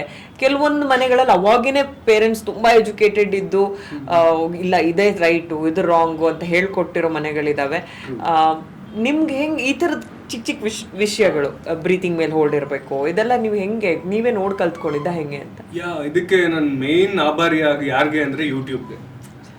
ಯೂಟ್ಯೂಬ್ ಗುರು. ನನಗೆ ಫ್ರೆಂಡ್ಸ್ ಸೌರಭ್ ಅಂತ ಇದ್ದ, ಸೌರಭ್ ಅವ್ರ ಮನೇಲಿ ಇಂಟರ್ನೆಟ್ ಇತ್ತು. ಯಾವಾಗ ಅಂತ ಅಂದರೆ ನಾನು 7th ಓದೋ ಟೈಮಲ್ಲಿ, 7th 8th ಓದೋ ಟೈಮಲ್ಲಿ. ಸೊ ಅಲ್ಲೆಲ್ಲ ಹೋಗೋದು, ಅವಾಗಿಂದಾನೇ ಸ್ವಲ್ಪ ರ್ಯಾಪ್ ಹುಚ್ಚೆಲ್ಲ ಇತ್ತು. ಆ್ಯಂಡ್ ಇದು ಹೆಂಗೆ ಡೆಪ್ತಲ್ಲಿ ಮೇನ್ಲಿ ಅದೊಂದು ಸ್ವಲ್ಪ ರಿಸರ್ಚ್ ಬ್ರೈನ್. ಅದು ಏನಾದರೂ ಐಟಮ್ ಸಿಕ್ತು ಅಂತ ಅಂದರೆ, ಏನಾದರೂ ನೋಡಬೇಕು ಅಂತ ಅಂದರೆ ಅದ್ರ ಹಿಂದೆ ಏನು, ಹೆಂಗಂದ್ರೆ ಏನು, ಅದಂದ್ರೆ ಏನು, ಸ್ವಲ್ಪ ಗೂಗಲ್ ಮಾಡಿ ನೋಡೋದೇ ಜಾಸ್ತಿ. ಹಂಗೆ ನೋಡ್ತಾ ಯೂಟ್ಯೂಬ್ ಅಂತ ಗೊತ್ತಾಯಿತು. ಯೂಟ್ಯೂಬ್ ಹಿಂಗಿದೆ ಮ್ಯಾಟ್ರು. ಅವಾಗ I think it had started 1-2-3 years ಆದಮೇಲೆ ನಾನು ಫಸ್ಟ್ ಅದನ್ನ ನೋಡಿದ್ದು. ಪ್ರಾಬ್ಲಿ ಯೂಟ್ಯೂಬ್ ಸ್ಟಾರ್ಟ್ ಆಗಿಷ್ಟು 16-17 years ಆಗಿರ್ಬೋದು, ನನಗೂ ಗೊತ್ತಿಲ್ಲ ಅಷ್ಟೊಂದು. ಬಟ್ ನಾನು ನೋಡೋಕೆ ಸ್ಟಾರ್ಟ್ ಮಾಡಿದಾಗ ಒಂದು 2-3-5 ಮ್ಯಾಕ್ಸಿಮಮ್ 5 years ಆಗಿತ್ತು ಅಂದ್ಕೊಳ್ಳಿ ಯೂಟ್ಯೂಬ್ ಸ್ಟಾರ್ಟ್ ಆಗಿ. ಅವಾಗಿಂದನೇ ಟ್ಯುಟೋರಿಯಲ್ಸ್ ಮೇಯ್ನ್ ನನ್ನ ಲೈಫ್ ಚೇಂಜ್ ಮಾಡಿದೆ ಯೂಟ್ಯೂಬ್ ಟ್ಯುಟೋರಿಯಲ್ಸ್. ಏನೇ ಮ್ಯಾಟ್ರ್ ಆಗಲಿ, ನನಗೆ ಮ್ಯೂಸಿಕ್ ಮಾಡಿಕೊಡೋರು ಯಾರಿಗೂ ಗೊತ್ತಿರಲಿಲ್ಲ. ಸೊ ಅದನ್ನು ಯೂಟ್ಯೂಬಲ್ಲೇ ಚೆಕ್ ಮಾಡಿ ನೋಡಿ ಹೆಂಗೆ ಮಾಡೋದು. ಆ್ಯಂಡ್ ದೆನ್ ಒಬ್ಬ ಫ್ರೆಂಡ್ ಸಿಗ್ದ, ಡಿ ಜೆ ಲೀತಲ್ಲೇ ಹೇಳ್ದ, ಈ ಥರ ಒಂದು ಸಾಫ್ಟ್ವೇರ್ ಕೊಟ್ಟ. ಅವನ ಹತ್ರನೂ ನಾನು ಜಾಸ್ತಿ ಕೇಳೋಕ್ಕಾಗಲ್ಲ, ಯಾಕಂದ್ರೆ ನಾನು ತುಂಬ ಸ್ವಾಭಿಮಾನಿ. ಹೆಂಗೆ ಅಂದರೆ ಹೇಳ್ಕೊಡು ಮಚ, ಹಾಗೆ ಮಾಡ್ಕೊಡು ಮಚ ಅನ್ನೋದಕ್ಕಿಂತ ಆಯ್ತು ಅವ್ರು ಹೇಳ್ಕೊಟ್ಟು ನಾನು ಅರ್ಥ ಮಾಡ್ಕೊಂಡು ಅವ್ನು ಹೇಳೋದೇ 10 ಅಂದ್ಕೊಳ್ಳೋದು. 100ರಲ್ಲಿ 10 ಹೇಳ್ಕೊಟ್ರೆ ಅವನು ನನ್ನ ತಲೆಗೆ ಹೋಗೋದು 5, ನಾನು ಮಾಡೋದು 1. ಅದ್ರ ಬದಲು ನಾನೇ ಕುತ್ಕೊಂಡ ಅಂತ ಅಂದರೆ 100ರಲ್ಲಿ 50 ತಲೆ ಹೋಗುತ್ತೆ, 25 ಬರುತ್ತೆ ಅಂತ ಹೇಳಿ ನನ್ನ ಐಡಿಯಾಲಜಿ. ಕಲ್ತು ಯೂಟ್ಯೂಬಿಂದನೇ ಬೀಟ್ ಮಾಡೋದು ಕಲ್ತಿದ್ದು, ಲಿರಿಸಿಸಮ್ ಬಗ್ಗೆ ಕಲ್ತಿದ್ದು, ರ್ಯಾಪ್ ಸ್ಪೆಷಲಿ. ಆ್ಯಂಡ್ ಏನೇನು ಟೆಕ್ನಿಕ್ಸ್ ಇದೆ, ಬ್ರೀದಿಂಗ್ ಟೆಕ್ನಿಕ್ಸ್ ಹೆಂಗೆ ಹೆಲ್ಪ್ ಆಗುತ್ತೆ. ಬಿಕಾಸ್ ನನಗೆ ಸೆಳೆದಿದ್ದು ಫಸ್ಟ್ ರ್ಯಾಪ್, ಫಾಸ್ಟ್ ರ್ಯಾಪೇ ಸೆಳೆದಿದ್ದು. ಈ ನಾರ್ಮಲ್ ರ್ಯಾಪ್ ಆಗಲಿ ಅಥವಾ ಹಿಟ್ ಏನಂತಾರೆ, ಈ ಅದಕ್ಕೇನಂತಾರೆ ವರ್ಡ್, ಕಮರ್ಷಿಯಲ್ ಸ್ಟಫ್ಸ್ ಆಗಲಿ, ಅದೆಲ್ಲ ನಂಗೆ ಅಷ್ಟು ಮಜಾ ಕೊಡಲಿಲ್ಲ. ಆಲ್ವೇಸ್ ಲೈಫಲ್ಲಿ ಏನೇ ಆದ್ರೂ ಒಂಥರ ಕಾಂಪ್ಲೆಕ್ಸ್ ಇರೋವಂಥ ವಸ್ತುಗಳನ್ನೇ ನನಗೆ ತುಂಬ ಇಷ್ಟ ಆಗೋದು. ಹೆಂಗೆ ಅಂದರೆ ಮನೆ, ಅದೇ ಎಷ್ಟು ಥರ ಹೇಳ್ತಾರಲ್ಲ, ಮನೆ ಯಾರು ಬೇಕಾದರೂ ಕಟ್ಬೋದು, ಅರಮನೆ ಕಟ್ಟೋದಕ್ಕೆ ತುಂಬ ಟೈಮ್ ಆಗುತ್ತೆ ಅಂತ. ನಂಗೆ ಅರಮನೆನೇ ಇಷ್ಟ. ಸೊ ಆ ಥರ ದೊಡ್ಡ ವಿಷಯಗಳು ನೋಡಿಕೊಂಡು ಕಲ್ತ್ಕೊಳ್ತಾ ಬಂದಾಗ ಅಫ್ಕೋರ್ಸ್ ಯೂಟ್ಯೂಬಿಂದನೇ ಎಲ್ಲ ಗೊತ್ತಾಗಿದ್ದು. And of course what ever I am 50% ನನ್ನ ಎಫರ್ಟ್ ಇದ್ರೆ 50% ಯೂಟ್ಯೂಬಿಂದಾನೆ ಅಂತ ಹೇಳ್ಬೋದು. ಓಕೆ, ಮಷಿನ್ ಗನ್ ಯಾವಾಗ ಎಕ್ಸ್ಪೆಕ್ಟ್ ಮಾಡ್ಬೋದು? ಮಷಿನ್ ಗನ್ ಹೋಪ್ಫುಲಿ ನನ್ನ ಆಲ್ಬಮ್ ಬರುತ್ತೆ. ಇದನ್ನ been working on it since 3 years. Because ಈ ವರ್ಡ್ ನಾನು ಕೇಳಿದ್ದೀನಿ ಆಲ್ರೆಡಿ ನಿಮ್ಮ ಬಾಯಲ್ಲೇ. ಸೊ 3 ವರ್ಷದಿಂದ ಮಾಡ್ಕೊಂಡ್ ಬಂದಿದ್ದೀನಿ. 12 ಟ್ರ್ಯಾಕ್ ಇದೆ ಆಲ್ಬಮಲ್ಲಿ. ನನಗೆ ಹೆಂಗೆ ಅಂತಂದರೆ ವಿಜುವಲಿಗಿನ್ನ ನಾನು ಬರೀ ಆಡಿಯೋ ಬಿಡೋದು 2-3 ವಿಡಿಯೋ ಅಂತ ಅಂದ್ಕೊಂಡಿದ್ದೀವಿ. 12 ಆಡಿಯೋ ಟ್ರ್ಯಾಕ್ಸ್ ಇದೆ. ನನಗೆ ಯಾರಾದ್ರು ಕೇಳ್ತಿರೋರಿಗೆ ಅದು ಮತ್ತೆ ಕೇಳಂಗೆ ಇರಬಾರ್ದು, ಹಿಂದೆನೂ ಕೇಳಿರಂಗೆ ಇರಬಾರ್ದು. ಆ ಎಕ್ಸ್ಪೀರಿಯನ್ಸ್ ಕೊಡೋದು ತುಂಬ been working on it. Hopefully ಇನ್ನು 1 year ಅದ್ರ ಮೇಲ್ಗಡೆ ಮಾಡಿದ್ರೆ ನಾನೇ ಆಮೇಲೆ ಅದ್ರ ಹೋಪ್ ಕಳ್ಕೊಂಡ್ಬಿಡ್ತೀನಿ ಆಲ್ಬಮ್ ಇಲ್ಲ. ಸೊ ಈ ವರ್ಷ ಎಂಡ್ ಒಳಗಡೆನೆ ಎಕ್ಸ್ಪೆಕ್ಟ್ ಮಾಡ್ಬೋದು. ಬಿಜ್ಜಳ ನೇಮ್ ಬಗ್ಗೆ ಮಾತಾಡ್ತಾ ಇದ್ವಿ ನಾವು. ಸ್ಕೂಲ್ ಕಾಲೇಜಲ್ಲೆಲ್ಲ ಹೆಂಗ್ ಕರಿತಿದ್ರು ಫ್ರೆಂಡ್ಸ್? ಈ ಲಿಟ್ರೇಚರ್ ಬಗ್ಗೆ ಇಷ್ಟೊಂದು ಪ್ಯಾಷನ್ ಇರುವಂತ ಅಪ್ಪ ಅಮ್ಮ ಬಿಜ್ಜಳ ಅನ್ನುವಂತ ಹೆಸರು ಇಟ್ಟಿದ್ದು, ಅದ್ರ ಬಗ್ಗೆ ಏನಾದ್ರು ಕತೆ ಇದೆಯಾ? ಎಸ್ ನನ್ನ ಅಣ್ಣನ ಹೆಸರು ಹೊಯ್ಸಳ, ನಾನು ಬಿಜ್ಜಳ. ನಮ್ಮ ಅಪ್ಪ ಹಂಗೆ ಇದೆ, ಹಿಸ್ಟ್ರಿ ಮೇಲೆಲ್ಲ ಸ್ವಲ್ಪ ಆಸಕ್ತಿ. Nice name. ಹೌದು, ಬಟ್ ಅವ್ನು ಬಿಡಿ ಹೊಯ್ಸಳ ಹೆಂಗೋ ಪೊಲೀಸ್ ಕಿಲೀಸ್ ಅಂತ ಎಲ್ಲ ಫುಲ್ ಗರ್ವ ಇರುತ್ತೆ. ಅದು ಚೆನ್ನಾಗಿತ್ತು. ನಂದು ಹೆಸರು ಡಿಸೈನ್ ಆಗಿ ಕರಿಯೋರು. ಇದನ್ನೆಲ್ಲ ಯಾವಾಗ್ಲೂ ಇನ್ನೂ ಒಂಥರ ಡ್ರಾಮಾ ಆಗುತ್ತೆ, ಯಾವ್ಯಾವ ಡಿಸೈನ್ ಅಲ್ಲಿ ಕರಿತಾ ಇದ್ರು ನನ್ನ ಹೆಸರನ್ನ ಅಂತ. ಅವಾಗ ಬೇಡ ಹೆಂಗ್ ಕರಿತಾ ಇದ್ರು ಅಂತ. ಸೊ ಅದೇ ರೀಸನ್ಗೋಸ್ಕರ ಬಿಜ್ಜು, ನಮ್ಮ ಅಜ್ಜಿ ನನ್ಗೆ ಬಿಜ್ಜು ಅಂತ ಕರೆಯಕ್ ಸ್ಟಾರ್ಟ್ ಮಾಡಿದ್ರು. ಸೊ ನಾನು ಅನ್ಕೊಂಡಿದ್ದೆ ನೀವು ರ್ಯಾಪ್ ಮಾಡಕ್ ಶುರು ಮಾಡಿದಾಗ ನೀವ್ ಇಟ್ಕೊಂಡಿರೋ ಹೆಸರು ಅಂತ. ಇಲ್ಲ, ಇದು ನಂದು same 3rd standard 4th standard time ಇಂದ ನಾನು ಅವಾಗಿಂದಾನೇ ಎಲ್ರಿಗೂ ಹೇಳ್ತಾ ಇದ್ದೆ, ಕಾಲ್ ಮಿ ಬಿಜ್ಜು, ನನ್ ಬಿಜ್ಜು ಅಂತಾನೆ ಕರೀರಿ ಗುರು. ಅದು ಫುಲ್ ಹೆಸರು ನಿಮ್ಗೆ ಹೇಳಕ್ ಬರಲ್ಲ, ನಂಗೆ ಬಿಜ್ಜು ಅಂತಾನೆ ಕರಿಬಿಡಿ ಅಂತ. ಸೊ ಹಾಗೆ ಸ್ಟಾರ್ಟ್ ಆಗಿದ್ದು. ಆ್ಯಂಡ್ ಅದನ್ನೇ ನನ್ನ ಫಸ್ಟ್ ಎವರ್ ರ್ಯಾಪ್ ಹೆಸರು ಬಂದು MC Lil B. ಓಕೆ. ನಾನು ಸ್ಟಾರ್ಟ್ ಮಾಡಿದ್ದು ಇಂಗ್ಲೀಷ್ ರ್ಯಾಪರ್ ಆಗಿ. ಯಾವಾಗ 2013 ಅಲ್ಲಿ ನಾನು ಫಸ್ಟ್ ಇಂಗ್ಲೀಷ್ ರ್ಯಾಪ್ ಬರೆದು ಲ್ಯಾಪ್ಟಾಪಲ್ಲಿ ರೆಕಾರ್ಡ್ ಮಾಡಿ, ಆ್ಯಂಡ್ ಅಲ್ಲೋ ಹೆಂಗೋ ಮಿಕ್ಸಿಂಗ್ ಎಲ್ಲ ಕಲ್ತು ಯೂಟ್ಯೂಬಲ್ಲೇ ನೋಡಿಕೊಂಡು ಆಡಾಸಿಟಿ ಅಂತ ಸಾಫ್ಟ್ವೇರ್ ಇತ್ತು, ಅದ್ರಲ್ಲಿ ಮಾಡಿಬಿಟ್ಟು ಬಿಟ್ಟಿದ್ದು. ಅದ್ರ ಹೆಸರು ಬೇಸ್ ಬಾಯ್ ಅಂತ ಸಾಂಗು. ಅವಾಗ MC Lil B ಅಂತ ಇಟ್ಕೊಂಡಿದ್ದೆ. ವಾಯ್ಸ್ ಒಳ್ಳೆ ಚಿಕ್ಕ ಮಗು ಥರ ಆಯಿತು, ನಂದು ಕೀ ಅಂತ ಆಯಿತು. Lil B ಅಂತ ಹೆಸರು ಇಟ್ಕೊಂಡಿದ್ದು. ಆಮೇಲೆ ಹೋಗ್ತಾ ಯಾವಾಗ ಕನ್ನಡದ ರ್ಯಾಪ್ ಎಲ್ಲ ಮಾಡಬಹುದು, ಕನ್ನಡದಲ್ಲೂ ಒಂದು ಏನೋ ಹೊಸತನ ತರಬೇಕು, ನಂಗೆ ಅದು ಯಾವುದು ಸ್ಟಾರ್ಟಿಂಗಲ್ಲಿ ಇತ್ತು ಅದು ಆಂಗ್ಲದ ಮೇಲೆ ವ್ಯಾಮೋಹ, ರ್ಯಾಪರ್ ಆಗ್ಬಿಟ್ಟೆ, USA ಹೋಗ್ಬಿಟ್ಟೆ, ಎಮಿನೆಮ್ ಜೊತೆ ಮಾಡ್ಬಿಟ್ಟೆ ಅನ್ನೋ ಥರ ಮ್ಯೂಸಿಕ್ ವಿಡಿಯೋಸ್ ಎಲ್ಲ ದೊಡ್ಡ ಸ್ಟೇಜಲ್ಲಿ ಪರ್ಫಾರ್ಮೆನ್ಸ್, ಫುಲ್ ಗ್ರಾಮಿ ಗೀಮಿ ಅಂತೆಲ್ಲ ಇರ್ತಾ ಇತ್ತು. ಆಮೇಲೆ ಒನ್ ಡೇ ಅದೆಲ್ಲ ಆಗ್ಬೋದು. ಹೌದು, ಗ್ರಾಮಿದಂತೂ ಅಫ್ಕೋರ್ಸ್ ಅದು ಇದೆ. ಬಟ್ ಅವಾಗ ಇದ್ದಿದ್ದು ಎಮಿನೆಮ್ ಜೊತೆ ನಿಂತ್ಕೊಂಡು ಗ್ರಾಮಿ ಇಸ್ಕೊಂತೀನಿ ಅಂತ. ಇವತ್ತು ಸೋಲೋ ನಿಂತ್ಕೊಂಡು ಇಸ್ಕೊಂತೀನಿ ಅಂತ. ಅದು ಬರಬೇಕು ಲೈಫಲ್ಲಿ. ಸೊ ಹೀಗೆಲ್ಲ ಸ್ಟಾರ್ಟ್ ಆಯಿತು. MC Lil B ಇಂದ MC ಬಿಜ್ಜುಗೆ. ಅವಾಗ ನಾ had to change because voice ಆ ಥರ ಮಗು ಥರ ಇರಲಿಲ್ಲ, ವಾಯ್ಸು ಸ್ವಲ್ಪ ಗಡ್ಸ ಆಯಿತು and stuff like that. So Bijju ಅಂತ ಏನಿತ್ತು, ನಮ್ಮ ತನೂ ಇರುತ್ತೆ, half foreign half Indian. It is MC Bijju. ಚೆನ್ನಾಗಿದೆ. ಇಲ್ಲಿವರೆಗೂ ನೀವು ಬರ್ತಿರೋವಂಥ ಸಾಲುಗಳು ಅದೆಲ್ಲದರಲ್ಲೂ ಒಂದು ನಿಮಗೆ ವೆರಿ ಫೇವ್ರೆಟ್ ಲೈನ್ ಅನ್ನೋದಾದರೆ? So much favourite. ಇದು ಹೆಂಗುರು ಕ್ರ್ಯಾಕ್ ಮಾಡಿದೆ ನಾನು ಅಂತ ನಿಮಗೆ ಅನ್ಸೋದು ಯಾವಾಗಾದ್ರೂ? ಇದು ಒಂದು ಫ್ರೀ ಸ್ಟೈಲ್ ಫ್ರೈಡೇ ಅಂತ ಒಂದಿತ್ತು. ಇದು ದೇಸಿ ಹಿಪ್ ಹಾಪ್ ಅಂತ ಒಂದು ಇಂಡಿಯಾನಲ್ಲೇ one of the biggest hip hop group ಇದೆ. ಇನ್ ದ ಸೆನ್ಸ್ ಇವಾಗೆಲ್ಲ Indian hip hop desi hip hop ಅಂತಾನು ಕೂಡ ಕರೀತಾರೆ. desihiphop.com ಅಂತ ಇತ್ತು. ಇವಾಗ ಯಾರ್ಯಾರು ಹಿಂದಿನಲ್ಲೆಲ್ಲ ಟಾಪ್ ರ್ಯಾಪರ್ಸ್ ಏನೇನಿದ್ದಾರೆ ಅವರೆಲ್ಲ ಒಂದು ಕಲೆಕ್ಟಿವ್ ಅಲ್ಲಿತ್ತು. ನಾನು ಅವಾಗ I still in the same circle. ಇವಾಗ ಯಾರೇ ಆಗಿರಲಿ, ಡಿವೈನ್ ಆಗಿರ್ಬೋದು, ರಫ್ತಾರ್ ಆಗಿರ್ಬೋದು, ರಾಜಕುಮಾರಿ ಆಗಿರ್ಬೋದು, ನಂದು ಎಲ್ಲ ಪೋಸ್ಟಲ್ಲಿ ನೀವು ಹಳೆ ಪೋಸ್ಟಿಂದ ನೋಡ್ಕೊಂಬಂದ್ರೆ ಅವ್ರದ್ದೆಲ್ಲ ಕಮೆಂಟ್ಸ್ ಇದೆ. And they all appreciate and ಇವಾಗಲೂ ಗುರುತಿಸ್ತಾರೆ. ಇವಾಗಲೂ ಇವಾಗ ಸೌತ್ ಇಂಡಿಯನ್ ರ್ಯಾಪರ್ಸ್ ಯಾರಾದ್ರು ಇದ್ದಾರಾ ಅಂತ ಹೇಳ್ಬೇಕಾದ್ರೆ ನನ್ನ ಹೆಸರು ಬರ್ತಿರುತ್ತೆ. ನನಗೆ ತುಂಬ ಆಭಾರಿ, ತುಂಬ ಧನ್ಯವಾದ ಅವ್ರಿಗೆಲ್ಲ, ಇನ್ನದೇ ರಿಮೆಂಬರ್ ಅಂತ. ಆ ಟೈಮಲ್ಲಿ ಒಂದು ಚಾಲೆಂಜ್ ಇತ್ತು, ಆಲ್ ಓವರ್ ಇಂಡಿಯಾ ಒಂದು ಸೇಮ್ ಬೀಟ್ ಕೊಟ್ಬಿಟ್ಟು ಆ ಬೀಟ್ ಮೇಲೆ ಎವ್ರಿಬಡಿ ಹ್ಯಾಸ್ ಟು ರ್ಯಾಪ್ ಅಂತ. ಅದಕ್ಕೆ ನಾನು ಬರ್ದಿದ್ದೆ ಫ್ರೀ ಸ್ಟೈಲ್ ಫ್ರೈಡೇ ಅಂತ ಹೇಳಿ. ಸೊ ಐ ಥಿಂಕ್ ಅದು ಹೆಂಗಿದೆ ಇಡೀ ಟ್ರ್ಯಾಕ್ ಅಂತ ಅಂದರೆ, each and every line language ಯಾವ್ದ್ರಲ್ಲಿ? ಕನ್ನಡದಲ್ಲಿ. ಓಕೆ. ಎವ್ರಿ ಸಾಲು ಎರಡೆರಡು ಅರ್ಥ ಕೊಡುತ್ತೆ. ಸೊ ಹೆಂಗೆ ಅಂತ ಅಂದ್ರೆ, ಪೂರ್ತಿ ಟ್ರ್ಯಾಕ್ ಅಲ್ಲಿ ಇರೋದು 46 ಏನೇನೋ ಇದೆ ಫುಲ್ ಟ್ರ್ಯಾಕ್ ಅದು. ಆ ಟ್ರ್ಯಾಕ್ ಅಲ್ಲಿ ಪ್ರತಿಯೊಂದು ಹಂಗೆ ಬರುತ್ತೆ ಅಂಡ್ ಉಲ್ಟಾ ಲೈನ್ಸ್ ಓದ್ಕೊಂಡು ಹೋದ್ರು ಒಂದು ಮೀನಿಂಗ್ ಕೊಡುತ್ತೆ. ಕೆಳಗಿಂದ ಮೇಲೆ ಓದ್ಕೊಂಡು ಕ್ರೇಜಿ. ಇದ್ರ ಮೇಲೆ ಟ್ರಸ್ಟ್ ಮೀ ಒಂದು ವಾರ ಅವ್ರ 1.5 ವಾರ ಅಷ್ಟೇ ನಾನು ಕುತ್ಕೊಂಡಿದ್ದು ಬರೆಯೋದಕ್ಕೆ.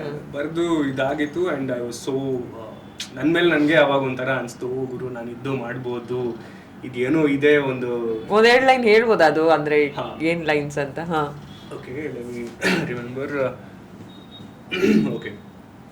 ಕಾರಣವಿಲ್ಲದ ಕ್ರಿಯೆ ಕರ್ತ ಮನದ ಮುಗಿಲಲ್ಲಿ ಮಲಗೋದ್ ಮರತ ಬಲದ ಬೈಕೆ ಮೆದುಳಲ್ಲಿ ಬರಿತ ಕಾಲದ ಚಾಲಕನ್ ತಿನ್ನುತ್ತಾ ಹೊಡೆತ ಕೆಲ ದನಿಗಳ ಕೇಳು ಧ್ವನಿಯಾಗಿ ಅಡಗಡಿಸಿದ ಏಕತೆಯನ್ನು ಬಿಳಿ ಹಳಿ ಬೆಲೆ ಕಪ್ಪು ಚುಕ್ಕಿಗೆಂತೆ ಮರೆತಿರುವೆನ ದೇವತೆಯನ್ನು ಅನಾಮಧೇಯದಾತ್ಮ ವಿರಳು ಕೆಳಗಿಳಿಯದು ಸ್ವಾಭಿಮಾನ ದೇವರ ಎದುರು ಬಂದರು ಅವನ ಎದುರಿಸುವಂತ ಜಾಯಮಾನ ನರಿಕರಿ ಕುರಿಗಳ ಜೊತೆಗೆ ಕಂಡಿರುವೆ ನಾನು ನರಕ ಪ್ರಣಯದ ಪರಿಮಳ ಬಹಳ ಪಡೆದ ಬಡವ ಯುವಕ ವಿಕಟ ಕವಿಯ ವಿದ್ಯೆ ನಿದ್ದೆ ಸಹಪಾಠಿಗಳಿಲ್ಲದೆ ಕಲಿತೆ ಕೆಟ್ಟ ಮಂದಿ ಒಳ್ಳೆ ಮಂದಿ ಎಲ್ಲ ಮಂದಿ ಎಂದೆ ಮಂದಿ ಜೊತೆ ಕಮ್ಮಿ ಬೆರೆತೆ ಮನದಲ್ಲಿ ಮಲಗೋದ ಮರೆತೆ ಬೆದಳಲಿ ಏನು ಇಲ್ಲ ಕೊರತೆ ನನ್ನ ರ್ಯಾಪ್ ಕೇಳಿ ಉರ್ಕೊಳ್ಳೋರ್ದು ಸೀದೋಗಿರುತ್ತೀಗ. ಸೊ ಈ ತರ ನಿಜವಾಗ ನಾನು ಸುಮಾರು ಸಲ ಮೆನ್ಷನ್ ಮಾಡಿರ್ಬೋದು ಇದು. ಕೆಲವೊಬ್ಬರನ್ನ ಅಥವಾ ಕೆಲವೊಬ್ಬರಲ್ಲ, ಒಂದಷ್ಟು ಜನರನ್ನ ಮಾತಾಡ್ಸಿದಾಗ ನಂಗೆ ಏನಾಗುತ್ತೆ ಅಂದ್ರೆ, ಮುಂದಿನ ದಿನದಲ್ಲಿ ಕನ್ನಡ ಇಂಡಸ್ಟ್ರಿಗೆ ಒಂದು ಬಿಗ್ಗೆಸ್ಟ್ ಆಸ್ತಿ ಆಗ್ತಾರೆ ಇವರು ಅಂತ ನಂಗೆ ನಿಮ್ಮ ವಿಷಯದಲ್ಲೂ ನಂಗೆ ಖಂಡಿತವಾಗ್ಲೂ ಅದು ಅನ್ಸುತ್ತೆ. Please continue our work. ಏನೆಲ್ಲ ಮಾಡ್ತಾ ಇದ್ದೀರಾ ಅದೆಲ್ಲ ಇನ್ನೂ ಚಂದವಾಗಿ ಸೂಪರ್ ಸಕ್ಸಸ್ಫುಲಿ ಮುಂದೆ ಸಾಗ್ಲಿ ಅಂತ.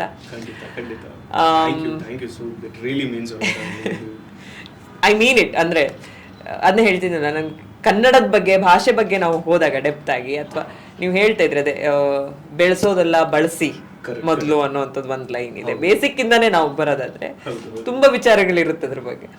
ಸೊ ಚೆನ್ನಾಗಾಗ್ಲಿ ಎಲ್ಲ. ಇನ್ನೊಂದೆರಡು ವಿಷಯ ನಾನು ಕವರ್ ಮಾಡೋದಾದ್ರೆ, ಏನ್ ಪ್ಲಾನ್ಸ್ ನೆಕ್ಸ್ಟ್ ಬಿಚ್ಚುದು ಅಂದ್ರೆ ಈ ಇಂಡಸ್ಟ್ರಿಲಿ? ಸೊ ಮೇನ್ಲಿ ಇವಾಗ ಇನ್ನೊಂದು ಟಾಕ್ಸ್ ಅಲ್ಲಿದೆ. ಒಂದು also acted in, sorry I forgot to tell you this, ಒಂದು ಮೂವಿಲಿ ಕೂಡ ಆಕ್ಟ್ ಮಾಡಿದ್ದೆ, ಡೇವಿಡ್ ಅಂತ. ಸೊ ನನ್ಗೆ ಆಕ್ಟಿಂಗ್ ಮೇಲೂ ಸ್ವಲ್ಪ ಇಂಟ್ರೆಸ್ಟ್ ಇದೆ ಮೊದಲಿಂದ. ನಾನು ಒಂದು 4-5 ಶಾರ್ಟ್ ಫಿಲ್ಮ್ ಆ ಲುಕ್ ಇದೆಯಲ್ಲ, ಒಂದಷ್ಟು ಕ್ಯಾರೆಕ್ಟರ್ಗಳಿಗೆ ನಾವು ವಿಜುವಲೈಸ್ ಮಾಡ್ಕೋಬಹುದು actually. So mainly nervous character ತುಂಬಾ ಸೂಟ್ ಆಗ್ತೀನಿ. ಏನಿಲ್ಲ, ಆಕ್ಟಿಂಗ್ ಯಾವ ಪರ್ಫಾರ್ಮೆನ್ಸ್ ಬೇಕಾದ್ರೂ ಸಿಗ್ಬೋದು, ಎಂತ ಪಾತ್ರ ಬೇಕಾದ್ರೂ ಸಿಗ್ಬೋದು. ಹೋಪ್ಫುಲಿ. ಸೊ ನನಗೆ ಆಲ್ರೌಂಡರ್ ಸೀನ್ ನನ್ಗೆ ತುಂಬಾ ಇಷ್ಟ. I want to be music ಮಾಡಬೇಕಿದೆ ಆ್ಯಂಡ್ ಮ್ಯೂಸಿಕ್ ಡೈರೆಕ್ಟರ್ ಕೂಡ ಆಗ್ಬೇಕಂತ ಇದೆ. ನಾನು ಬಿಟ್ಬಿಟ್ಟು ಮಾಡೋದು ಬೇಡ ಅಂತ ಅನ್ಕೊಂಡಿದ್ದೆ. ಇನ್ನೊಂದು ಮೂವಿಗೂ ಟಾಕ್ಸಲ್ಲಿದೆ, ಅದರಲ್ಲೂ ಅಷ್ಟೇ 4 ಸಾಂಗ್ ಇದೆ. 4 ಸಾಂಗು ಮ್ಯೂಸಿಕ್ ಮಾಡ್ತಾ ಇದ್ದೀನಿ. ಅಂಡ್ ನನ್ನ ಮ್ಯೂಸಿಕ್ ಮೇಲೆ ಜಾಸ್ತಿ ಒಲವಿದೆ ಅಂಡ್ ಆಕ್ಟಿಂಗ್ ಅಂತೂ ಆಫ್ ಕೋರ್ಸ್ ಜೊತೆಲೆ ಬರುತ್ತೆ ಅದೆರಡು ಇಂಡಸ್ಟ್ರಿ. ಹೌದು.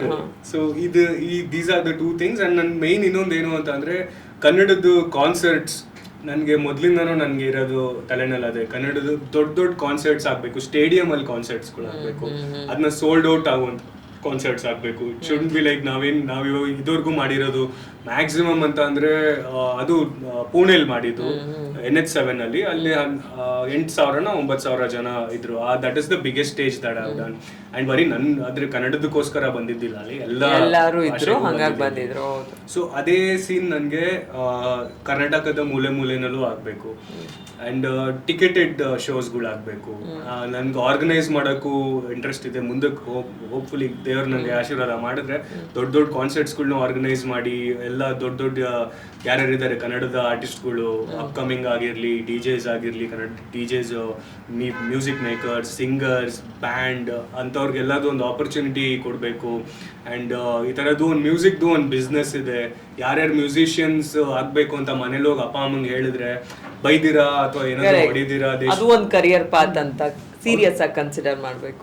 ಕರೆಕ್ಟ್. ಅವ್ರು ಖುಷಿಯಾಗಿ ಹೂ ಅಂತ ಅನ್ಬೇಕು ಅಪ್ಪ ಅಮ್ಮ. ಅಲ್ಲಿವರೆಗೂ ಏನೇನು ಮಾಡಕ್ ಸಾಧ್ಯನೋ ಅದೆಲ್ಲ ಮಾಡಬೇಕು ಅಂತ ನಂಗೆ ಆಸೆ ಇದೆ. ಇವಾಗ ಡಿವೈನೇ ರೀಸೆಂಟ್ ಆಗಿ ಒಂದು ಡಿವೈನ್ ಹಿಂದಿ ರ್ಯಾಪರ್, ಈ ರೀಸೆಂಟ್ಲಿ ಡಿಡ್ ಒಂದು ಕಾನ್ಸರ್ಟ್ ರೀ, 25,000 ಜನ ಒಂದು ಸ್ಟೇಡಿಯಂ ಅಲ್ಲಿ ತುಂಬಿದ್ದಾರೆ.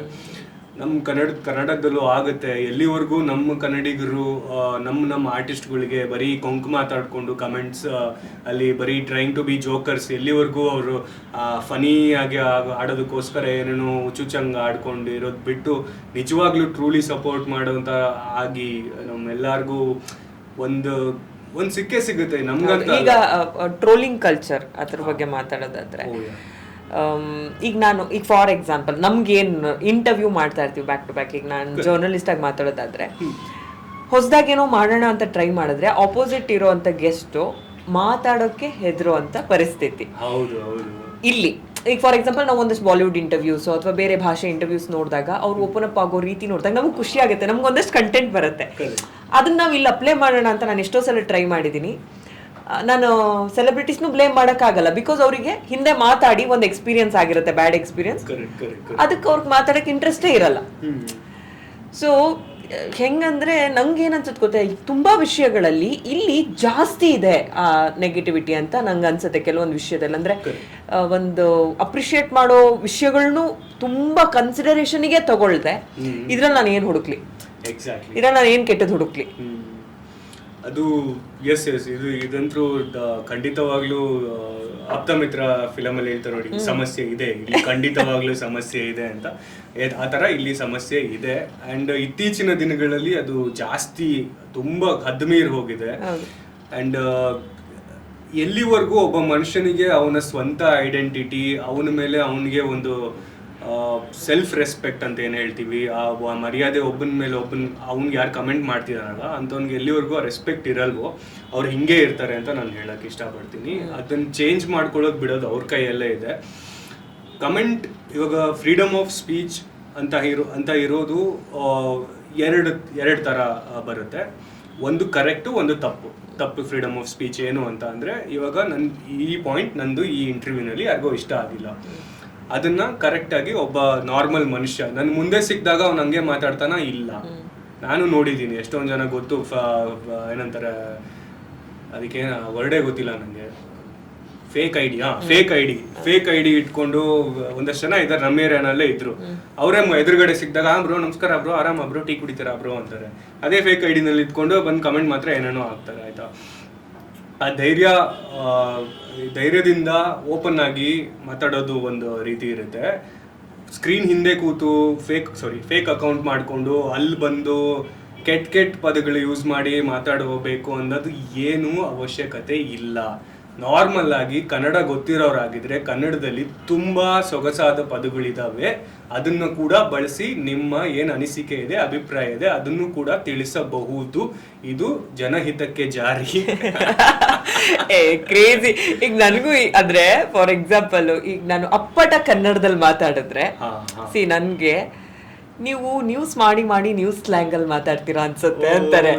ನಾನು ಏನ್ ಅನ್ಕೋತಿದ್ದೆ, ಅದನ್ನ ನೆಗೆಟಿವ್ ಆಗಿ ತಗೋತಿದ್ದೆ. ಹೌದು ಅನ್ಸುತ್ತೆ, ನಾನು ಮೋಸ್ಟ್ಲಿ ನ್ಯೂಸ್ ಮಾಡಿ ಓದಿ ನ್ಯೂಸ್ ಸ್ಲ್ಯಾಂಗ್ ಅಲ್ಲಿ ಮಾತಾಡ್. ಬಟ್ ಬರ್ತಾ ನಂಗೆ ಗೊತ್ತಾಗಿದ್ ಏನಂದ್ರೆ, ನೀವೀಗ ಒಂದಷ್ಟು ಕನ್ನಡ ಅಪ್ಪಟ ಕನ್ನಡದಲ್ಲಿ ಮಾತಾಡಿದ್ರೆ ನಾನು ಹಿಂಗ್ ಮಾತಾಡ್ತೀನಿ. ಆ ಟೆಕ್ಸ್ಟ್ ಲ್ಯಾಂಗ್ವೇಜ್ ಅವರಿಗೆ ಕೆಲವೊಂದ್ ಕಡೆ ಒಂದೊಂದ್ ಪದ ನ್ಯೂಸ್ ಅಲ್ಲಿ ಮಾತ್ರ ಬಳಸ್ತಾರೆ, ಇದು ಅದಕ್ಕೆ ನ್ಯೂಸ್ ತರ ಮಾತಾಡ್ತಾರೆ ಅಂತ. ಅದೆಲ್ಲ ನಾವು ಹೋಗ್ತಾ ನಮಗ್ ರಿಯಲೈಸೇಷನ್ ಆಗುತ್ತೆ, ಇಲ್ಲ ಗುರು ನಾನು ಸರಿಯಾಗಿ ಮಾತಾಡ್ತಿದ್ದೀನಿ, ಇವ್ರು ಹಿಂಗ ಅರ್ಥ ಮಾಡ್ಕೊಂಡಿದ್ದಾರೆ ಅಂತ. ಅಂಡ್ ಇನ್ನೂ ಒಂದಷ್ಟು ನೋಡಿರ್ತೀರಾ ನೀವು, ಒಂದಷ್ಟು ಆಂಗ್ಲ ಬಳಸಿದ್ರು ಕೂಡ ಇವಾಗ ಇಂಟರ್ವ್ಯೂ ನಾವು ಪ್ಯಾನ್ ಇಂಡಿಯಾಗೆ ಹೋಗ್ತಾ ಇದೆ. ನಾನು ಇದನ್ನೇ ಎಲ್ರಿಗೂ ಹೇಳೋದು, ಇವಾಗ ಕನ್ನಡ ಅನ್ನೋದು ಪ್ಯಾನ್ ಇಂಡಿಯಾ ಲೆವೆಲ್ಗೆ ಹೋಗಿದೆ. ಕಾಂತಾರ, KGF ಆಗಿರ್ಬೋದು, ಅದರಿಂದ ಎಷ್ಟೊಂದು ಜನ ಬೇರೆಯವರೆಲ್ಲ ನಮ್ಮ ಕಂಟೆಂಟ್ ನೋಡ್ತಿದ್ದಾರೆ, ಇಲ್ಲ ಅಂತಲ್ಲ. ನಮ್ದೇ ಇವಾಗ ಫಾಲೋವರ್ಸ್ ಲಿಸ್ಟ್ ತೆಗೆದು ನೋಡಿದ್ರೆ ರ್ಯಾಪರ್ಸ್ ಅಲ್ಲಿ ನಿಮ್ಗೆ ಅಟ್ಲೀಸ್ಟ್ 10% ಅಥವಾ 15% ಬೇರೆಯವರು ಇದ್ದಾರೆ. ಫಾರಿನವರು ಸಿಗ್ತಾರೆ, ಹಿಂದಿಯವರು ಸಿಗ್ತಾರೆ, ಅಂಡ್ ನೇಪಾಳಿಂದನೂ ಇದ್ದಾರೆ, ಎಲ್ಲ ಇಂಡೋನೇಷ್ಯಾದಿಂದ ಇದ್ದಾರೆ, ಎಲ್ಲ ಕಡೆಯಿಂದ ಸಿಗ್ತಾರೆ. ಇವಾಗ ಅವ್ರಿಗೂ ಇಂಟ್ರೆಸ್ಟ್ ಇರುತ್ತೆ. ಕನ್ನಡ ಅನ್ನೋದ್ರೆ ಒಂದು ಇವಾಗ ಟು ಬಿ ಆನೆಸ್ಟ್ 10 ವರ್ಷದಿಂದ ಗೊತ್ತಾಗ್ತಿರೋದು ಎಷ್ಟೊಂದು ಜನ. ಕನ್ನಡ ಸೌತ್ ಇಂಡಿಯಾ ಅಂತ ಹೇಳೋರು, ಇಲ್ಲ ಮದ್ರಾಸಿ, ನಿಮ್ಗೆ ಗೊತ್ತಲ್ಲ ಹೆಂಗೆ ಹೇಳೋರು, ಬಾಂಬೆಯಲ್ಲೆಲ್ಲ ಹೇಳಿದ್ರೆ ಹಂಗೆ ಹೇಳೋರು ಅಂತೆ ಮುಂಚೆ ಎಲ್ಲ, ರೈಟ್? ಮದ್ರಾಸಿ ಅಂತಾನೆ, ಕನ್ನಡಿಗರಿಗೂ ಮದ್ರಾಸಿ ಅಂತಾನೆ ಕರೀತಾ ಇದ್ರು. ಇವಾಗ ಕನ್ನಡ ಅಂತ ಏನು ಅಂತ ಗೊತ್ತಾಗ್ತಿದೆ. ಸೊ ಹೀಗಾಗ್ತಿರುವಾಗ ನಾವು 80% ಕನ್ನಡ ಮಾತಾಡಿ 20% ಇಂಗ್ಲಿಷಲ್ಲಿ ಮಾತಾಡಿದ್ರೆ ಅದು ಓಕೆನೆ. 100% ನಾನು ಇದನ್ನೇ ಹೇಳ್ತೀನಿ. ಎಷ್ಟೊಂದು ಜನ ನನಗೆ ಕಮೆಂಟ್ ಆಗ್ತಾರೆ ಒಬ್ಬೊಬ್ರು. ನಾನು ಇಂಟರ್ವ್ಯೂ ಅಲ್ಲಿ ಮುಂಚೆ ಎಲ್ಲ ಸ್ವಲ್ಪ ಇಂಗ್ಲಿಷ್ ಮಾತಾಡ್ತಿದ್ದೆ ಈ ರೀಸನ್ಗೋಸ್ಕರ, ಯಾಕಂದ್ರೆ ಬೇರೆ ಫಾಲೋವರ್ಸ್ ಇದ್ದಾರೆ, ಅವ್ರಿಗೂ ಗೊತ್ತಾಗ್ಲಿ, ಅವರು ಶೇರ್ ಮಾಡ್ಲಿ ಕನ್ನಡದ ಕಂಟೆಂಟು ಅನ್ನೋ ರೀಸನ್ ಅಷ್ಟೇ. ಎಷ್ಟೊಂದು ಜನ ಹೇಳೋರು ಹಿಂಗೆ ಮಾಡಿ ಕನ್ನಡದಲ್ಲೇ ಮಾತಾಡೋಣ ಅಂತವ್ರಿಗೆಲ್ಲ ಎಷ್ಟೊಂದು ಜನಕ್ಕೆ ವಾಯ್ಸ್ ನೋಟ್ ಎಲ್ಲ ಕಳಿಸ್ತಾ ಇದೆ Instagram ಅಲ್ಲಿ, ಅಥವಾ ಕಮೆಂಟ್ ನಾನು ಬರ್ದೇ ಆಗ್ತಾ ಇದೆ. ಅದು ಅರ್ಥ ಆಗ್ತಿದ್ದಿಲ್ಲ ಅವ್ರಿಗೆ. 100% ನಾನು ಕನ್ನಡದಲ್ಲಿ ಮಾತಾಡ್ತೀನಿ, ಅದು ಅರ್ಥ ಆಗುತ್ತಾ? ಹೌದು ಆಗೋದಿಲ್ಲ. ನನ್ನ ಮಧ್ಯದಲ್ಲಿ ಯಾವ್ದೋ ಒಂದು ಪದ ಯೂಸ್ ಮಾಡಿದ್ರೆ ಎಷ್ಟೊಂದು ಜನ ನನಗೆ ಕೇಳಿದಾರೆ ಇದ್ರ ಮೀನಿಂಗ್ ಏನು ಅಂತ. ಆ ತರದೆಲ್ಲ ಆಗುತ್ತೆ. ಮತ್ತೆ ಭಾಷೆ ಈಸ್ ಟ್ರೆಂಡಿಂಗ್ ನಾವು. ಈಗ ಫಾರ್ ಎಕ್ಸಾಂಪಲ್ ಅದು ಅವಶ್ಯಕತೆ ಇಲ್ಲ ಅಂದ್ರೆ ನಾವು ಹೇಳ್ತೀವಿ. ಈಗ ಫಾರ್ ಎಕ್ಸಾಂಪಲ್ ಒಂದು ಕ್ಯಾಟಗರಿ ಆಫ್ ಪೀಪಲ್ ಯಾವ್ದೋ ಪಬ್ ಅಲ್ಲಿ ಕನ್ನಡ ಸಾಂಗ್ ಹಾಕಿ ಅಂತ ಕೇಳೋದ್ರಿಂದ ಹಿಡಿದು, ಅಥವಾ ಈಗ ಈಗ ಮ್ಯಾಚ್ ನಡೆಯುವಾಗ IPL ಅಲ್ಲಿ ಗ್ರೌಂಡ್ ಅಲ್ಲಿ ಕನ್ನಡ ಲೈನ್ ಯಾವುದೋ ಏನು ಆಸಮ್ ಮಚ್ಚ ಅಂತನೋ ಅಥವಾ ಹೊಡಿ ಮಗ ಹೊಡಿ ಕನ್ನಡ ಲೈನ್ ಯೂಸ್ ಮಾಡೋದು ಟ್ರೆಂಡ್. ಹೌದು ಟ್ರೆಂಡ್ ಹೌದು, ಬಟ್ ಅದು ಬೇಸಿಕ್ ಅಲ್ವಾ, ಅದು ಇಟ್ ಈಸ್ ನಮ್ಮ ಏನಂತಾರೆ ನೆಸೆಸಿಟಿ, ನೀರ್ ತರ ಅದು ನಮಗೆ, ನಮ್ಮ ಮಾತೃಭಾಷೆ ಅಂತ ಕನ್ಸಿಡರ್ ಮಾಡಿದ್ರೆ. ಬಟ್ ನಂಗೆ ಒಂದ್ ಖುಷಿ ಆಗೋದೇನಂದ್ರೆ ಅಟ್ ಲೀಸ್ಟ್ ಟ್ರೆಂಡ್ ಅಂತನಾದ್ರೂ ನೀವು ಯೂಸ್ ಮಾಡ್ತಿದ್ದೀರಲ್ಲ. ಎಕ್ಸಾಕ್ಟ್ಲಿ ಹೀಗೆ ಇರಬೇಕು. ಅಂಡ್ ಅದೇ ಹೇಳ್ತಿದ್ನಲ್ಲ, ಇವಾಗ ಏನು ಎಷ್ಟೊಂದು ಜನ ಹೇಳ್ತಾರೆ ಕನ್ನಡದಲ್ಲಿ ಮಾತಾಡೋ ಹಂಗೆ ಹಿಂಗೆ ಅಂತ ಹೇಳೋರಿಗೆಲ್ಲ ನಾನು ನನ್ನ ಹಳೆ ಸಾಂಗ್ಗಳು ಲಿಂಕ್ ಕಳಿಸ್ತೀನಿ. ಅದ್ರಲ್ಲಿ ನೋಡ್ಗುರು 100% ಅಲ್ಲ, 200% ಅಲ್ಲ, 1000% ಕನ್ನಡದಲ್ಲಿ ಮಾತಾಡಿದ್ದೀನಿ. ಪೂರಾ ಒಂದು ವರ್ಡ್ ಕೂಡ ಇಂಗ್ಲೀಷ್ ಇಲ್ಲ. ಅದನ್ನ ಹಿಟ್ ಮಾಡ್ಕೊಡಿ ಇವಾಗ. ಹಂಗೆ ಹೇಳೋದು, ಇವಾಗ ಕಳ್ಸಿದೀನಿ ತಗೋ, ಇದನ್ನ ಎಲ್ಲ ಕಡೆ ಶೇರ್ ಮಾಡು, ನಿಮ್ಮ ಫ್ರೆಂಡ್ಸ್ಗೆಲ್ಲ ಶೇರ್ ಮಾಡು, ಇವಾಗ ಹಿಟ್ ಆಗಬೇಕು. ನನಗೆ ಇವಾಗ 50 ಮಿಲಿಯನ್ ವ್ಯೂಸ್ ಬೇಕಿದ್ರ ಮೇಲೆ ಹಾಕ್ಸ್ಕೊಡಕ್ಕಾಗತ್ತಾ? ಇಲ್ಲ. ಹಿಟ್ ಆಗೋವಂಥದ್ದು ಏನು ಕಂಟೆಂಟ್ ಆಗುತ್ತೆ ಹೇಳಿ, ಅರ್ಧಕ್ಕರ್ಧ ಇಂಗ್ಲೀಷ್ ಇರೋವಂಥದ್ದು. So very sorry to tell this. ಎಷ್ಟೊಂದು ಸಿನಿಮಾ ಶೀರ್ಷಿಕೆಗಳು ಅಂದರೆ ಟೈಟಲ್ಗಳೇನೆ ಕನ್ನಡದಲ್ಲಿಲ್ಲ, ರೈಟ್? ಅವರು ಎಷ್ಟೊಂದು ಜನ ಕನ್ನಡದಲ್ಲಿ ಮಾತಾಡೋ ಅಂತ ಹೇಳೋ ಒಂದು ಹೆಸರೇನೆ ಏನೋ ಇಂಗ್ಲೀಷಲ್ಲಿ ಹಾಕೊಂಡಿರ್ತಾನೆ. Some smart guy something, crazy boy this, crazy boy that ಅಂತ ಎಲ್ಲ, ಸಮ್ ವಿಲಿ ಬಾಯ್ ಹಂಗೆ ಹಿಂಗೆ ಅಂತ ಅವನು ಕನ್ನಡದಲ್ಲಿ ಹಾಕ್ಬೋತಾನೆ. ಒಂದೇ ಚಕ್ರದಲ್ಲಿ ಓಡಿಸುವ ಯುವಕ ಅಂತ ಏನಾದ್ರು ಇಲ್ಲ. ಅವ್ರು ಯಾಕೆ ಅದಕ್ಕೆ ಉಪೇಂದ್ರ ಅವ್ರದ್ದು ಹೆಸರು. ಕನ್ನಡದಲ್ಲಿ ಒಂದು ಫೇವ್ರೆಟ್ ಪದ ಹೇಳಿ ನಿಮ್ದು. ನಂದು ಕನ್ನಡದ ಫೇವ್ರೆಟ್ ಪದ ಅಂದ್ರೆ ತಗಾದೆ. ನಂಗೊಂದು ಪದ ಹೇಳ್ಕೊಡಿ ಕನ್ನಡದ್ದು. ಅಫ್ಕೋರ್ಸ್ ಇದು ವಿಜೃಂಭಣೆ, because this podcast is a ವಿಜೃಂಭಣೆ for the Kannada and this is going to be a crown jewel, so ವಿಜೃಂಭಣೆ. Thank you so much. ಮಾತಾಡ್ತಾ ಇದ್ರೆ ನಮ್ದು ಮುಗಿಯಲ್ಲ ಆಕ್ಚುಲಿ, ಅಷ್ಟು ವಿಷಯ ಇದೆ. ಬಟ್ ಆಲ್ಮೋಸ್ಟ್ ಒಂದಷ್ಟು ವಿಷಯ ಕವರ್ ಮಾಡಿದೀವಿ. ನಾನು ಏನೇನು ಅನ್ಕೊಂಡಿದ್ದೆ ಎಲ್ಲ ಅಂತ ಅನ್ಕೊಂಡಿದ್ದೀನಿ. ಹೆಂಗ ಅನ್ಸ್ತು ನಿಮ್ಗೆ? ತುಂಬಾ ಖುಷಿ ಆಯ್ತು. ಮನಬಿಚ್ಚಿ ಮಾತಾಡಿ ತುಂಬಾ ದಿನ ಆಗಿತ್ತು. ಯಾಕಂತಂದ್ರೆ ಬರೀ ಕೆಲ್ಸದ್ದೇ ಮಾತಾಡ್ಕೊಂಡು ಕೆಲ್ಸದ್ದೇ ಹೋಗ್ಕೊಂಡು ಬಂದು ಅದೊಂಥರ ಇದಾಗಿತ್ತು.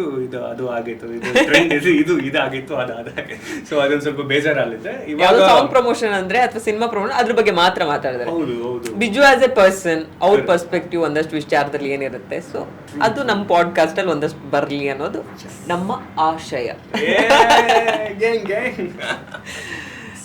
ಒಂದು ಚಿಕ್ಕ ಸೆಗ್ಮೆಂಟ್ ಇದೆ.